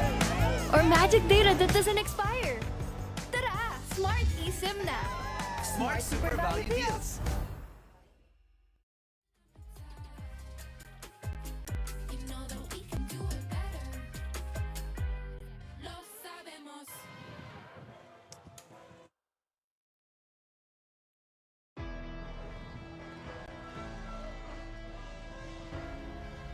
All right, we're back. Here we are, the scene of the Siargao Cup, the International Surfing Cup here, the 27th edition. We're just passing the tower on the very left of the screen there. That's your little paddle out channel right here. This heat has been featuring right now Kalari Nagalo in the green. John Mark Tokong, the defending champ, is out there, everyone in red. So big heat here. Lamar Delamade in white and Kazuma Miyagi in blue. Welcome back, True Starling, to help talk me through this one, True. Yeah, thanks, Mark. That's a nice looking wave there for Calgary. Unfortunately, just didn't quite finish that one off, but he's already got a 2 in his scoreline. So pretty quick start for a couple of surfers in this heat. Yeah, Marimar is defending champion, one of the local legends around here. Look, he is the man. He's a rock star here in town, and he's on the Challenger Series. So I've sort of likened his act getting on the Challenger Series and what he does and the way he goes about it, and as the highest ranked Filipino, a little bit like Rio Wider has done for Indonesia getting onto the Championship Tour. You know, like that inspiration is right there in a very similar vein for Marimar. Yeah, I agree. Let's have a look at the replay, though, for Cowrie. Nice first turn. And then this is where he kind of loses it a little bit. It was unfortunate that he couldn't get a finish there. But, you know, nice start nonetheless. Looks like Kazuma may have got a little wave there as well. And for all the people online that are watching, if you've never seen Red Surf, John Mark Tokong goes by the alias of Marimar. surfs really fast. He's a crazy good tube rider out here. Probably no one knows the lineup better than him. He's featured in a lot of finals, and he loves to boost airs, so stand by. This is Lamar now on his second wave. Just wrapping around a little cut. He'll try and find a solid section. The thing just petering out. He's sticking with it. Over and out, wave number 2 for Lamar. But back to the John Mark Tokong theory. I love the way he surfs. I've seen a lot of him compete. And at one point when I first started watching him surf out here at Cloud 9, which obviously is home break, he looked like to me as one of the fastest surfers I'd ever seen, laid eyes on. He was just lightning quick. Yeah, he definitely is. He's super springy. He is super excited to just, get waves and get barreled. And let's have a look at this last wave for Lamar, though. Nice turn to start this one off. And then the wave, unfortunately, kind of fattens out a little bit for Lamar. And that was a 3 that locked in. So, nice score to start. But we haven't really had anything of that much substance. That last wave of Calorie was a 2.5. So smaller scores for this one. And it seems like that last heat as well was a little bit tricky. All right, we'll quickly cross down to Jessie Starling on the boardwalk, chatting with Varun Tanjong. Over to you, Jess. Yes, I'm here with Varun. Congratulations on winning that heat, but that was an extremely stressful heat. How are you feeling? Yeah, was pretty nervous on that one. The tide just switched to high tide, so the waves are pretty slow out there. But got a quick start, and yeah, stoked to make it to next round. And tell us, in heats like that, when it is such a low-scoring heat and there's not a lot of good waves coming through, what do you do to keep yourself calm and ensure that you're making this round? Yeah, just breathe, and yeah, I just pray, hope the good waves come to me, be smart with priority, because it's slow out there, so you want to be on the good waves. And made a couple of mistakes, didn't serve my best, but I think there's more to come in the next round. And you're from Indonesia. The temperature's similar. We're on a reef break. So did you train on a wave similar like this to prepare for this event, or what did you do? Yeah, there's a lot of reef breaks in Bali, close to my house. There's some fun right-handers, Nyang Nyang. So I've been practicing there every day. And yeah, I'm here with a good crew, Kian, my filmer Dylan, and we're just having a good time, enjoying it, not too stressed. Just, yeah, having a good time. And is there anyone you want to say hello to or thanks for watching back home? Yeah, shout out to Mom and Dad, Bronson. I know you couldn't make it this time, but hopefully, yeah, we do good. Keep going. Awesome. Well, congratulations. That was a nerve-wracking heat, but you got the job done, and we're looking forward to seeing you in the next round. Thanks. Thanks, guys. Back to you. Unreal. Thanks very much, Jesse. And well spoken there, young man. And when you get through heats like that, you kind of go, whew, still in the event, and I haven't surfed my best. Yeah. Sometimes that's, especially when you win, it's like, okay, well, I know I've got more to give. So it's, yeah, as you said, definitely a breath of, or a sigh of relief, I guess. A lot went on in that interview as well. All the crew online would have been watching. I think everybody rode a wave. John Mark got up there and spun the board and landed a pretty nice air. Everybody's sort of starting to get their groove on now. We're watching Kauri Nagala, wave number 4. His best score is only a 2.50.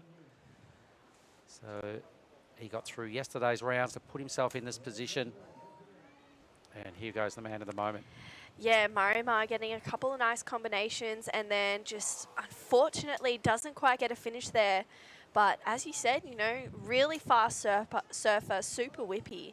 And, I feel like he's just always got a smile on his face.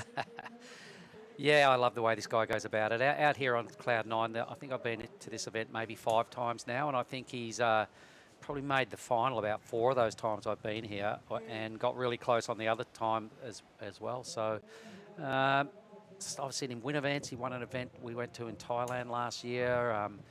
He won here last year. He's featuring and he's doing the rounds on the Challenger Series, so he probably hasn't won something for a little while. It's a tough environment up there on the Challenger Series, but he's back on home turf, and I reckon he really wants to make this one count.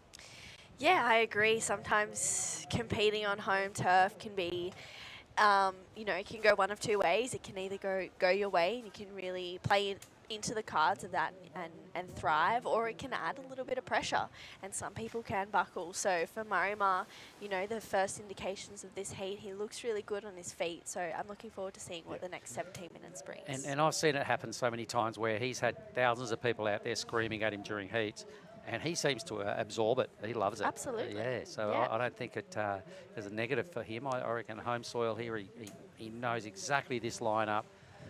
He would have surfed it small, big, onshore like this, that little air wind. So I reckon we've got some more air time coming out of Red as well. But at present, he's nobody's really got off to a flyer here. They've all just fumbled around in 2s and 3s and well and truly wide open. They're basically, I reckon, surfing about a 16-minute heat from this point on because it's advantage no one. Yeah, I agree. No one's really, you know, made their mark in this heat just yet. No one's been able to get one of those decent waves. But in that, on the same note, you know, nothing really of substance has come through so far in this heat. I feel like people have been either falling or the waves just haven't really been offering too much. But let's see what Marimar has in store for this one. I reckon there's an air coming. Boom. Whoops. Well, he loves a ramp. He's had 3 shots at it. He's only pulled off 1 small air rev to this point. I reckon under his skin he's going, righto, I'm just going to make my next wave count. So down to 15 minutes. Time for these guys to now really put some runs on the board that count, because nothing so far to talk about, really. Yeah, a bunch of 3s, a bunch of 2s, nothing special, but hopefully someone can just get a decent score and really start this heat somewhat. But Kazuma as well from Japan, he's been, you know, having a decent career so far, moving through the Asian region, and hopefully we can see him get a couple. He's got the priority there, so if a wave comes through, he has first choice, first option of that wave. So hopefully the ocean just plays into everyone's hands. All right, so the best single score, 3.6 in the red column for that little tidy air rev. He goes blue now, Kazuma, so in 4th. Boom, tidy tail whip, lots of height with the fins out the back. That looked pretty good. A little squeaky little inside section here to sign off. Taps it, still rolls down the line, hits it again. Convincing finish, that'll do. A lot of surfing done on that wave. Wheels out the back on one of his manoeuvres. He needed only a 3.56. You reckon he gets it? Yeah, I feel like, yeah, he'll probably get that on that wave. I think it was probably the best wave that we've seen so far. From start to finish, he did. There was a lot to like. Yeah, absolutely. You know, it kind of faded out a little bit towards the end, but we can't really be too fussy right now. There's not been much happening, so we'll see what that number rolls in as for Kazuma. Yep, I think in a low-scoring heat, a useful score. Here it comes. Just shy. 0.2 short now, so there's 0.4 separating first, second, and third. It's starting to pan out like the last heat. I know, yeah, really scrappy heat. This one, no one's, you know, as I said before, been able to jump the gun here and really get a decent wave. Kazuma moves himself into 3rd. He needs that 2.86, so, you know, he's not got himself into an advancing position, but he's made it a little bit easier for himself. A 2.86 is a pretty small score, but with the conditions being like this and not offering a lot right now, it's almost more nerve-wracking needing those small scores. I think best air wins here. It's that sort of conditions now. Right little fluffy sections. There's ramps all over the place.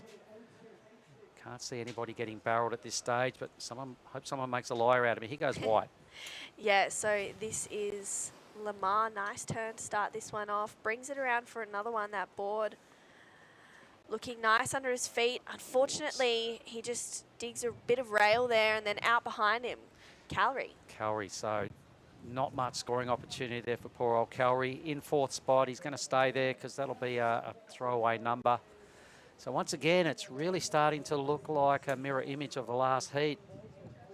Varun won that last heat on a 7-point-something. The second was a 7-point-something. Third was a 7-point-something. And we're having a look at the numbers here. It's really looking like the last heat. But Marimar now in top priority, and I reckon it's time to put the afterburners on because he will not be happy with his first 4 rides. Yeah, I agree. I think no one's been able to run away with this one. Who keeps saying it, but Kazuma having a solid look. carve to start for Kazuma, just rebounding that wave, and then this is where he's going to kick out because unfortunately not much more for Kazuma. He needs that 2.86. We'll see where it comes in. But you were lucky enough, Mark, to speak to the president's son, Vinny Marco, Vinny a little bit Marcos. He earlier. was really cool. At first he was really nervous too, but you know, I just had to say, settle down, bro. We're just surfers here. It's not a political speech, and he just eased his way into it, and he spoke really well. And he's a surfer through and through. He does live in Manila, and he's got to go back this afternoon. He's like, damn, I've got to leave. I can't sit here and finish watching this event. And I said, oh, man, your life, you know, have you got a fairly hectic schedule? He just looked at me and goes, you have no idea. Yeah. The president's son, he's everywhere. Got so much going on. I was recently down at the Bells Longboard Tour event, and there's a Filipino longboarder, JR, who is on the tour, and he's, you know, a really beautiful longboarder to watch, has so much grace and style. And, oh, here we go. Oh, unfortunately for Calorie, doesn't quite make that one. But Vinny actually made the move and, you know, came down for a couple of days to support JR, which is amazing to see, you know, him backing the surfers from this country. Yeah, and John and Jerry, they told me, they go, this guy's, he's just a surfer. He's like one of us now. And, you know, the focus is right on surfing. And now that the president's son is a surfer and he's going, Dad, it's about this surfing thing. It's really gained a lot more focus having someone, you know, such in high regard like Vinny as a surfer, and yeah, to follow JR down to Bells just to watch and hang in there, and he spoke really highly. He knew all the surfers, and he surfed out here a couple of times, and he's been to a lot of different spots in the Philippines. Telling me there's 7,000 islands in the Philippines. Oh, wow. So there's a lot of spots out there. Wow. Cloud 9 is not your only opportunity to ride waves in the Philippines, everyone. Yeah, there's plenty by the sounds of it. Probably a fair few that have been maybe untouched. Here we go. Look at Red, kick and thrash here. Marimar seriously wants in on this wave, or does he? Here he goes. Take us through this, Drew. Yeah, so Marimar goes straight up into the lip. That's a better looking turn and brings it around again for a hard carve. And that's all she wrote for Marimar, so he'll get out. I like that. That's better. That's a better looking wave. Best wave of the heat. Yeah, the local surfer. Yep, the biggest wave. Two really strong, committed rail moves. First one right in the pocket. Second one just a good, healthy grind. In a low-scoring heat, I think for sure this turns into the best number. He only needs 3 to go to the lead. 100% that will happen. 9 minutes now. So he sat there for a long time with priority, and he knew what he needed. He fumbled around on 4 other waves and did not like any of those numbers. So this will be something a little more substantial he can hang his hat on. Yeah, let's have a look at the replay though. Straight up into the lip. Doesn't really push it too much. And then brings it around for a carve there. I mean, that's like, that was a really good wave. But even then, you know, it's not the standard of surfing that we're used to seeing from Marimar. You know, he didn't try and push it too much. Well, he's playing the game. He needed a score. He got a score. He turned it into a 5. You could see he was serving a bit under his best, just to play the game and finish a wave. So I think just a solid tactic. He got the wave he wanted, and he just put some runs on the board. That's all he needed to do. Yeah, absolutely. Smart competitive surfing from Marimar. But this is Cowrie, up and riding, smaller wave. Tries to get a little bit of height there, but the section not offering too much, so he'll regroup here and gets a spin. Woohoo! Well done, young man. Makes it. Yeah, I reckon he'll be pretty happy with that. The inexperience, the difference is clear cut between him and John Mark. You know, this young fella, he's got to be a super young pup. He's up against probably his hero, and he's competing quite well. He's already caught 8 waves now. He's sitting in 4th. Needs just over 4 points, so that might turn into his better score anyway. Yeah, well, Marimar, you could see him just trying to sell Kazuma on that one, and it absolutely worked. Yeah, Kazuma's probably like, if you want it, I want it. Yeah, he was like, I'll take that if you like it. But that was unfortunate for Kazuma. That one not really eventuating to too much. So John's in a happy place. He's in the lead now, only needing to improve on a 3.6. He's got second priority. Still got 7 and a bit minutes, so it's starting to come together now for the top seed of the event. Yeah, absolutely. He just seems to be, I don't know, he's not surfing like we're used to, as I said before. He's just doing some really smart competitive surfing right now, and that's kind of, he had to regroup in that heat because he probably could tell that the conditions aren't offering those perfect barrels that he's, I would say, used to seeing this wave produce. So he's just adjusted from there, and now he's, you know, found himself in the lead. Yep, with some time to work on it. So for sure, we're going to see at least one more wave out of him. Lamar, that's the surfer in white sitting right next to him. He has top priority. So the bad news for green and blue is they're running out of time rapidly, and they do not have first or second pick of the next set.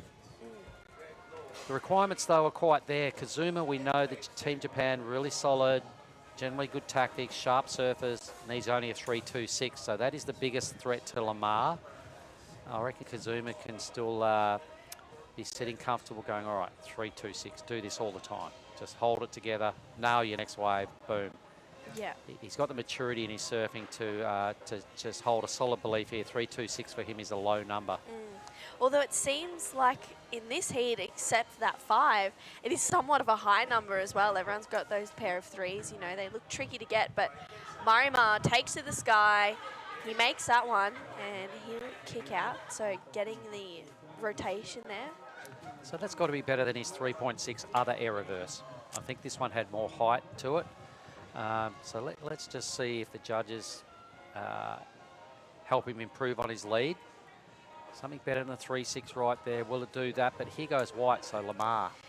Yeah, just highlighting that first section straight up into the lip for Lamar, and then brings it around for another one. He found a nice looking 2 connections there, and he gets a 3rd. So this wave offering more and more for the local surfer here, and then he almost gets a finish. That would have just been the icing on the cake there for Lamar. 2 pretty reasonable waves, both for the currently first and second place getters. Lamar and John Mark are probably both about to improve their 2-wave totals, which is bad news for Kazuma and Cowrie. They're down to the 5-minute mark now, so the judges are still having a little debate on that last 2-wave exchange, but here goes Kazuma. Yeah, Kazuma straight up into it, just drawing that bottom turn out. Drops the arm there, but unfortunately that wave, it just, didn't offer much more. You know what, even his first hit, and he'll realise it, there Didn't was really no connect. spray. There was no spray, so that indicates the timing was a bit off. John Mark having a good look at that wave, sitting out the back with second priority. Still waiting on 3 numbers now to confirm our current qualifiers. So I like what White did. White did a lot of surfing. Pretty sharp. He looked pretty good. Yeah, he did. You know, he looked like he was, you know, hungry to get a good score. So we'll see. I think just locked in at a 3.2, but maybe he has another wave. John score as Marimar's numbers in as well, so that's the best wave of the heat. Yeah, 5.45 for that air reverse that we saw a little bit earlier. This wave for Kazuma was a 2.85. Yeah, so the judges can tell when the connections are there. Kazuma's body language when he flicked out, he's kind of like, damn. Yeah, and it went into his top 2, but he needs that 3.25. He just kind of was 0.4 off the score. We'll see what this last wave, it's 3.7 for Lamar, so that extends his position in second. Kazuma now needs to regroup. He needs a 3.75, basically a 4, to see himself in second place. Yep, the requirement went up just a smidge there for Kazuma now, but once again, I reckon he's still got he'll still have the belief. I know he's a really good surfer, low scoring heat, the ask is not much, the time on the clock, he's probably done these sort of drills before. You've got 3 minutes to go, dude, you need a 4. And here he is, he's in that position, so he's just going to have to dig into his skill set, his tactics, and I reckon he's still every chance here. Yeah, I agree. You know, there seems to be a fair amount of waves coming through, so I feel like we will definitely see a few more wave rotations coming through towards the back end of this heat, and Kazuma just needs to find himself on one of the better ones. Interestingly, when you look where John Mark's positioned himself now John Mark will have top priority because he goes Cowrie, wave number 9 for this young fella. He needs his best ride. I don't think that's it. John Mark lets Kazuma have a look at this wave. Yeah, so Kazuma flies down the line. Oh, wow, that was a better looking wave there for Kazuma. I really like that, and so did he. Yeah. So flying down the line again, and then just, ties it up. Right on neatly. cue. We got 3 claims out of him on one wave, so he's feeling it. Yeah, I really liked that wave. I feel like, every moment of passion there was well deserved. And, you know, he held his composure. And That's really, exactly what he did. He answered the challenge. Yeah, exactly. You know, it was like, I'm just going to dig into my skill set and do what I know that I can. 375 is a small score, but you really want to try and double that to apply the pressure. Going into that first air that he took on, there was a lot of pressure on that, and he had to make it. Yeah, talk me through it, Mark. All right, so he got a good burst of speed straight away. Boom, big pop, solid landing. Boom, there's the first claim. The pistol's going towards the tower. Then he went, oh, hang on. There's still a little inside track here, and he raced on down the line and squeezed out another really solid move for 2 more claims. Yeah, well, 6.25 was pretty insane stuff there for Kazuma. Looks like we also had Lamar going to the air as well. I don't know whether he made that one. And then Marimar on the answer back. Is he going to answer? Of course he does. Wow. Yeah, he sticks it. No claim, business as usual for John Mark. He's doing what he needs to do. He's trying to improve on a 5. He may have heard that score of Kazuma's come through, but either way, Cowrey's staying super busy here, wave number 10. Great exchange, Blue. I knew he had it in him, and he kept the belief there as well. So John Mark's had a solid challenge thrown at him now by Kazuma. It's on another one. Yeah, Kazuma just trying to better that 3.35. He knows he's not quite yet safe in second place. This one's starting to open up more. Now he is. Wow, he's just gone, okay, I'm sweet. Man, Thank you so much. He turned that around in 90 seconds, I reckon, those 2 rides. Yeah, it's not over till the hooter goes, that's for sure. What a comeback effort. He's just resurrected himself out of 3rd. Just about had a shot at the lead. Oh, White's done some sort of spinner. What's going on there? So Lamar's going down swinging hard here. 10 seconds on the clock. He only needs a 5.91. I mean, we do have another score for Kazuma, so... Score for everyone, really. My goodness. No idea who gets through. But it was... it really came to life at the back end of that heat. It sort of... The last 15 minutes went nuts. This little fella here's thrown down a lot of airs and shown us a very solid competitive effort. Kazuma got the best wave of the heat, the 6.25. And we'll come back in a moment with results of Heat 13, but we'll just have to take a short break. We'll be right back shortly. Heat 14 coming.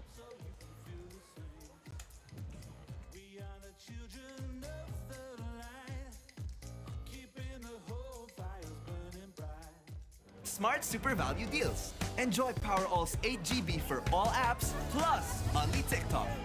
Or magic data that doesn't expire. Tara! Smart eSIM na! Smart Super Value Deals.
Sorry, I was talking to Seth. That's okay.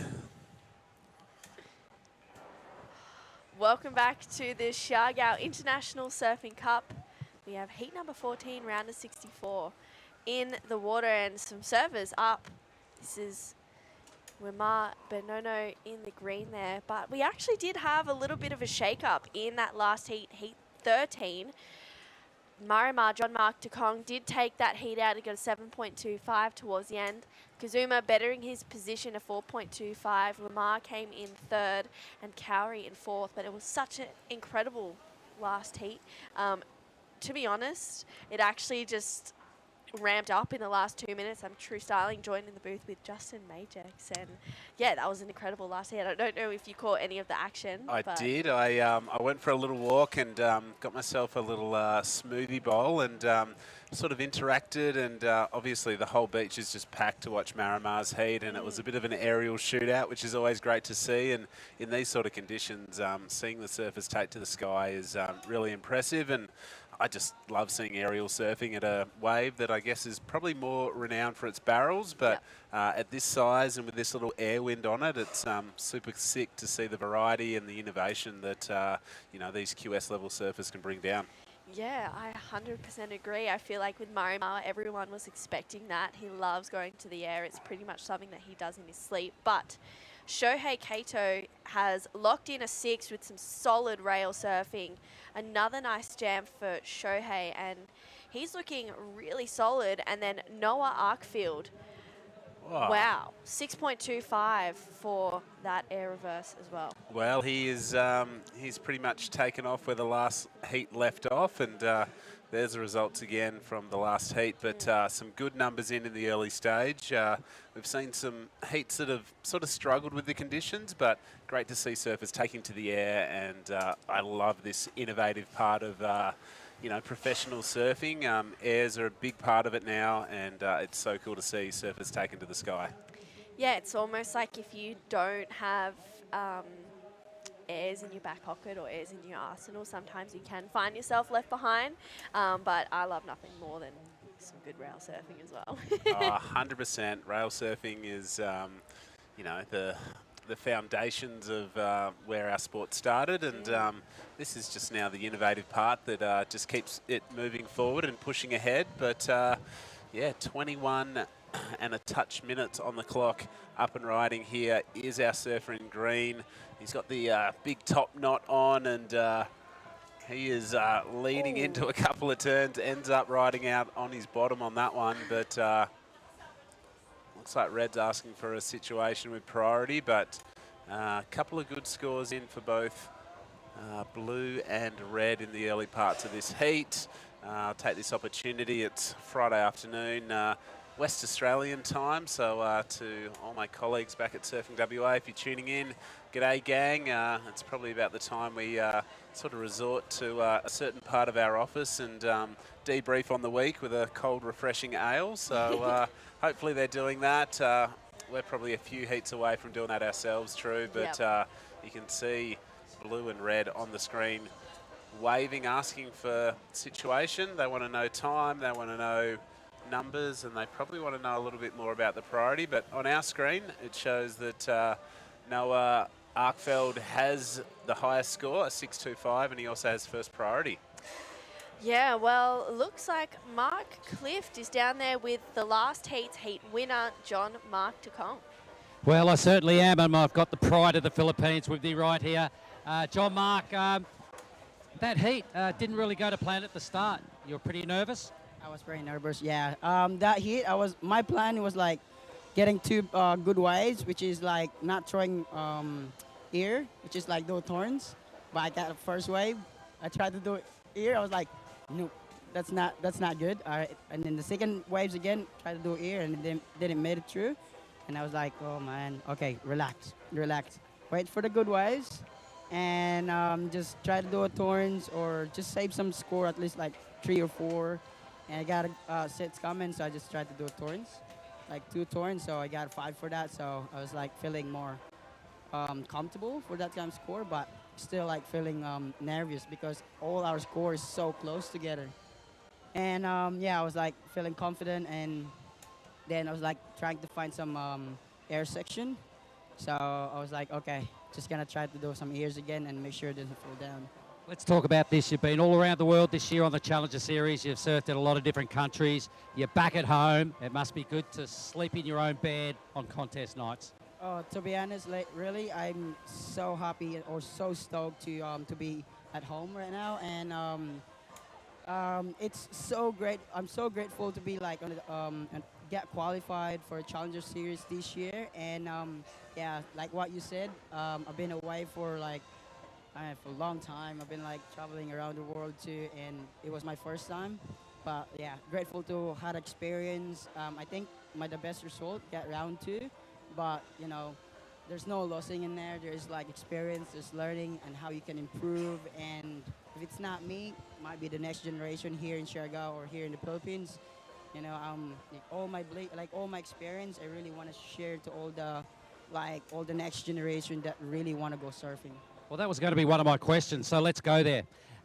Everybody knows who you are. You're on the Challenger Series. You're the Filipino's highest-ranked surfer. There's a lot of people probably watching this live interview right now.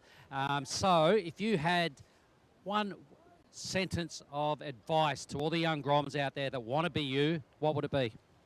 Really just go surf, like surf hard and try to push yourself more. Like sometimes there's a day that doesn't work your way, but just don't give up. Just keep pushing and yeah, and keep surfing like not just a good waves. Try to get used to it with a beach break because what I experienced for the Challenger Series, a lot of waves also it's like different, you know, and it was so hard. Like for me, it was like that's the great experience for me because like I grew up in Cloud 9 and which is my home break, and like the waves is always the same spot breaking. So like in the beach break, it's breaking everywhere. So yeah. So all my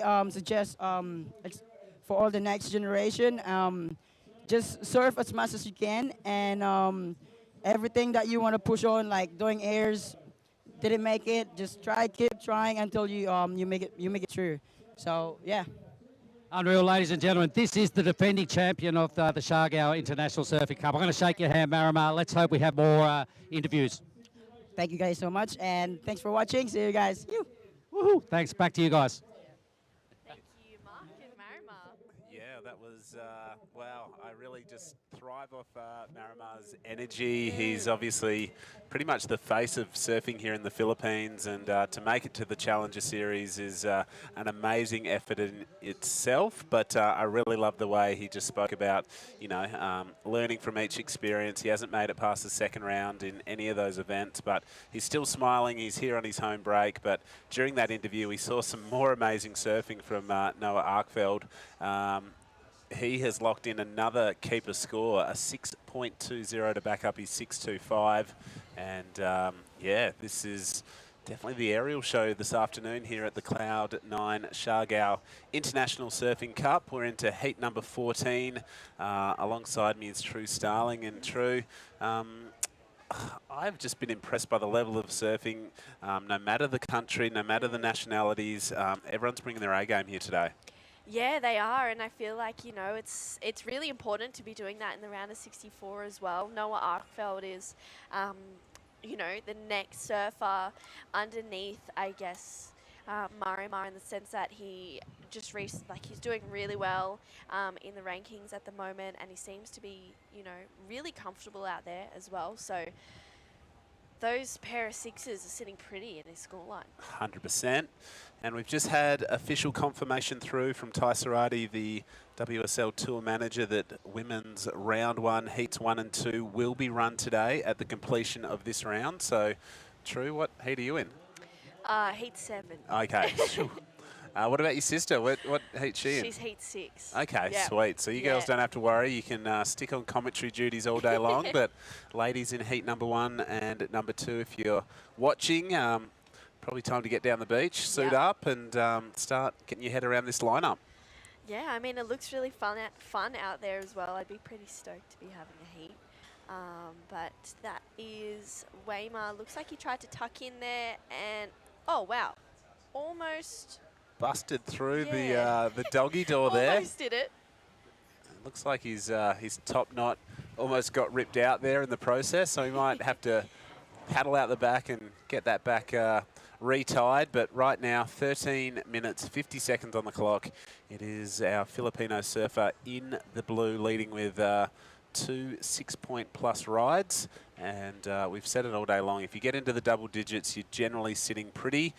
Right now, a 12.45 two-wave combined total. Currently in third is Red. Kato from Japan chasing what is a 6.45 to take the lead. and some higher numbers needed by both green and white. Right now the scoreline's pretty low with 2s and 1s in their scoreline, so still enough time to dust it off. We've seen things really change around in the last few minutes in the last couple of heats, so the heat's never over until the siren sounds, so a bunch more time to see if these surfers can improve on their current situations. Yeah, absolutely. You know, you can't give up until, well, you can't give up at all, you know. There's always a moment, or there's always an opportunity for you to be able to showcase your surfing and get the scores. You just got to have that belief. I think there's a lot of belief in the Filipino surfers. I've seen it. Yeah. They don't go down without a fight. They'll scratch and they'll surf and shred their way through as many waves and as many turns as they can to try and get through. So right now, 3 of them in this heat up against a Japanese surfer in the red, and pretty much smack bang on the halfway stage of this heat. It is a Filipino surfer leading the matchup. A bunch of really cool aerial maneuvers getting thrown down in that one. And, well, for me, the winds have stayed pretty well light. Around this time yesterday afternoon, we sort of started to see a few white caps out the back, but this is still a pretty manageable air, no matter where you're from or where you surf. Yeah, definitely. Yesterday we did see the conditions maybe a little bit more hollow compared to today. We saw some great tube rides as well. So today that's been missing, I guess, a little bit, but I tell you what, the air game has definitely made up for it. So 11 and a half minutes, and Noah Arkfield, a 6.25 and a 6.2. He's on pretty much his only 2 waves, so he started out really confident. He knows exactly what he needs to do, and I think, you know, it's very brave and pretty bold to start off on your first wave with a solid air reverse. Well, I think you have to come into these heats really confident, and to have the confidence in your manoeuvre selection and be able to throw that down on the first section shows the judges that that fair bit of risk. You know, you're throwing it all out there. If you don't stick it, obviously you're going to not extract the maximum points from your ride. So I love the fact the judges have gone into the good range and rewarded him for that highly committed manoeuvre on the opening section of the ride. Yeah, I agree. You know, it's just shown that they like it, and they like that critical air, and especially that rotation. We saw Marima at the start. He did a couple, but they were, you know, kind of small, and the judges were like, hey, that was cool, but let's see more. Here we go. Live action, though. Wema is, unfortunately, just catches a bit of rail there, and he goes down. And then out the back, looks like someone was having a paddle, but that could be my eyes. Yeah, there it is. Good eyes. White Joseph just trying to make his way through this one, but unfortunately that wave just doesn't do too much for Joseph there. So both green and white, a couple of small throwaway scores, but Shohei up and riding on this one. Yeah, goes to the air. Oh my. Nice little straighty there, and just came down a little bit heavy.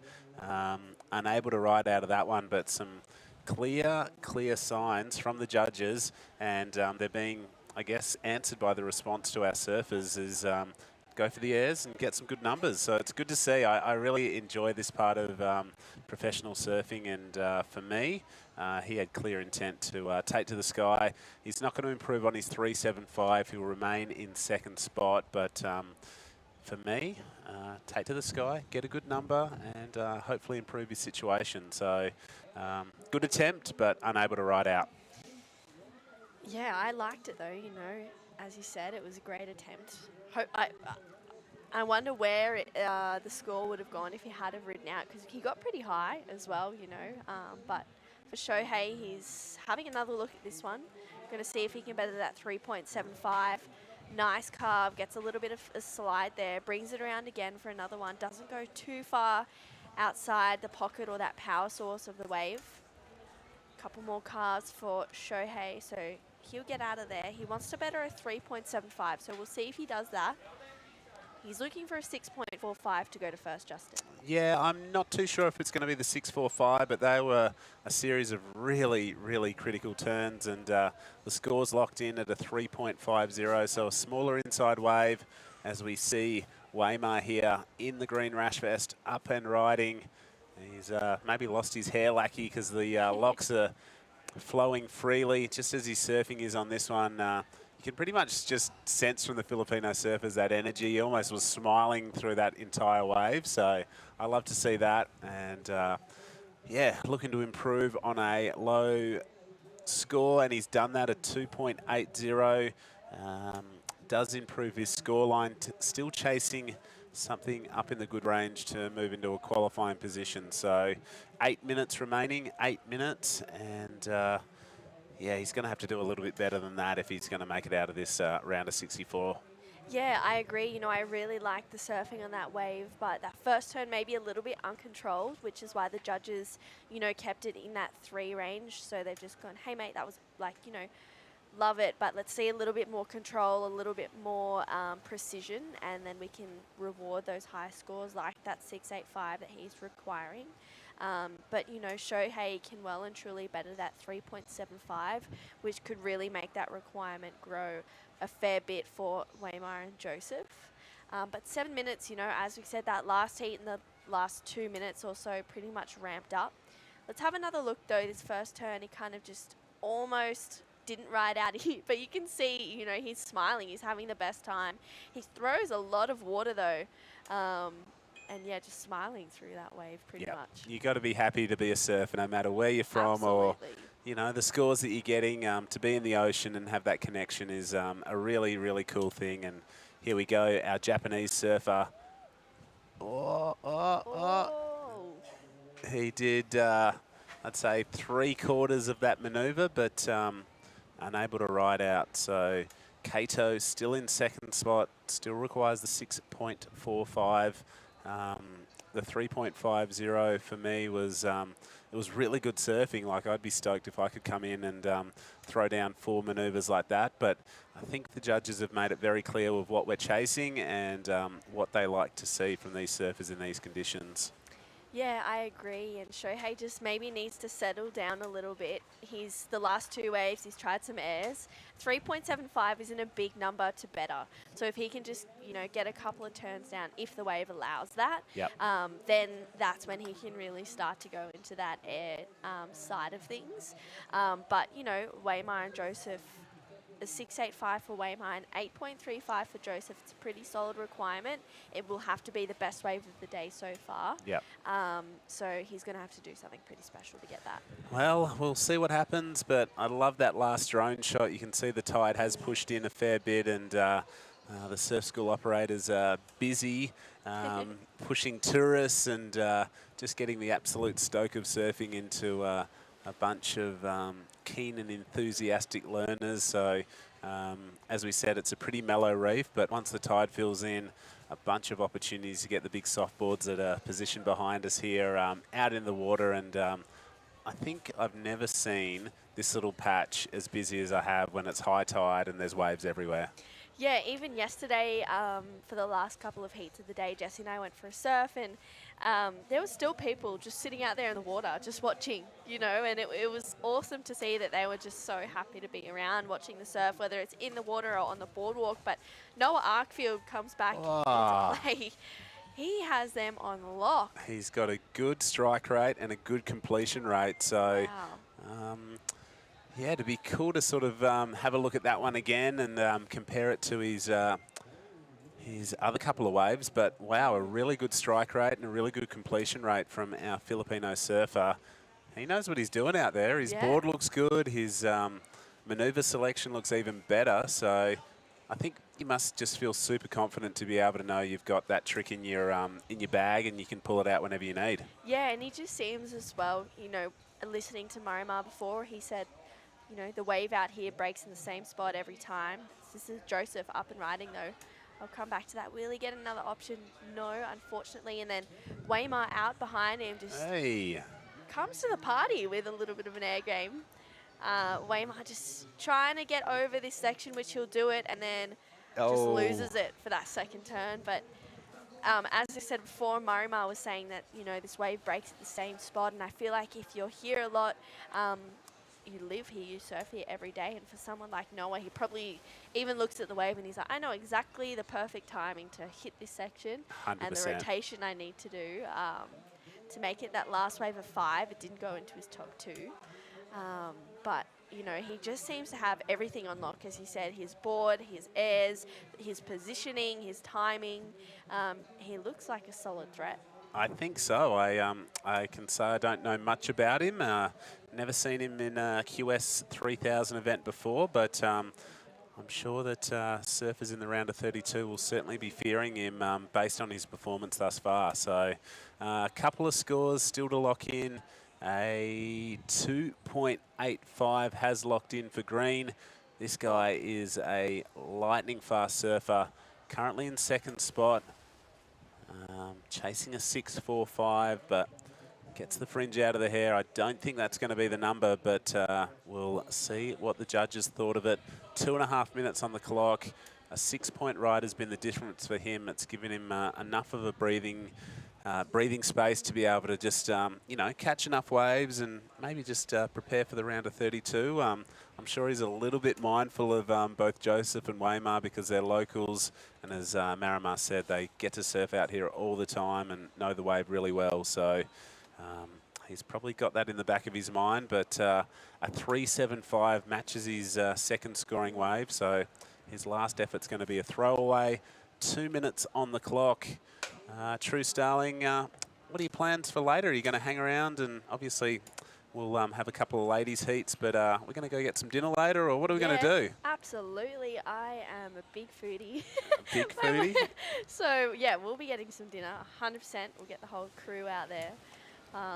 Who knows? I actually said to Ty before, I was like, so, Ty, what's the plans for dinner? Where are we going? And he's like, oh, you were there. The world's our oyster. That's what he said. So we'll see. We'll see what's on the cards. Maybe a little surf before it gets dark, if there's enough time. Okay. But I think tomorrow it sounds like potentially a bit of an earlier call time. It sounds like the tides are starting to work in our favour a little bit more. So we might be able to get competition underway a little bit earlier in those nice light early morning conditions before maybe going on hold during the middle of the day and coming back in the afternoon. So we'll keep you posted on what's going on. After this, there'll be 2 more heats of the men's round of 64, and then we'll start with the women's round of 32. We're hopeful of getting 2 of those heats done here today. So fingers crossed, 4 more heats to complete day number 2 here at the Siargao International Surfing Cup. I've been super excited to call every heat I've had the opportunity to because, well, here we see our heat leader. I reckon he's going to take to the air again. Oh, alley-oop this time. Wow. So, yep, he definitely has a deep bag of tricks. And I actually saw him in the first day we got here stomp one of the biggest alley-oops I've ever seen. It was massive. He got all the hoots and hollers from the crowd, and all the local boys were going off, and that was almost a repeat of what he stomped on my first day here. Oh, Shohei just trying to get a couple more waves, better that 3.75. He looks like he's kind of a bit frustrated, maybe not really getting, you know, a solid backup, but he's made it through to the next round. That's all you can ask for. He's done enough. He's done enough. So I don't think any of those last 3 waves we saw will go into Surfer's top 2. I'm sure we'll probably see Noah and Shohei in the upcoming heats. Yeah, that we will. Well, don't go anywhere. We have heat 15 of the round of 64 coming up right after this quick break.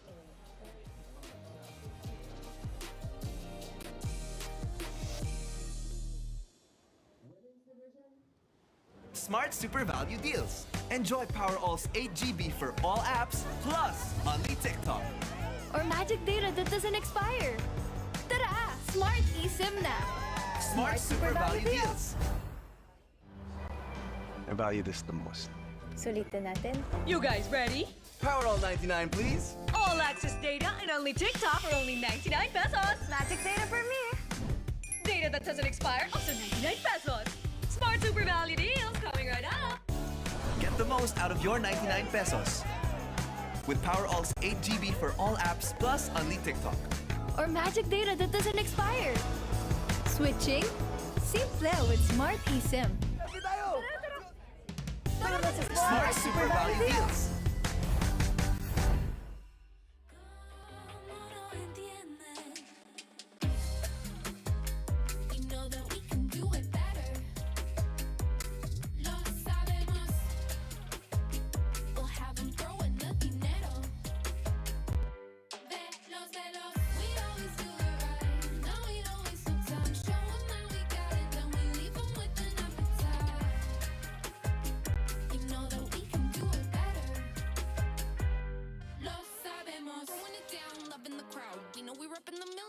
mouth, getting them loud, taking their clout, so one day I can buy a house. Sabe que nadie no puede parar, somos la reina y se enamora. Ven a mi cama, te vas a botar.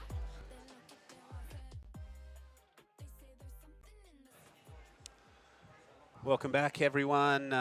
We're into Heat 15 here in the men's round of 64. This is a World Surf League QS 3000 in the Asian region. And great to see some great representation from 3 different nations. We've got 2 Japanese surfers, a Taiwanese surfer, and a local Filipino here in the second to last heat of this round.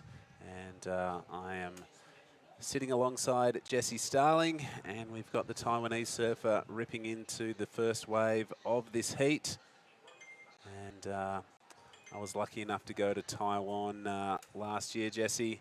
I hear you're going there next. Yeah, so going there after this, back-to-back events, and I'm really excited. I've actually never been to Taiwan. I had the opportunity to go and commentate last year, actually, but I had just recently had dengue fever and didn't feel up for it, so I said I might stay home for this one, but I'm really excited that I got the call up again and I'll be commentating and competing over there.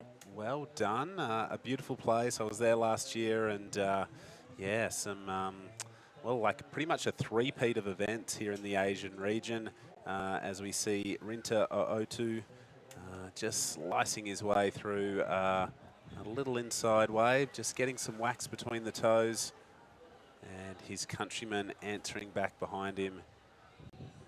Kai in the blue, keeping the board moving rail to rail, and punches a nice little inside turn.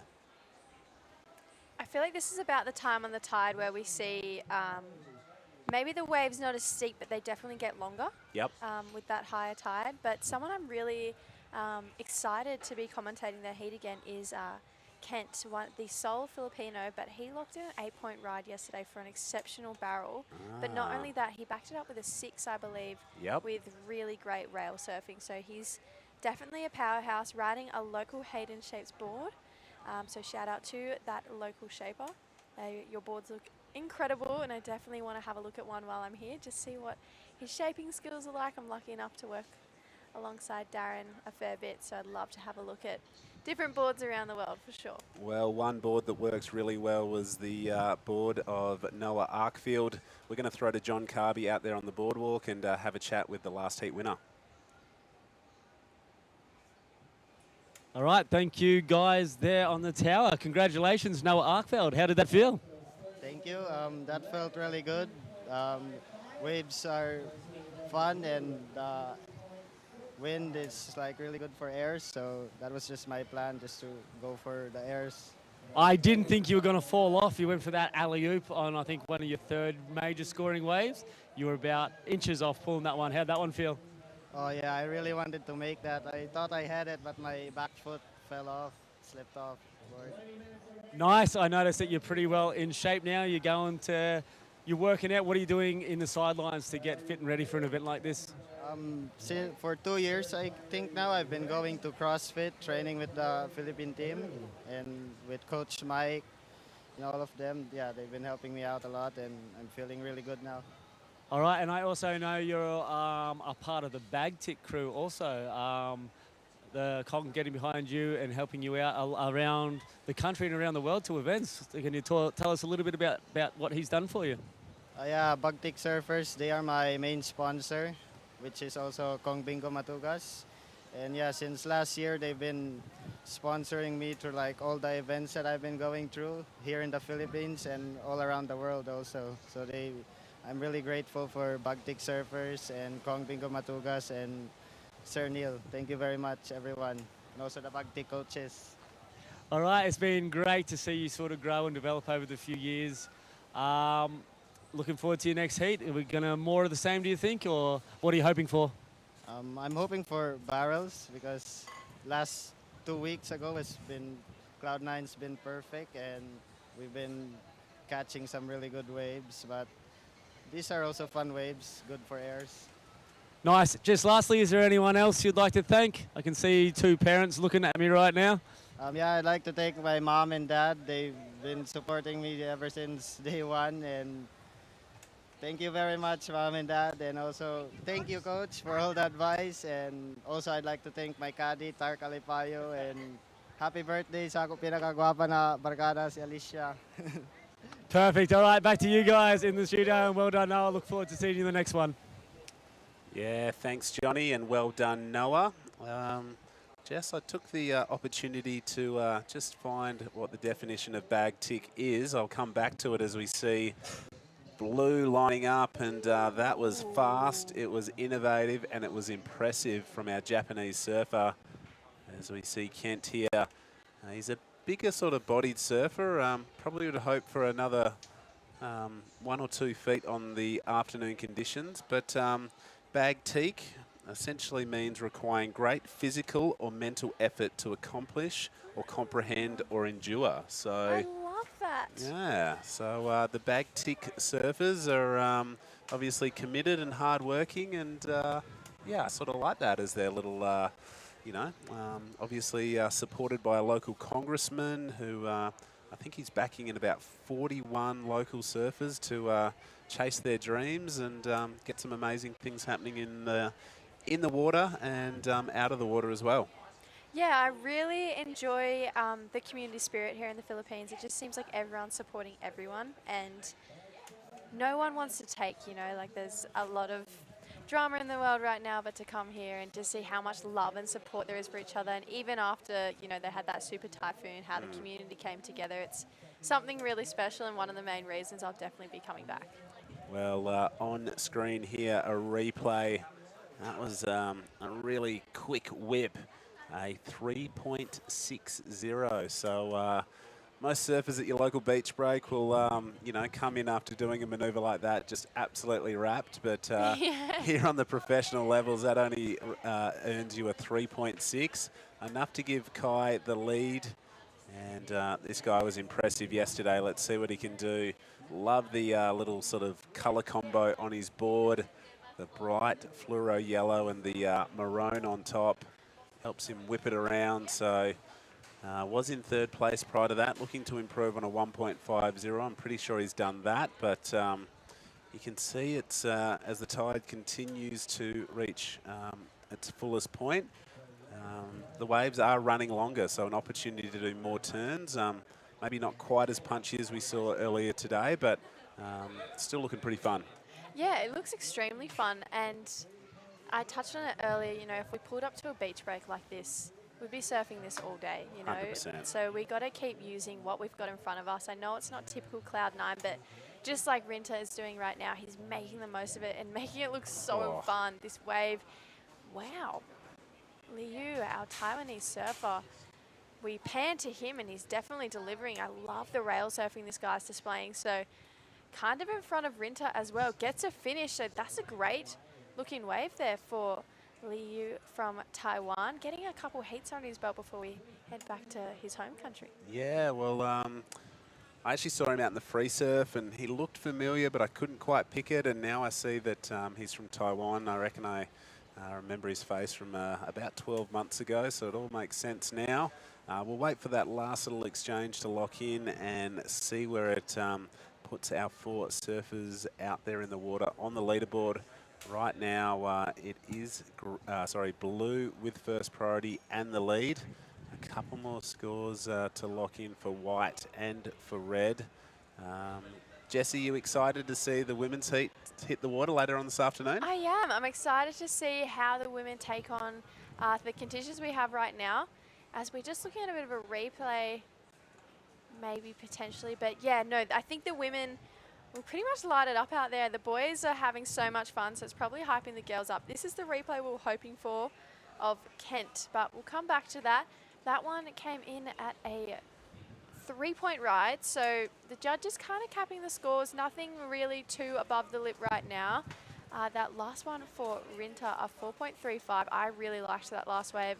And for Liu, a 3.65. Here we go. This is Kent. He was so impressive yesterday. Loved that lip line float. This is a bit of a bigger wave, so helps with his stature. Allows him to throw the tail a little bit more. Gets a bit of a bonus section down the line. And a foam climb, he likes it. Yeah, I think he you know, he had to get past that really big first section and floated a long distance to get out onto the green face. You can see he's got down to where the free surfers are, so that was a long running wave, and we've been speaking about that. The fuller tide makes this wave run a little bit longer and pushes further in over the reef. But yeah, interested to see where it's going to go. Right now, it is the two Japanese surfers holding down first and second, respectively. Rinta Ootu has a 4.35. That is the best number of the heat. Really, we're stuck in the 3s and 4s right now. Someone just needs a bigger set wave and to bust something out to break into that average to good range and really provide a point of difference with the judges, I think.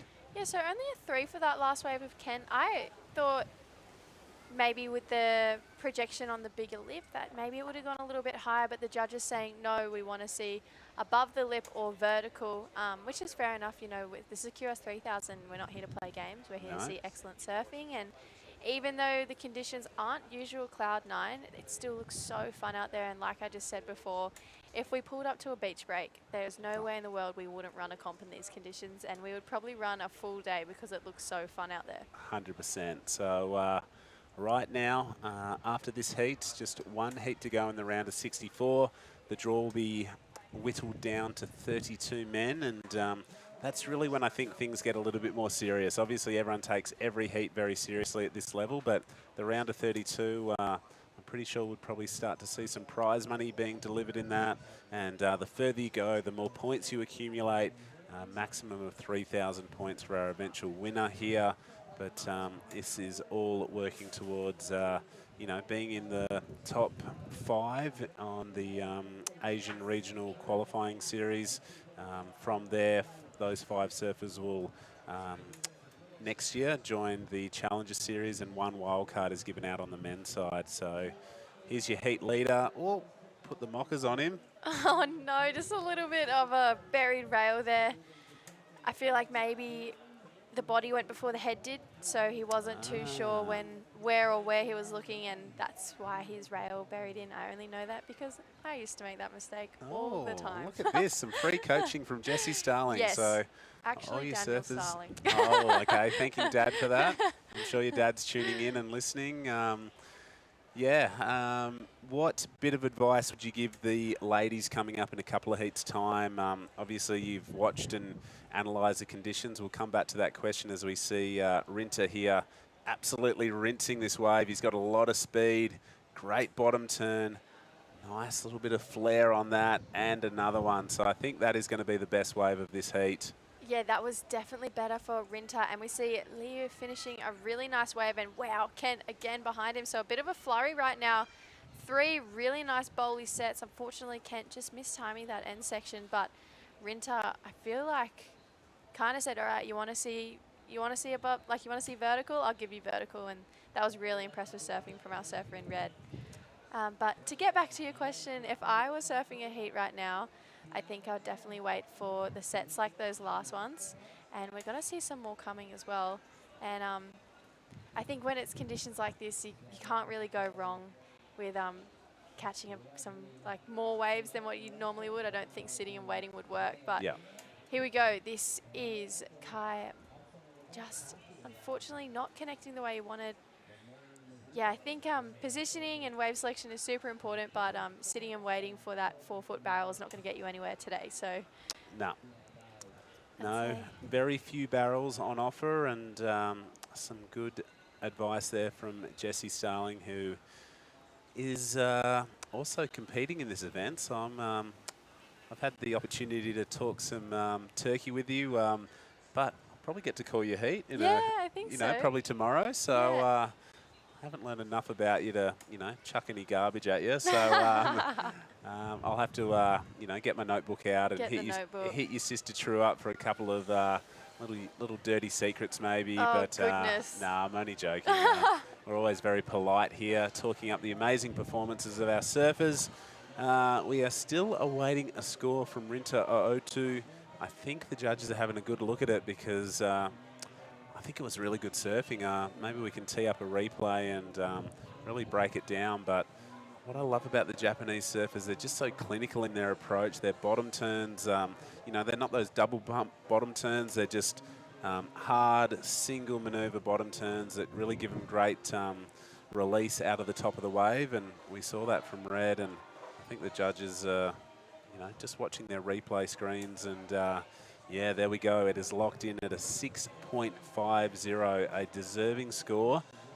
That was some really tight in-the-pocket surfing from our Japanese surfer in the red, and that gives him a fair bit of breathing space on the leaderboard.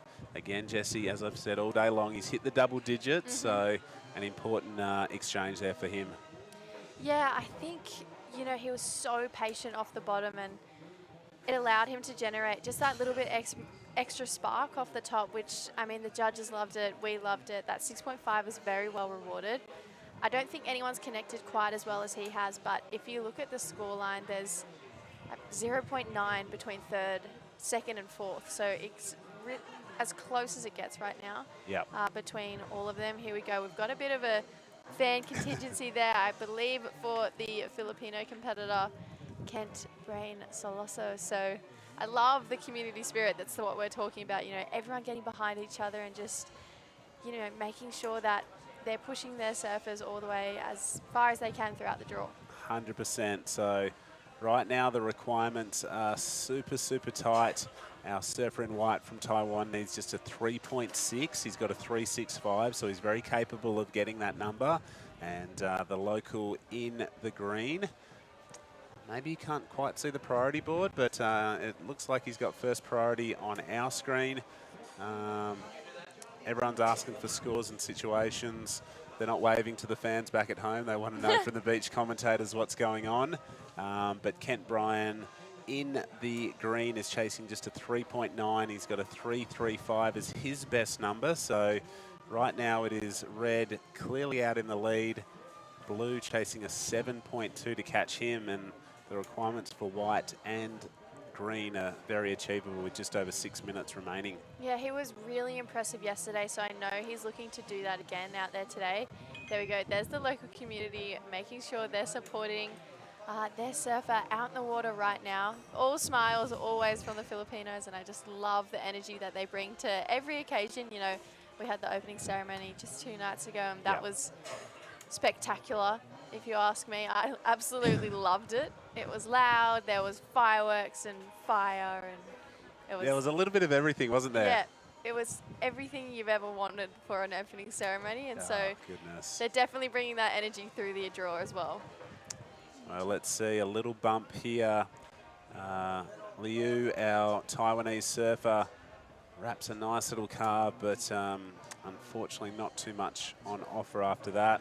What I did like to see of that little sort of crowd shot was Filmar Alapeo right in the mix. Obviously he's here, there he is on screen. That guy dropped a 9.50 for an amazing rodeo. I've never seen one of those live in competition before. Obviously they feature quite heavily in your surf movies and whatnot, but I've never called one of those. And that is the highest individual score of the event so far, a 9.50, near perfect. I must have been surfing because I completely missed that. What the? I know. I need to go back and watch the highlights. Here we go. This is Kent trying to find his groove in this heat.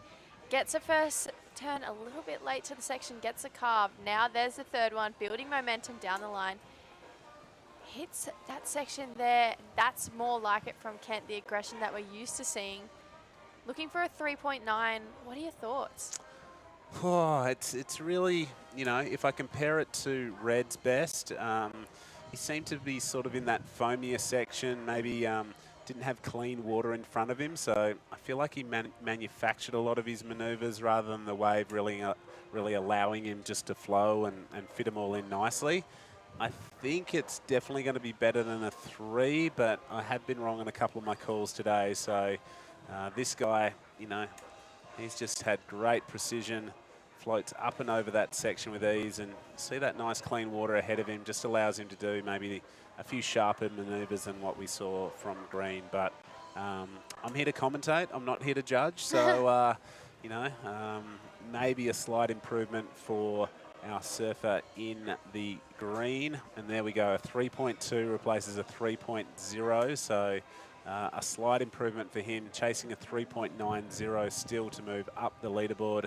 Last score for Red was a 5.0, so he does improve his situation, Jess, and just over 3 minutes. This is the replay of Kent's. Yeah, so he gets a bit late to that first section and then carves there, so nothing's really happened right now. This is where he builds a bit of momentum, gets a layback on the next turn following that one, and I think that's where the bulk of the score would come from, but totally agree with what you're saying. I feel like he's trying to manufacture something that's not really there on that wave, where Rinta is working with the wave. Yeah. And he's just found that flow and found that open face that our other three competitors really haven't found so far. So I feel like if I was Kai, Liu or Kent, we've seen this situation time and time again so far in this event, and it's nerve-wracking for them to be in, and you're definitely not safe if you're Kai, and it's just out of reach if you're Liu or Kent. So well, it's a battle of the threes, you know, that they've all got numbers that start with a 3. It's super, super close. You can see there is, well, you know, 0.75 separating first, second and third essentially, so it's super tight. It could go either way, and right now priority is probably a pretty good weapon to be able to use to keep both white and green off waves. I don't know, I feel nervous for all three of these surfers because anything can happen. And here he goes, uses his priority. I don't know if green went prior to that or what exactly happened there, but I'm pretty sure, looks like all of them have locked in low little numbers. So a throwaway for green, a throwaway for blue. So we'll see. This gives now white Liu from Taiwan his opportunity with first priority in 90 seconds on the clock. yeah, only looking for a 3.6. I think we saw Kent go for a big maneuver, but maybe coming unstuck. Looking for that 3.9, and then, yeah, not sure what happened there with blue, but obviously just a throwaway number. But a 3.6, so doable, just over 1 minute to go for white.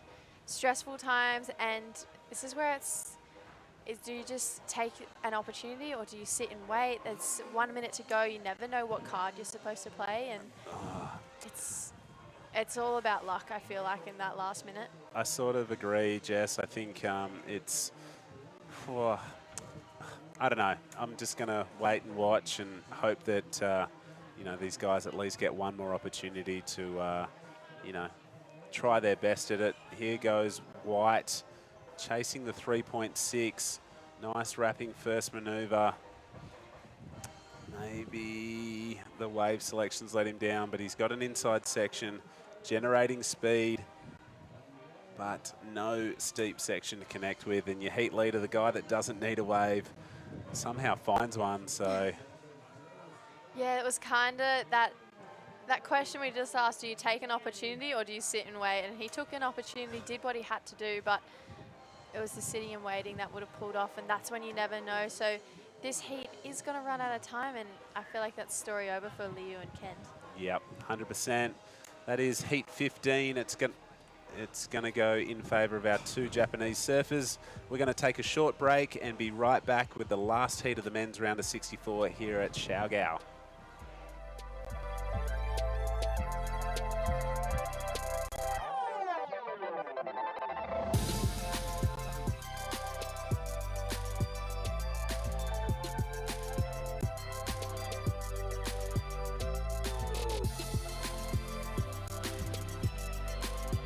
Smart Super Value Deals. Enjoy Powerall's 8GB for all apps, plus only TikTok.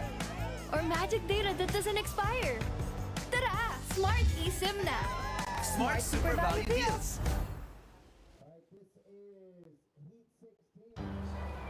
I value this the most. Sulitin natin. You guys ready? Powerall 99, please. All access data and only TikTok for only 99 pesos. Magic data for me. Data that doesn't expire, also 99 pesos. Smart Super Value Deals coming right up. Get the most out of your 99 pesos.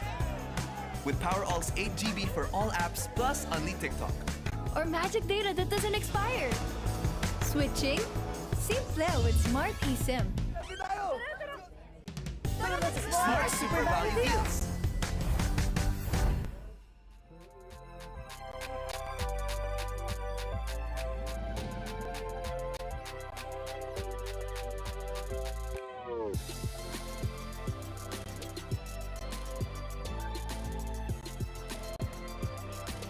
All right, welcome back everyone. This is the round of 64, heat number 16 of the Siargao International Surfing Cup, the 27th edition here, and that is Sue Ida trying to hold on to that final maneuver straight into a bomb. This is Redden Espejon.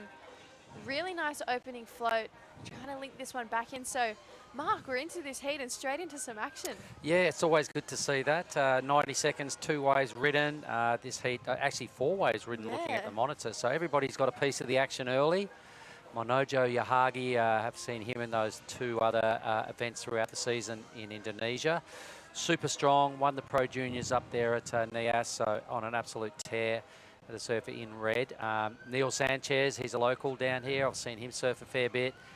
He also travelled to some events last year and did quite well in Indonesia. Sue Ida, not sure about Sue, where he's from, but Redden Espejon, another famous name down here at Cloud9. Espejon is a strong surfing family. Yeah, I feel like I've seen that name pop up so many times already throughout the event, throughout the last 2 days. So Redden, I'm not sure how his family went today, but he's definitely flying the flag for the Espejon family. At 2.25 for his first wave, Sue unfortunately not riding out of that turn, so just a 1-point ride, but judges taking their time with Manojo and Neil, so maybe some good scores coming in. Maybe something happened. I know Red is an absolute ferocious competitor. He's another one in the mould of Team Japan that is charging through the rankings and making a solid impact at qualifying series levels and beyond. We're just going to go down to someone who has just been so impressive, and Jerry is down with Rinta Otu, who took out the win in the last heat. Here with Rinta Otu. Fantastic win in the last heat. Conditions are a bit challenging, but you seem to find no problem there at all. 1位で勝ててよかったです。コンディション結構温床入ってるんですけど、楽しくできました。 And Rinta asked if he could answer the questions in Japanese. I said, of course he can, because he's the winner.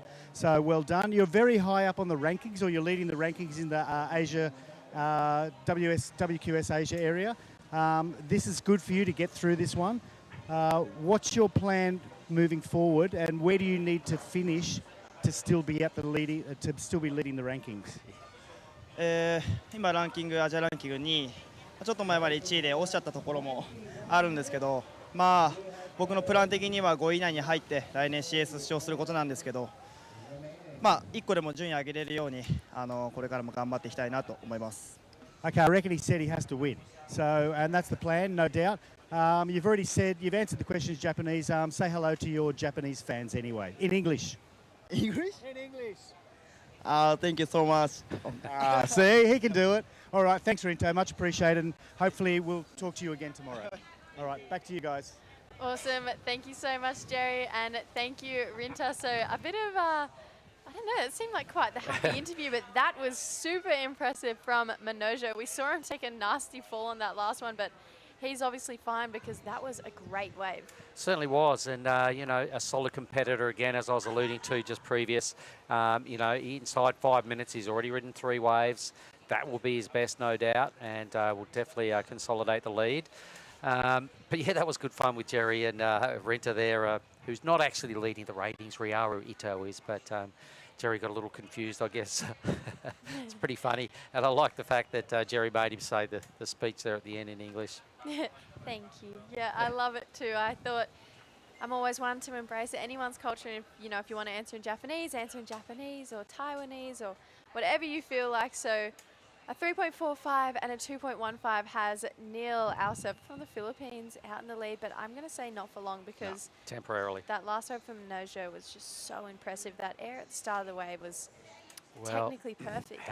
How he won the juniors in Nias, I'm not sure whether you saw it or not, but in the final, he went and sat super deep, deeper than anybody sat all week at the point, got an inside wave under everyone's guard and did 2 airs before he got to the pack and they were 2 insane airs. Got like an 8.5 or something, if I remember rightly. But he is an air master, so that does not surprise me, that last wave. And what did it come in at? Came out at a 6-point ride, so that's a really impressive score to have so early on. And, you know, we've seen people with 6s and really anything above a 5.5, I'd It's say. a keeper. Yeah, it's Kinda. a keeper, and they're looking good to progress through the heat. So a 6-point ride so early on, he's got to be feeling really good about that. Yeah, you And know, then- it's you know, to get a substantial score early, just really settle. Here he is again, up to his old trick. So he's caught 4 waves now in 6.5 minutes. Didn't see the start of that, so we'll have to rely on the replay to see what went on. But he's a demon competitor. He's really solid. Neil Sanchez there in the blue wants to know what's going on. He's heard all the hype. And Manojo catching wave after wave. Yeah, I'm excited to see where that last score came in from Manojo as well, because he's kind of, like you said, he's the air master, and where the judge is going to go with the singular maneuver, I'm not sure. Didn't see it all, yeah. I don't know whether we saw the whole wave. We just saw the back end of an air. Was that his first and only turn? I guess the score shortly will reflect what he did, so it must have been his only move. The numbers coming in, it's definitely going to be the second best wave of the heat. His second best score, about to drop in a mid-5. There it is, a flat 5. So now he's got a 6 and a 5 to have a commanding early lead.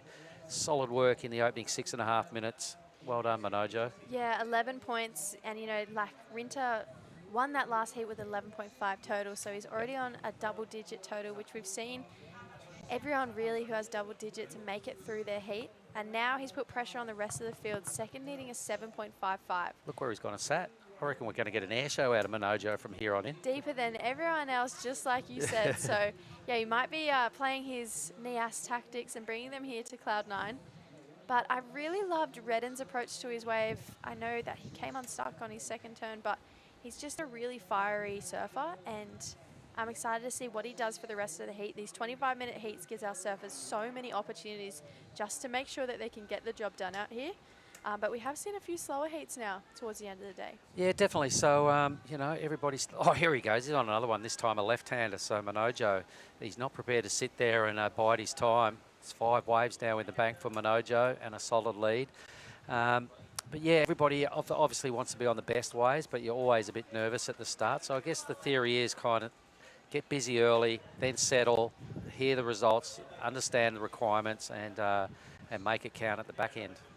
How was that left? That looked really fun, that left just rolling through. And yeah, we might see the lefts come into play more. I'm pretty sure the surf's going to stay around this size for the rest of the period that we have here. Yeah, true. And same wind sort of situation as well. So might see a few of the lefts come into play, the novelty lefts here at Cloud9 that look really fun, if you ask me. And like I've said before, when this wave is barreling, the left barrels as well. You know, when the right's doing its thing, the left is barreling. It's basically an A-frame peak. So you can't discard it, and as I was suggesting earlier, I have seen people get scores that get them through heats, going left in competition. So trust me, everybody online, this is a peak. The right's the way, but the left is no slouch either. Yeah, well, I think we might even see a bit more of the left displayed in this heat, seeing as Manojo is sitting right over there, and as we saw in that last wave, he's definitely interested in it. So a bit of a lump coming through. Su Ida with first priority, kicking pretty hard to get into this one, and Manojo is going to capitalise on that left that we were just talking about. But we're going to stick with Su. Oh no, unfortunately just bearing the rail. It was looking like it was going to be a good wave too. Yeah, well, we'll never know at the end of that. The first scoring opportunity there for Sue did not go to plan. We didn't know what happened to Manojo, and we don't have access to replays during this heat, so we'll just have to rely on the scoreboard to see whether something brilliant happened. He's trying to improve on a 5. We're talking about Manojo. The priority now switches to green. Red and Espejon at this stage chasing just sort of a mid-3 to get out of trouble and into second. Good news is for these guys, plenty of time to sort out a result. It is the last remaining heat of the round of 64 for the men.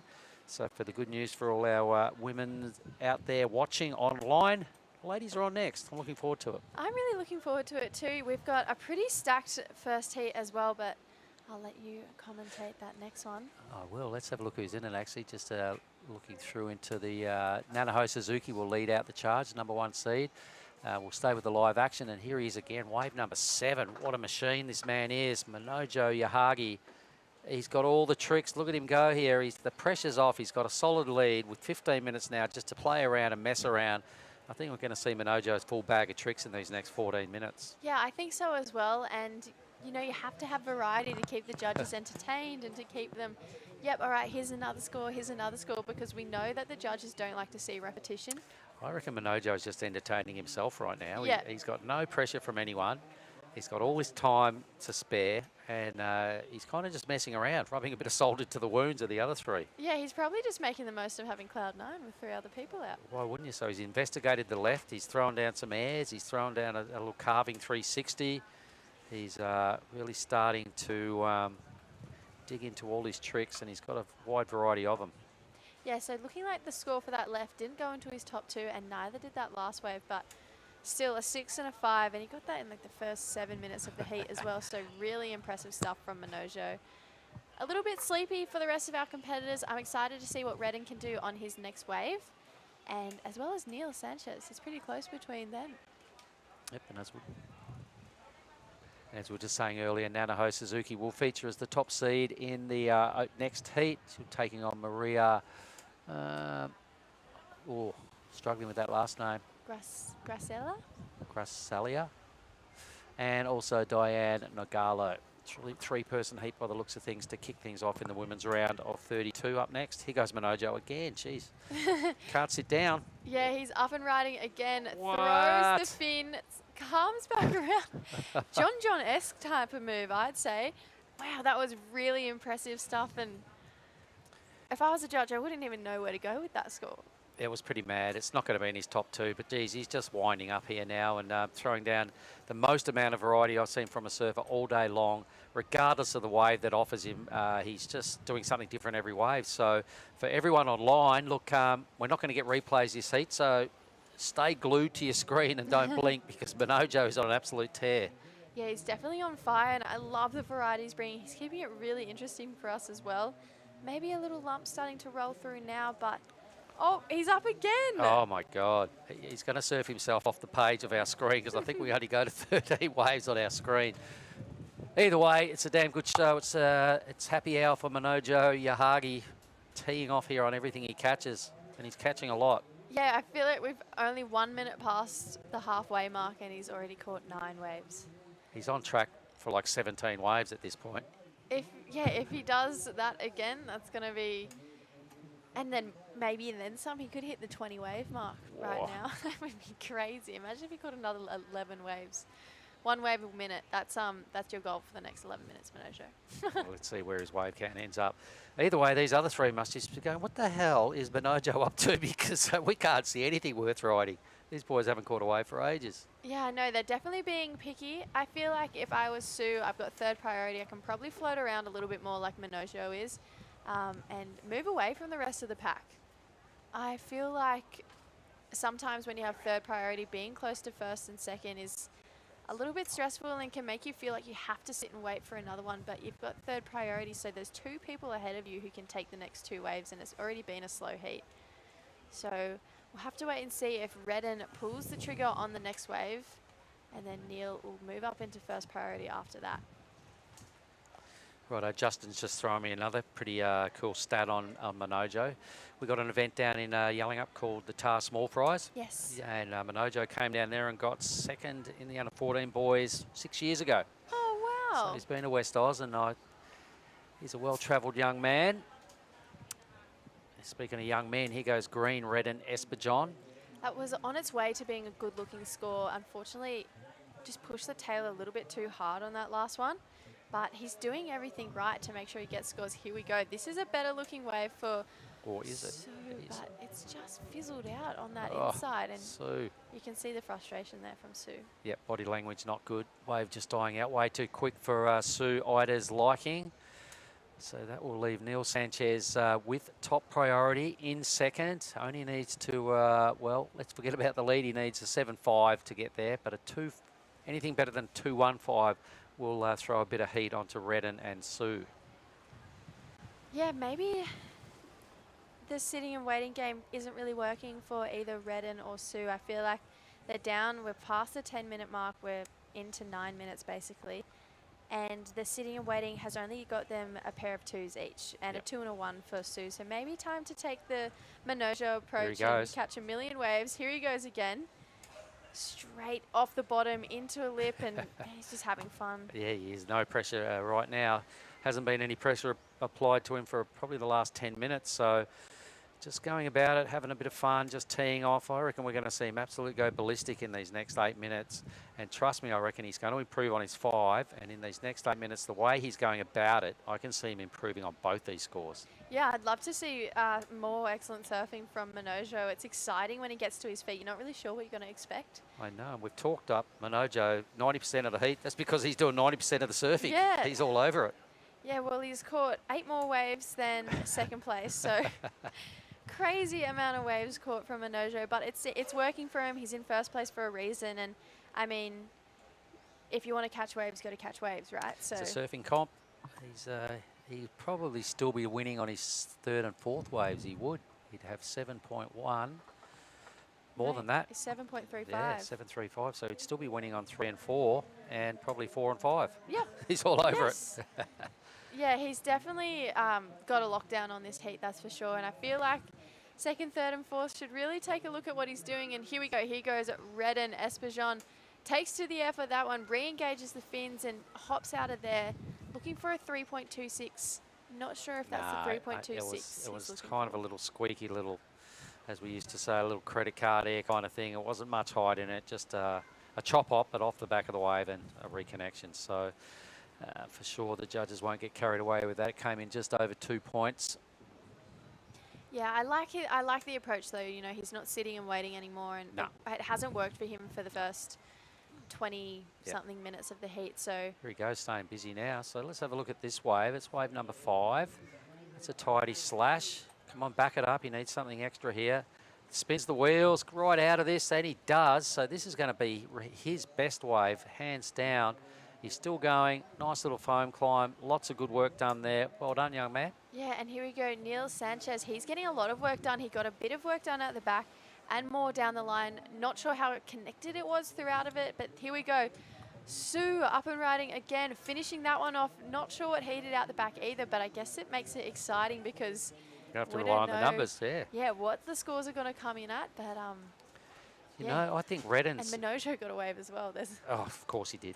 That's a no-brainer. Okay, so it's going to be interesting to see where those 3 numbers go because these are all the guys challenging for a 2nd position. Redden did a lot of work on that wave, including a nice little air rev and a slash out the back on the best wave he's taken off on. So he did his, you know, his best surfing on the best wave he's caught so far. So I think he's in for a big improvement on his numbers.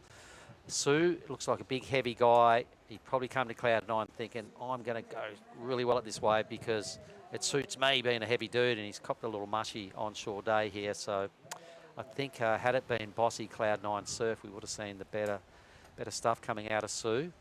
And not sure what Neil did either, so this will be interesting. Yeah, it scores for all 4 surfers. Minojo not looking like it's going to go into his top 2. Right now, Neil's last wave is definitely going to be the best so far. We're still waiting for 2 more scores to be locked in, 1 more now. But once we have all the scores locked in, we'll know what to expect for the last 5.5 minutes. But Minojo out the back and a good-looking line coming straight to him right now, but opting not to go because he's got fast priority and he can do whatever he wants out there. So that last wave for Neil, a 4.6. And That's still handy. waiting for scores for Redden and Sue, who now are looking for 5s. I think the Redden number is going to, well, it's the judges didn't rate it. It's going to come well under. It goes into his top 2 and it comes as his best wave, but it's only a 2.95, and I think he's probably a bit baffled by that number. I think I might have seen a bit more. Maybe he's lacking power. Maybe that's what the judges saw in that, but there was lots of pretty tidy surfing for mine, and a 2.95 is a harsh number. Yeah, he definitely got a lot of work done on that wave and got variety on it too. Here he goes again, takes to the sky and just can't ride out of that. But I liked the wave, but the judges deemed it not the score. We're still waiting for that last one of Sue, but it's coming in under right now. I think what might have cruelled Redden was just maybe the lack of power, but this guy here has got a little bit of everything to like. We're looking at wave number 12 for Red. He's just grinding heavily now. He doesn't care whether he falls off or not because in this heat for Manojo, so just doing what he wants. And I feel like that 4.6 for Neil is giving him just a little bit more breathing room. That last wave for Sue, a 4.05, so actually I take that back. Sue only needing a 4.01 now, so getting close between blue and white.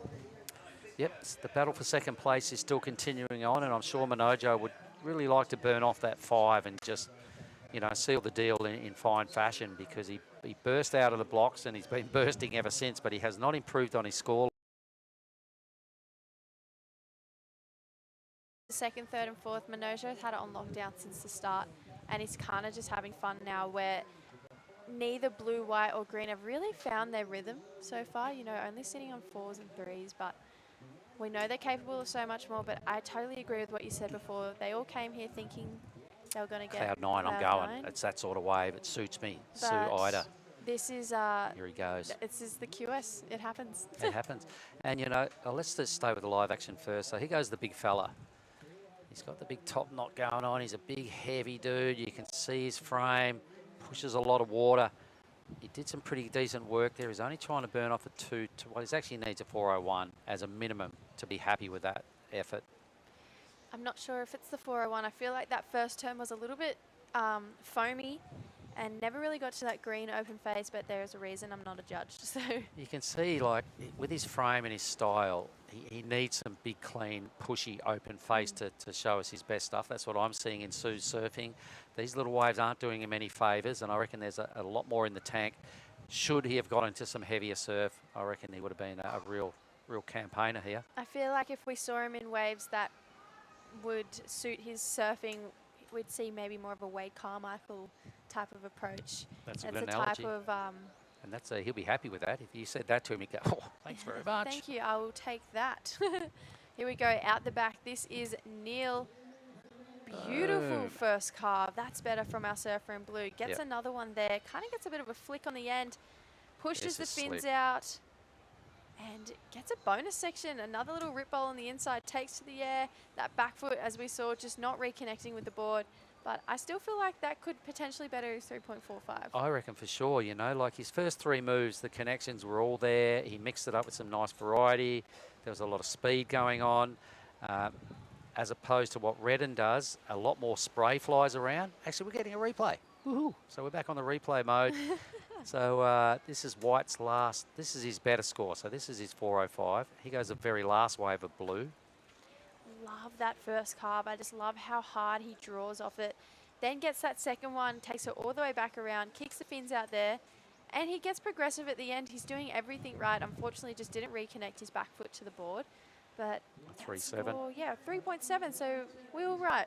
A little mini increase on his total. So Sue Ida now needs a 4.26, the big fella.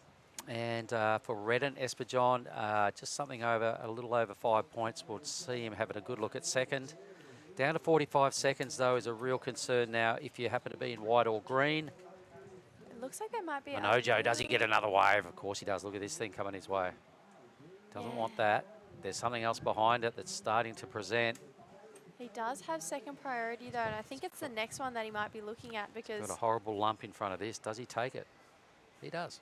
Yeah, so here we go. Here's Manojo. Wow, great opening carve there, but only the one maneuver. Out the back, here goes Sue, trying to take off basically in the barrel, but that's not going to happen for him. 10 seconds, Manojo. He's on another one. Maybe. Does he stand up? Go on, just get the wave count up. And this is Redden with his last opportunity. Does everything he can, but unfortunately is not going to be enough. So looking like it'll be Manojo and Neil progressing through that one. We're going to roll into the women's right after this short break, so don't go anywhere.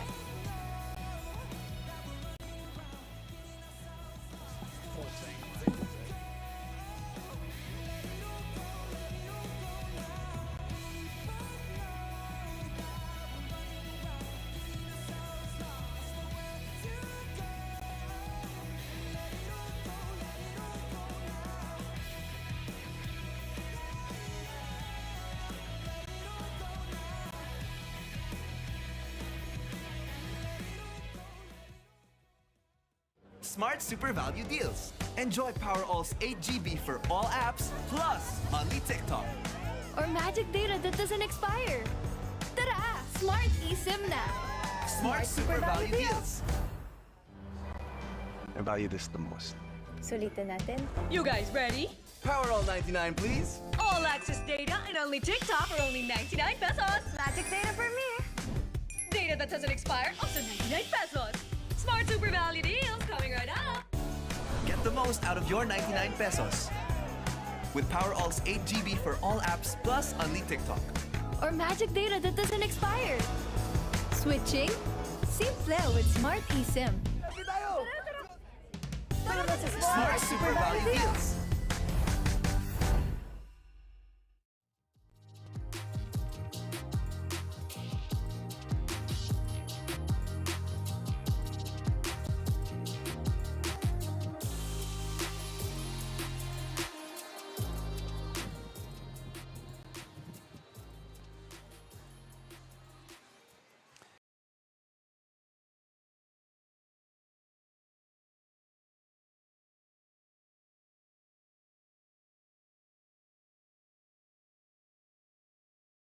They are, yeah. We're running the first two heats of the women, so it's great to have them underway.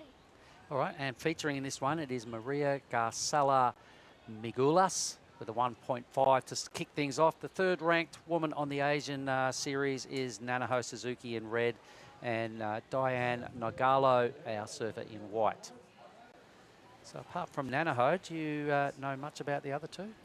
No, I don't know too much about the two Filipino surfers in the water, Maria and Diane.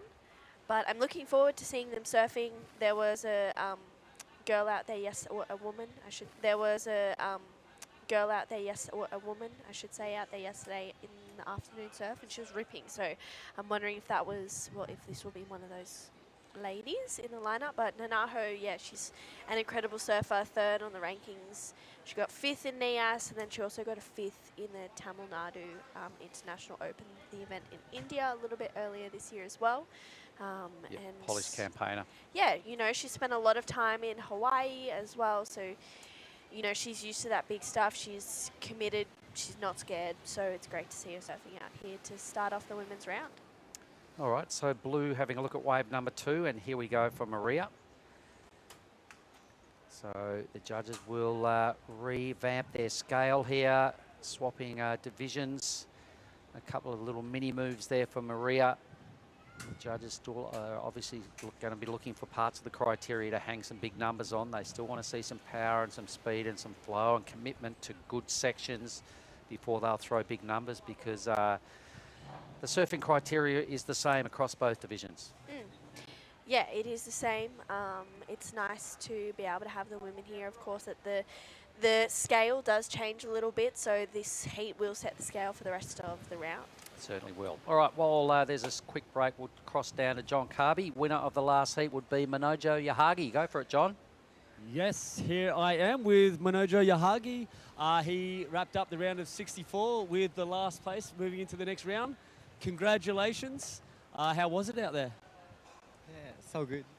So good. You started with that good air. This win, good for airs. Is that what your plan was? My plan is wave coming, I go. Wave coming, I go. Yeah, So you just wanted to stay nice and busy, and it worked. You got that score of 11 at around the 10-minute mark, and you just maintained that for the rest of the heat. What's the plan moving forward? Same thing? Wave comes, take it? Yeah, same. No change. Okay, so you've got a few sponsors on the board there. Would you like to speak in Japanese? Thank you, family. Thank you, your sponsors. Speak Nihongo, no problem. Okay. そうですね。とりあえずいい感じに勝てたんで、明日もいい波でやれたらなと思います。応援お願いします。Okay, ohayou gozaimasu.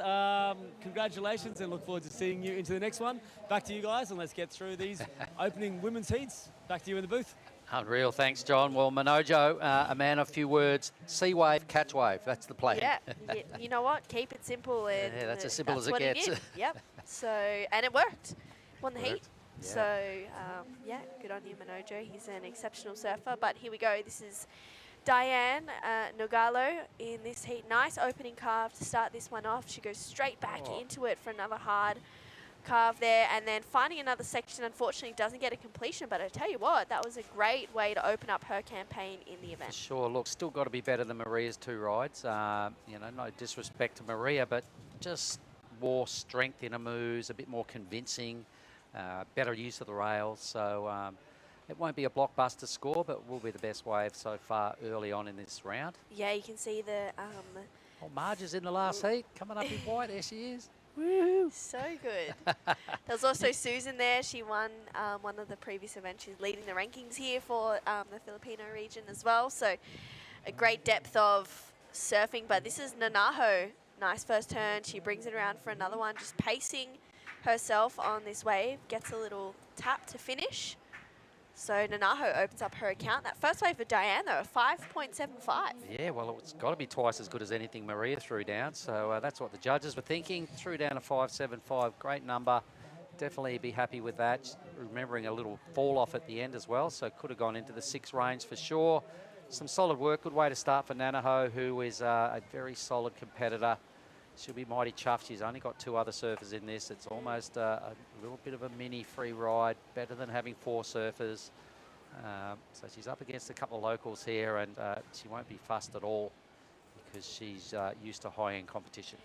Yeah, absolutely. You know, as well, having such a rich history of competing, you know, and spending a lot of time in the Rashi that comes with, you know, a lot of learning experiences. A lot of self-confidence. Yeah, a lot of self-confidence. You've got a lot of feathers in your cap. You know what works for you, you know what doesn't. So Nanaho just sticks to what works. And I'm looking forward to seeing what she brings. And that was Maria. She had a little paddle. I feel like that could be a loss of priority there. Me too. So the priority judge having a look at it. White says either way I'm going, so she does. So she'll now cash in top priority. She's got a nice wind up off the bottom here in her style. Woohoo. Wow, they were 2 nice turns there for Diane. Will she get another one though? This looks like... Boom. There we go, well done you. She's got some long limbs and she knows how to use them. Yep, yeah, that was a great wave for Diane. Backing up that 5.75 nice and quickly, 4.75 for Nanaho's first wave. She's already backing it up as well. That one looks like it dies out pretty quickly though.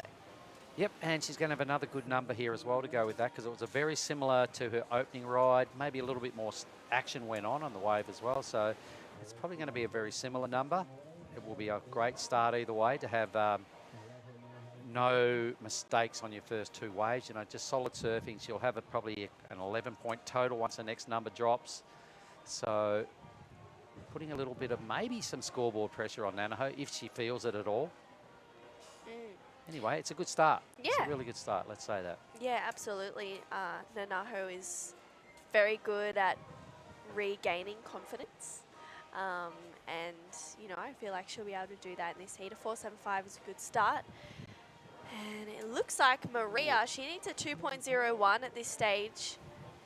She's had a nice first 2 carves there. Will this wave offer anything more? Unfortunately, it doesn't. And then Nanaho out behind her, straight up in the lip for a critical turn, and then again releases the fins. That's a better looking section for Nanaho. So really liked that wave there. I feel like that's definitely going to be her best number. Yep, starting to get into a stride now is Nanaho, and the last wave there, a little under what I thought, but you know, there we go. It's still a decent backup for Diane, who is in the lead with a 9.62 wave total. So that last wave, wave number 3 of Nanaho's, chasing almost 5 points, and looking at the brutality of that second move, I think she's probably going to get it. Yeah, I agree. You know, she let the fins out the back of that wave. She was really controlled, but you know, we're waiting on that score. Numbers are looking pretty healthy so far. She'd be happy to hear it, a 6.75 for Nanaho. So that's the best wave of the heat so far. Talk me through the replay. All right, so that was a setup move. This is the real grind here, the money turn. You watch this, she slams it. Well, it might be coming up after the cutback maybe. Maybe No, this is one of her other scores. This yeah, is not her last wave. 4.75, so that was Nanaho's first wave. Yep. So maybe we can see the 6.75 again, gang. There was a really strong pocket turn for the 675. She got low on her stance, jammed that heavy back foot right in the pocket, ticking lots of parts of the criteria. Probably could have earned at least 5 of those points on that one single manoeuvre. But a 675 is good news for Nanaho. She would have heard that just now. The beach commentators relaying the outcome. Kind of getting better with each ride, starting to work it out now and get into a groove. So for sure, Nanaho is definitely going to burn off that 475. Yeah, I agree. You know, she's looking like she's just warming up in this heat. 14 minutes to go. There's still plenty of time. We are only going to be running the first 2 heats, and then hopefully tomorrow there's a 7 o'clock call. I'm pretty sure it's a 7 o'clock alluding call. To run the rest of the women's first round out. So the last heat to round off the day will be Shino Matsuda, Kailani Johnson. We'll have Marja Abad as well, and then Willow Hardy. Oh, Willow. The green from WA. I haven't actually seen Willow around the event site yet, so I'm looking forward to Kind of wish I was going to commentate that heat. I'll have it off, but I love Willow, being a West Aussie. I've seen a lot of her over the years. Marja, she's a red-hot favourite. I love Marja. You know, I went surfing with her yesterday morning. Her and James O'Donnell, they're the coolest career down here. So you're going to have the pleasure of doing that one. That'll be good fun. Yes, yeah, very excited for it. Good to be calling the 2 women's heats running today. And Kailani Johnson. Wow, KJ's in it as well. There's a lot going on in that heat. Shino Matsuda, ranked number 9th coming into this event. She'll be leading it out in red, but that is kind of a stacked heat. It'll be fun for you. Yeah, that is a stacked heat. Plenty of good surfers, so I'm keen. I'm excited to watch it. Excited to be calling it. It's been a good second day. You know, this will be 12 heats done. 14 yesterday, 26 heats in the bank at the end of today, out of about our 62 that we had. So we're in a good place for the next 5 days. Yeah, pretty much almost halfway through, but I think the next few days we'll have early starts, around about 2.5 hours of surfing, and then breaks in the middle of the day, and then a couple more hours of surfing in the afternoon, just with that lower tide. And we've got to remember as well, one of our days of the waiting period is a no surf day due to the election. I think it's Monday. Yeah, so it is our Monday. 7-day event became a 6-day surfing window. Yes, exactly. Well, Diane, having a look at this one, she needs a 5.76 to go to first. Nice carve to start this one off. And puts it up there for another slash. This is a better looking ride. Oh, really like that carve for Diane, just sitting on her back foot there, and then almost got a little finish there. So I'm pretty sure that she was out there yesterday afternoon, because she's got she was such a getting relaxed so many style. waves. Yeah, absolutely. She's just cruising through these top turns, and you know, she's making it look pretty easy just due to that relaxedness that she approaches the manoeuvres. But you know, catching the judge's eye, she's not far off leading. What does she need to win right now? It's only a 5.75, so she's got to repeat the number that she got on her very first wave, and it's kind of some pretty good surfing. Yeah, I quite liked that wave for Diane. I loved that third carve. I thought she drove through it really well. It was through a heap of spray as well, so we'll see what that number looks in as. I never know.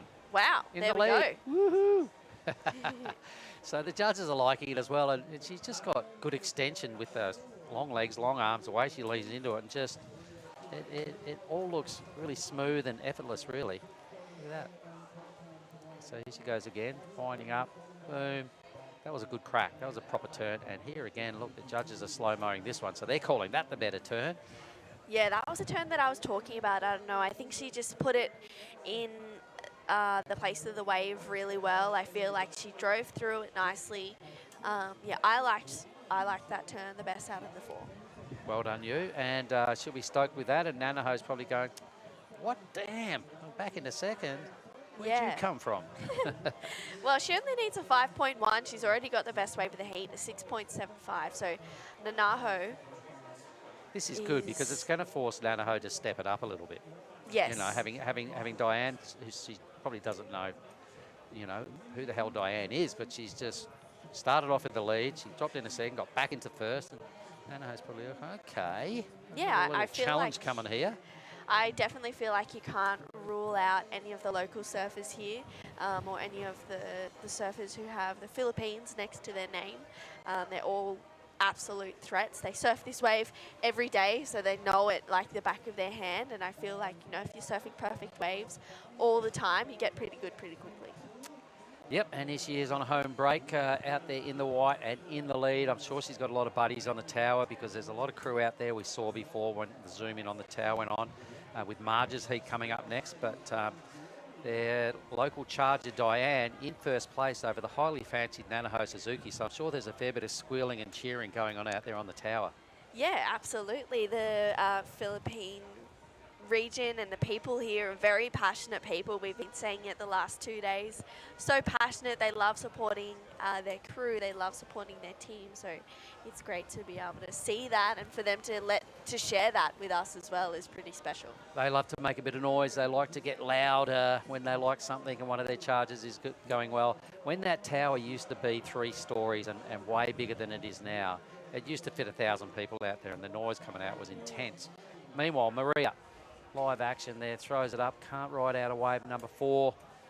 This needs quite a good number now to go into second. It's got to be a mid-range 8. Yeah, that's a pretty big score, a pretty big requirement for Maria. She's going to have to do pretty much what Nanaho did, but better it by 2 points. Yeah. I'm not sure whether she's got an 8.6 in her, but she might have a couple of numbers maybe to rival 11.5 that she needs. Yeah, and here we go. That was Nanaho, unfortunately, getting a little bit caught behind. Wave choice error, uncharacteristically creeping in there to Nanaho's act. Might be feeling the pressure from this unheralded surfer by the name of Diane Nagalo, who's got her kind of on the ropes at this stage. So Diane, the good news for her, she's got priority, she's got a lead, she's probably got heaps of mates on the tower, just giving her plenty of advice. She's got to try and hold her nerves here. She's got to try and improve on a 5.75 to bother Nanaho a little further. Yeah. But the good news is she hasn't done anything wrong so far. Her wave choices have been pretty good. And all her waves, she's strung together, you know, multiple moves, probably at least 3 moves per wave. So she's kind of going pretty good. Yeah, I agree. You know, she's not made a mistake just yet. This is Nanaho, nice first opening carve, really drove through that one, but not much more on offer for that wave. But I really liked that opening turn. I thought she, Yeah, she's got the goods. Maybe she's just feeling a little pressure now because that was always a 1-turn wave and she still took it. So it might be just, you know, niggling away at her a little bit that this person she probably knows nothing about is actually in the lead and she's 3rd on the ranking. She's probably thinking this should be easy, but it's kind of not panning out that way at this stage. Yeah, I don't know. I think for someone of Nanaho's character, she goes into heats knowing, you know, there's never an easy heat. No matter who's in it, no matter the ability of the people, you know, you definitely can't overlook your competitors. That's where it can really turn around and bite you. But, you know, Nanaho, she's sitting in a progressing position at this stage. Yep. I think Diane is, you know, she's looking really good. She looks really comfortable out there. She surfs this wave every day, so she probably feels at home, and that can be a really comfortable feeling. Yep, I'm sure she's pretty confident with the way her first 3 waves went. So now she's just got to try and upgrade her total. I'm sure she's given Nanaho a little bit of some frustrating moments, which might have just thrown Nanaho off a game a little bit. Either way, I don't think there's a big challenge coming from Maria. So I don't see that Nanaho is worried about not advancing, but I think she might be a little frustrated that Diane is just leading. I don't know. Yeah, I mean, I guess we'll see what the back end of this heat has. 6 minutes to go, just under. And Diane has put a pretty good heat together, a 6.1 and a 5.75, but Nanaho has the best wave of the heat, that's 6.75. Look at this, Nanaho's trying to get her to catch something here. Oh, Nanaho wants it. She's got it. So wave number 6, closeout. There we go. So I mean, she's 3rd priority. She's not really going to lose anything. I reckon that was more trying a sales pitch to Diane. Yeah, probably, but Diane is, she seems pretty in touch with what's going on. Yeah, she didn't even look at red. I don't need to worry about that wave. So, yeah, I think if I was Nanaho right now, like, I'd actually be happy sitting in an advancing position and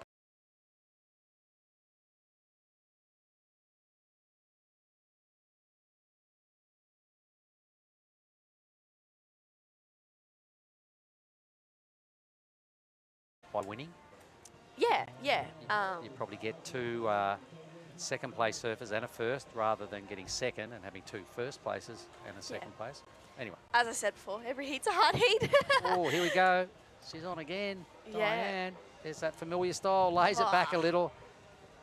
And just lost a flow there. So probably the first little mini error, if you could call it that. But either way, she's having a bit of fun and she's got a decent lead, entertaining us. First women's heat of the day, but meanwhile. Yeah, Nanaho on a better looking wave straight up in the lip for this one. And again for a second turn. Unfortunately doesn't get a finish though. So Nanaho, she's got another 4 minutes to get that 5.1. But Nanaho, she's got another 4 minutes to get that 5.1. But, you know, she's just showing that she's keeping that composure. This is Maria up and riding. All right, well, caught behind the foam. So Maria, I can just sense nowhere near as experienced as the other two at contest surfing. Maybe her first time she's in this big deal event here at Cloud 9. So maybe a little nervous, but for me, the other two just have a slightly different skill set. So learning curve here for Maria. You know, you enter these events and win, lose or draw. If you can take something away from any event and put it in your armory for next time, it hasn't been a waste of time. So I'm certainly hoping Maria is learning something from this experience.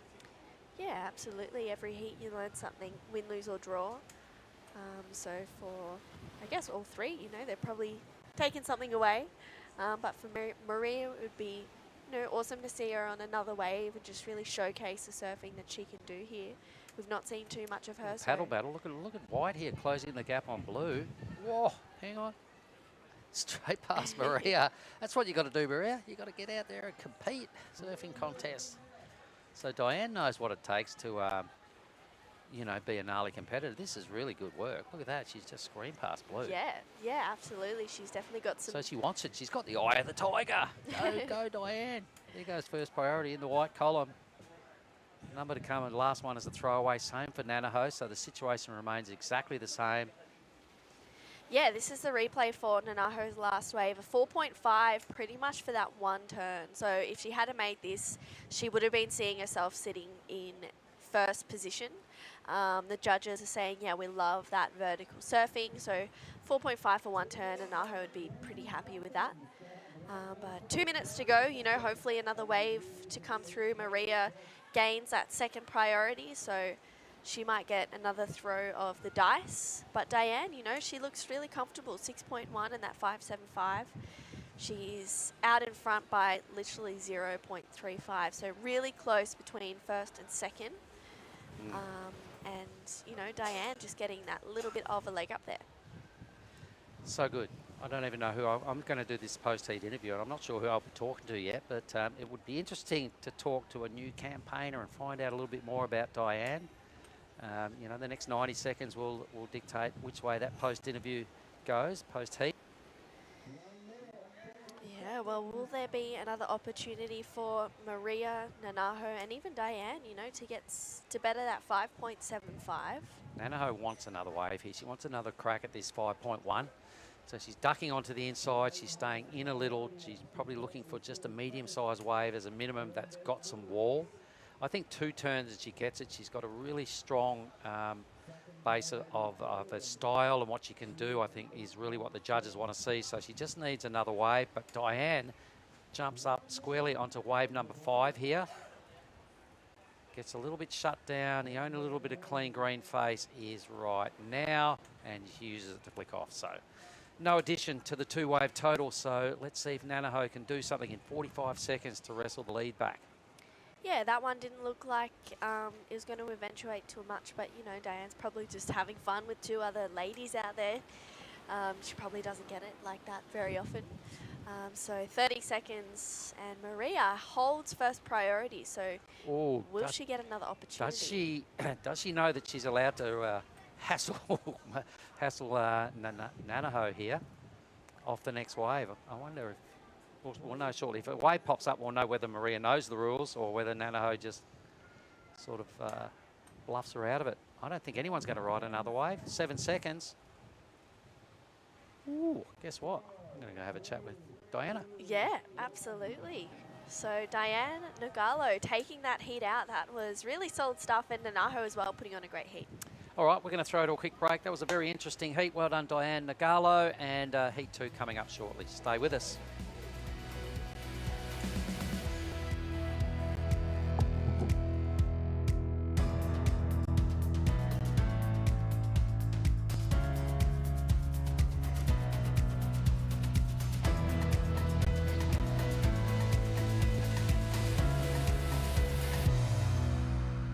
Smart Super Value Deals. Enjoy Powerall's 8 GB for all apps, plus only TikTok.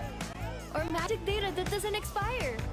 Tara! Smart eSIM na! Smart Super Value Deals. I value this the most. Sulitin natin. You guys ready?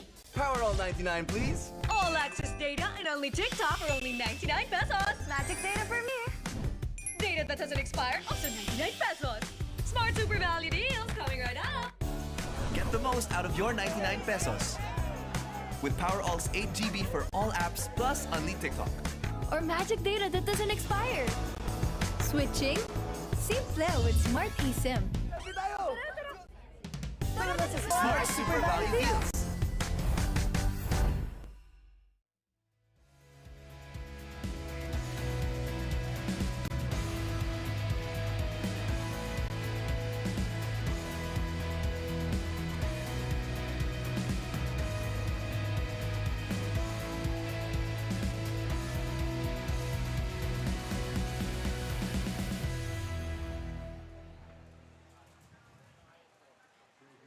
Welcome back to the 27th Siargao International Surfing Cup. We have the last heat of the day in the water. That is round of 32, heat 2 for the women. Kailani Johnson in the blue, Marja Abad is out there in the white, Shino Matsuda in the red, and Willow Hardy is out there in the green. I'm True Starling, joined in booth with Justin Majax. Hey, True, last heat. I think did we open today? No. No. That might have been you and Jesse. There you go. So I'm on the first heat, I'm on the last heat. Big day. It has been a big day, but it's been a productive day. So 12 heats I think we've got through. So this will be the 12th heat. So, but I'm a West Australian, and looking on the screen, there is only 3 surfers, which means West Australian Willow Hardy is not here. She's got a little wave, a TBD there, I think. Unless that means she might not be here. I'm not sure. I haven't seen Willow. I definitely know she's doing... maybe she's not here. You would know. I think she's not here. So she might be watching. So big shout out to the Hardy clan, a pretty amazing surfing family. As we see Marja Abad up and down on that one. Marja is an amazing lady. She's the partner of James O'Donnell, who runs the greenhouse accommodation and restaurant just up the road. And this is Marja's first ever WSL competition, so she'd be a little bit nervous, but probably a lot excited as well, as we see Kalani Johnson. Sorry, that's Matsudo here. Sorry, I got my colours a little bit mixed up. And this lady is teeing off on the backhand. Really fun conditions on offer, and the opening heat was pretty exciting to watch as well. Yeah, it was. We saw Diane Nogalo take out that heat, a Filipino surfer, the local here. She won over Nanaho Suzuki, who's currently sitting 3rd on the Asia rankings. But Shino actually had a really great run in the event in India. I'm pretty sure she got 2nd. Okay. Her backhand is lethal. But Kalani Johnson as well, she's used to surfing these reef breaks. She winds it straight up. Kailani from Indonesia in Bali, just making her way through this one. A couple of nice turns there, really just getting a bunch of maneuvers through on that one. But someone who had a great last heat was Diane Nogalo. She's down there and ready to have a chat. I'm with Diane Nogalo, winner of her first heat, and I got to say it was a pretty commanding performance. She looked so comfortable, and I've watched you surf for many, many years, and your surfing has improved out of sight. What's making you so good these days? I was like, because I had like a coaches, and we also had like a gym, like doing some surfing analysis, which is like thank you to coach like Karbik, because he helping me a lot of my like, and he like that's why I improve a lot because of him. Yeah, okay, so it's the gym work, it's your coach John Carby, and it's your commitment to surfing. I mean, you surfed really, really well. Did you go out there with a strategy, or you just went out there to catch any wave? Before my hit, Coach Carby was talking to me that I need to like relax and wait for a good like set, so I can get a good score. Well, you did it. You followed the coach's really good information, and you pulled it off. I guess tomorrow your plan is to talk to Coach Carby again and do whatever he tells you. Yeah. Do you want to say hello to your family? Hello to my family, to Atinaldi, hi Satanan, like watching from Katmon. Hi guys, thank you so much for like supporting me, and also thank you so much to Kudu Surf, who are like there for me that I can join this comp. Well, congratulations, Diane, winner of the first heat of the women's, and we'll see you tomorrow, and hopefully you'll keep going upwards. All the best. Thank you, Jerry and Diane. So, a couple of scores though. Shino Matsuda, an 8.5. Best wave score of the day, I think. Yep, 100%. And then Kailani also gets a 6.5 as well. She backs it up with a 4, so she's in the lead. But let's have a look at this 8 of Shino. Yeah, this was just textbook, just beautiful bottom to top surfing, and yeah, just didn't bog a rail, just flowed through every maneuver. Really good wave selection. She just had clean green open face the whole way, and this is Kalani's answer back to her. I think Shino's wave was just that little bit longer, probably just hit the reef at the right angle, and just ran perfectly for her. So an 8.5. Her backup right now is a 0.5. She's in second, chasing just a 2-point ride to move up into the lead. Currently held down by the Indonesian Kalani Johnson. Marja Abad, this is her first ever WSL event, so she's probably feeling the nerves a little bit coming up against these two amazing goofy footers. This is an all goofy foot matchup, so Marja is an amazing person. Was lucky enough to have a surf with her a couple of mornings ago. I'm sure her little boy Mac is watching with Dad James, and definitely I'm not biased in any way, shape or form, but I'm definitely going for White just a little bit. Absolutely. Well, White is sitting out there with third priority right now. She needs a 7.66, but that's a single score. She can break it down into 2. But to get herself into this heat, she's looking for something in the 6-point range. 100%. So with her opposition holding down some pretty good numbers right now, Marja would just, yeah, hopefully dust off the nerves and find something that, you know, can offer her an opportunity to show her backhand attack. Just on 17 minutes. This is the final heat of the day. We've been able to squeeze in 2 of the women's round of 32 heats. Tomorrow we are set for a pretty early start, a 6:30 a.m. call for a potential 6:45 start. So we've had some pretty cruisy days thus far with, you know, some late starts, but looks like we'll have to set the alarm clocks a little bit earlier, True. Yeah, definitely. Wind them back a little bit. I'll be out here right on dark, going for a paddle. Well, it gets light pretty early here. It gets light around about 5 o'clock, but yes, maybe an early night tonight because we know you were competing and yeah, also commentating. So you've got 2 sort of hats to wear at this event, but right now on the screen, a nice little bump approaching the ladies. Maybe a second wave in this set as well. Shino Matsuda has priority, but that one just fizzles out. So still not quite on the high tide just yet, according to my watch. So, but we've had a great day of competition, and the ladies have really stepped it up. A bit of an upset, I reckon, in that opening heat to see the local lass take down one of the top-seeded surfers. I'm sure the Filipinos will be right behind that result. And right now, a 4.50. This was the last wave of Kalani's. Nice extension on the backhand. Flicked the fins free.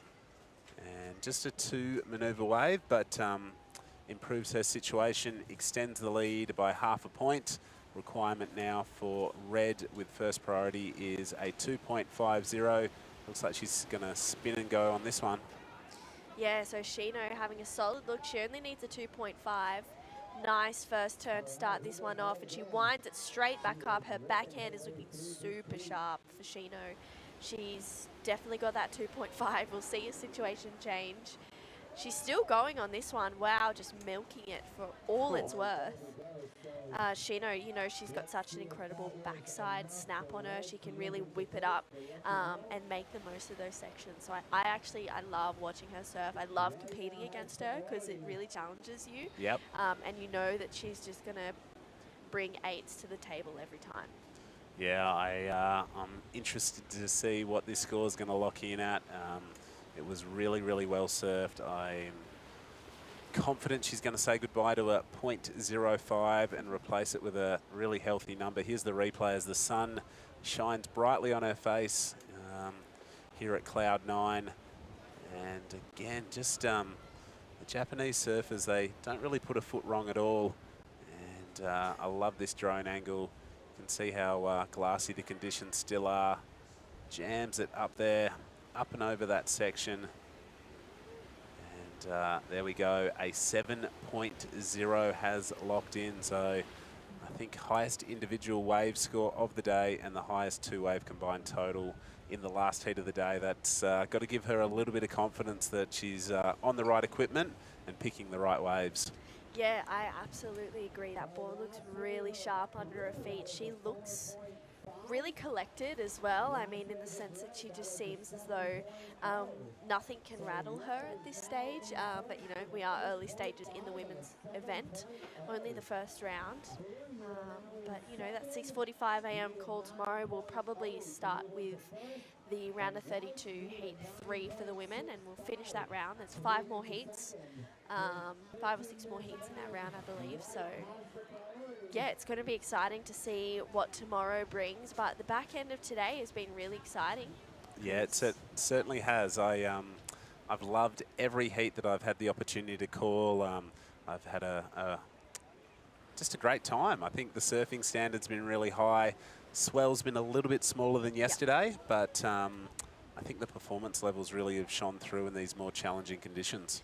Yeah, I agree, and I think it's a testament to the talent. But here we go, Marja having a look at this one. Yeah, our bad girl Marja, just a little bit too deep. And again, continuing what the Filipinos do best is smiling. You could see her just get clipped on the ankles on that one and go down, but she still had a smile on her face, so that's what I love to see.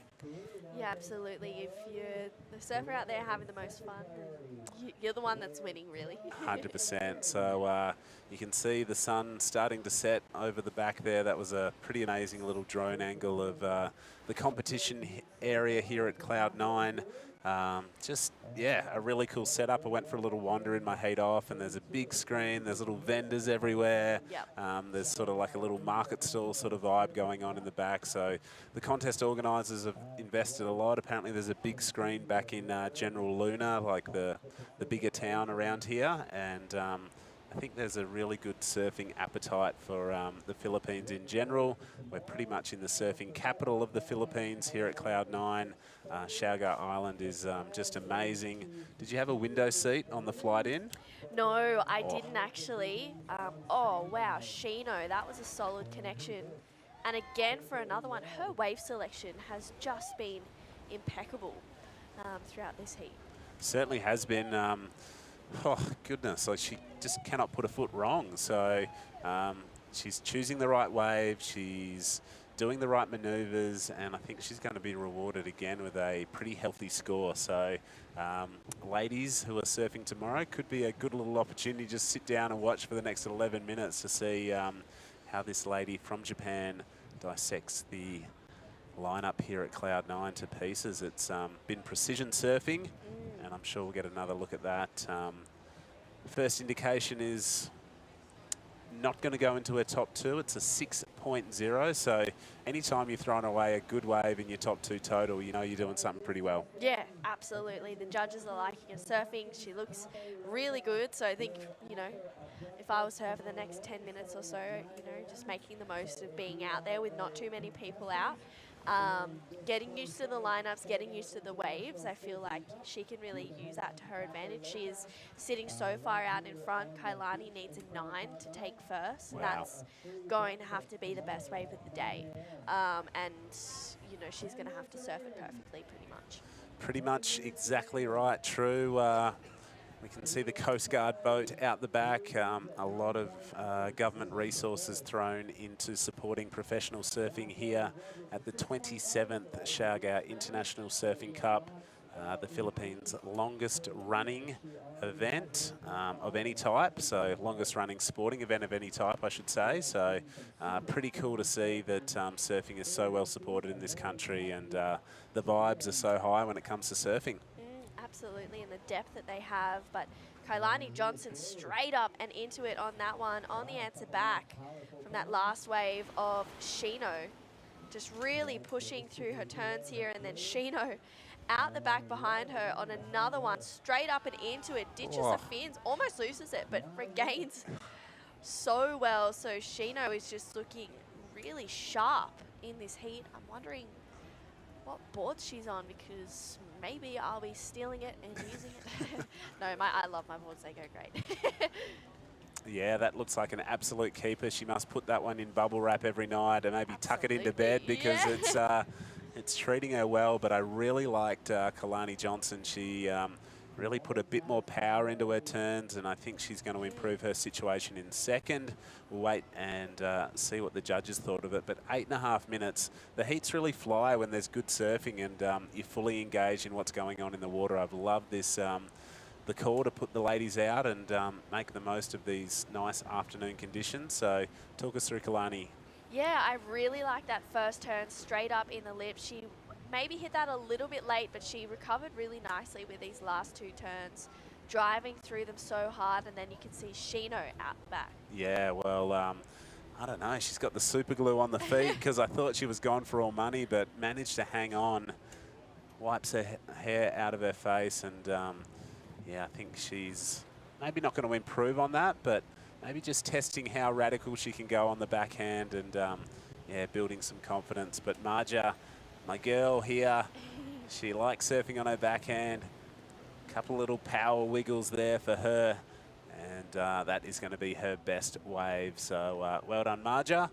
We'll get a number out to you shortly, but the numbers are locking in. Last one for Shino Matsuda, a 6.05. Again, not in her top two, but the score to lock in for Kailani Johnson from Indonesia is going to improve her situation in second, a 6.40. So extends on second place ahead of Marja Abad in the white. Still chasing a 9.0, however, to take the lead. So she's sort of, you know, she's getting better and better and better, you know, improving her situation. But she might be using this as a nice sort of warm-up opportunity for the next round as well. Yeah, absolutely. You know, Kailani, we haven't seen her on too many waves, about 5, but she went a little bit quiet for a minute there. But at 6.4, I mean, that first turn was, I would, in my opinion, is where a bulk of that score came from. She's looking really sharp. Kailani also charges as well. She's always sitting the deepest out at Krui, at Ujung Bukur, whenever the event is on there. So she's not scared. She's quite happy to take a couple of deep dives and hit the reef a few times. As long as she gets a good barrel, she's stoked. But yeah, it's great to see both Kailani and Shino really pushing each other in this heat. And Marja just seems like she's the one winning because she's having the most fun. 100%. I love that. And with 6 minutes remaining, you can just see how much of a little surfing mecca this place has become. There's probably 30 free surfers in the background surfing those other little patches of reef. There is a lot of really good waves around this part of the world, and certainly on Siargao Island. It's amazing. Using second priority here, your current heat leader, Shino Matsuda. I'm really impressed with her surfing, and throws that one up and over, but yeah, just keeping the momentum going. You know, I really think this is a good opportunity just to test out your equipment, feel comfortable in what you've been doing. She's been out there in a lot of the free surfs, and I think she might have some local help just guiding her on the right waves. But right now, she looks like she's really in sync with the lineup here at Cloud9. Yeah, I agree. And that second turn as well, she looked like she maybe tapped her rail leading into it. I mean, it was a 4-1-5, so again, another throwaway. But Shino just seems like she's, as you said, she's got a little bit of local knowledge there guiding her throughout the event, and she seems to be just soaking it in like a sponge and just really using it. Yep, under 5 minutes now, under 5 minutes. It's pretty much smack bang on 5 o'clock here local time, and so we've been running for 5 hours essentially. We started at 12 and we managed to finish the men's round of 64. As we see Marja up and riding, this wave's got a better run to it, and yep, 3 little backhand schwacks there for Marja. I think she's going to improve her scoreline. Right now, holding on to, well, prior to that wave, she was holding on to 2 1.35s, improves her situation with a 1.75, but I just love to see a local lass representing the Philippines and having a crack against 2 pretty seasoned campaigners.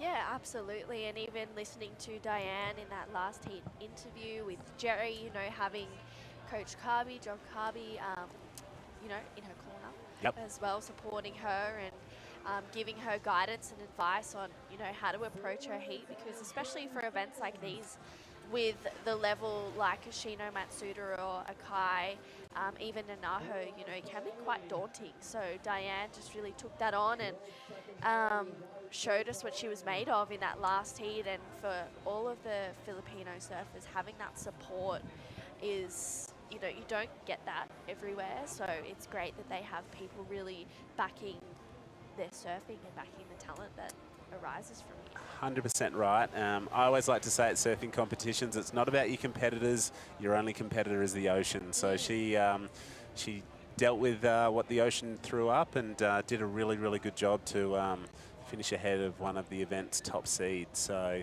right now, I'm not sure where Shino Matsuda sits on the rankings, but she has done a damn fine job in the final heat of the day, an 8.50.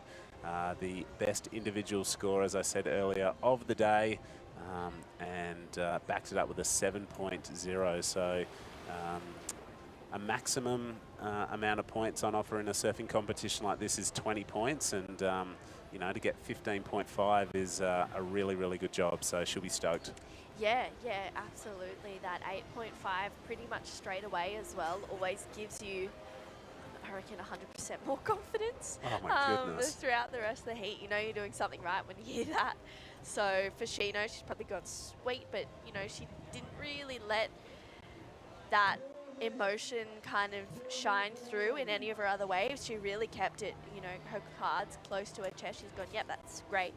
She's stoked, but she's gone, you know, I still have a job to do. There's another however many more minutes, you know, to get a back up and really solidify that lead. So I think she's done everything right in this heat. Yeah, well, the girls are on the move. Maybe a set approaching. Kalani is going to swing and use priority. So the Indonesian surfer, blue rash vest, blue rails on the surfboard, and she's sending some blue water up to the sky. Can't quite ride out of that one, but again, a smile on the face, which I love to see. So, you know, feeling relaxed, feeling happy to be here in the Philippines, and I just love how warm the water is here. It's I haven't surfed in board shorts in a little while, and I just realized surfing in a wetsuit, I don't know, you feel slower, you feel heavier. There's just something about the freedom of surfing with, you know, less neoprene on that really makes you feel good. Absolutely. I feel like it makes you surf way better as well. you're more able to adjust and react. I agree. I love surfing in bikinis. You know, sometimes I do love going to the cold and getting a little bit of a cold snap or that hit, but yeah, I'm a summer baby. I love it. There we go. Me too. 30 seconds remaining. We are counting down what is going to be the final heat of the day. The women's heat 2 of the round of 32 is not too far from coming to an end. We've seen a standout performance from Shino Matsuda, a really solid performance from Kalani Johnson, and Marja Abad in her first ever World Surf League event has done a great job. Yeah, well, Marja just having heaps of fun out there. You can actually see all of the free surfers making their way into the lineup. But a huge congratulations to Shino Matsuda, an 8.5 and a 7, putting on a great show. Kailani Johnson moving on through to the next round with her. Up next, we have a 6:30 call for a 6:45 a.m. start potential. So set your alarms early. We'll be here pretty much as the sun is rising. Yep. We've had a great day of surfing today. Justin, what's been your favourite? Oh, I love that. The last heat was really cool to watch. But for me, the little bit of the aerial show that we got to see during the men's heat when the wind puffed up a bit, Drew, was really exciting. No, not too many barrels today, but for me, that performance in the last heat was really, really good. And just to see the women finally hit the water is always exciting. So, yeah, so much to like about this place, so much to like about the performances we've seen so far. And we'll set our alarms nice and early and be back here to call in day number 3 tomorrow. Well, thanks for sticking around with us and listening to us chat all day about all things we love surfing. We'll see you guys tomorrow bright and early.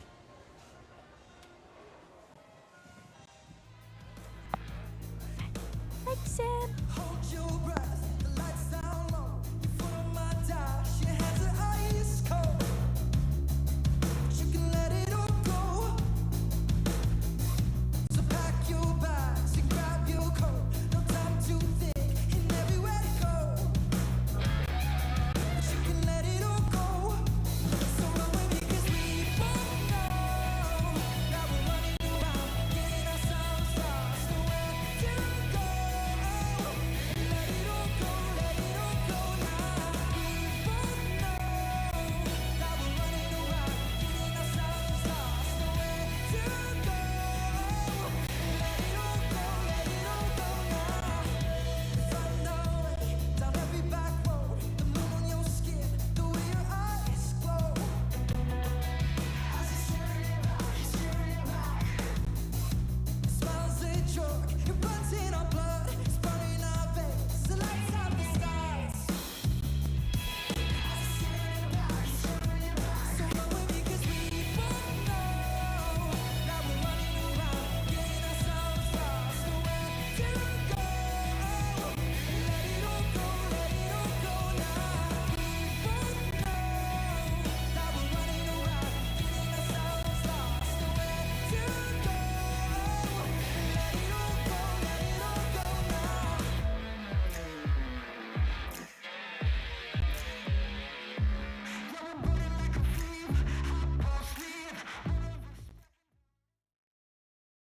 Smart Super Value Deals. Enjoy Power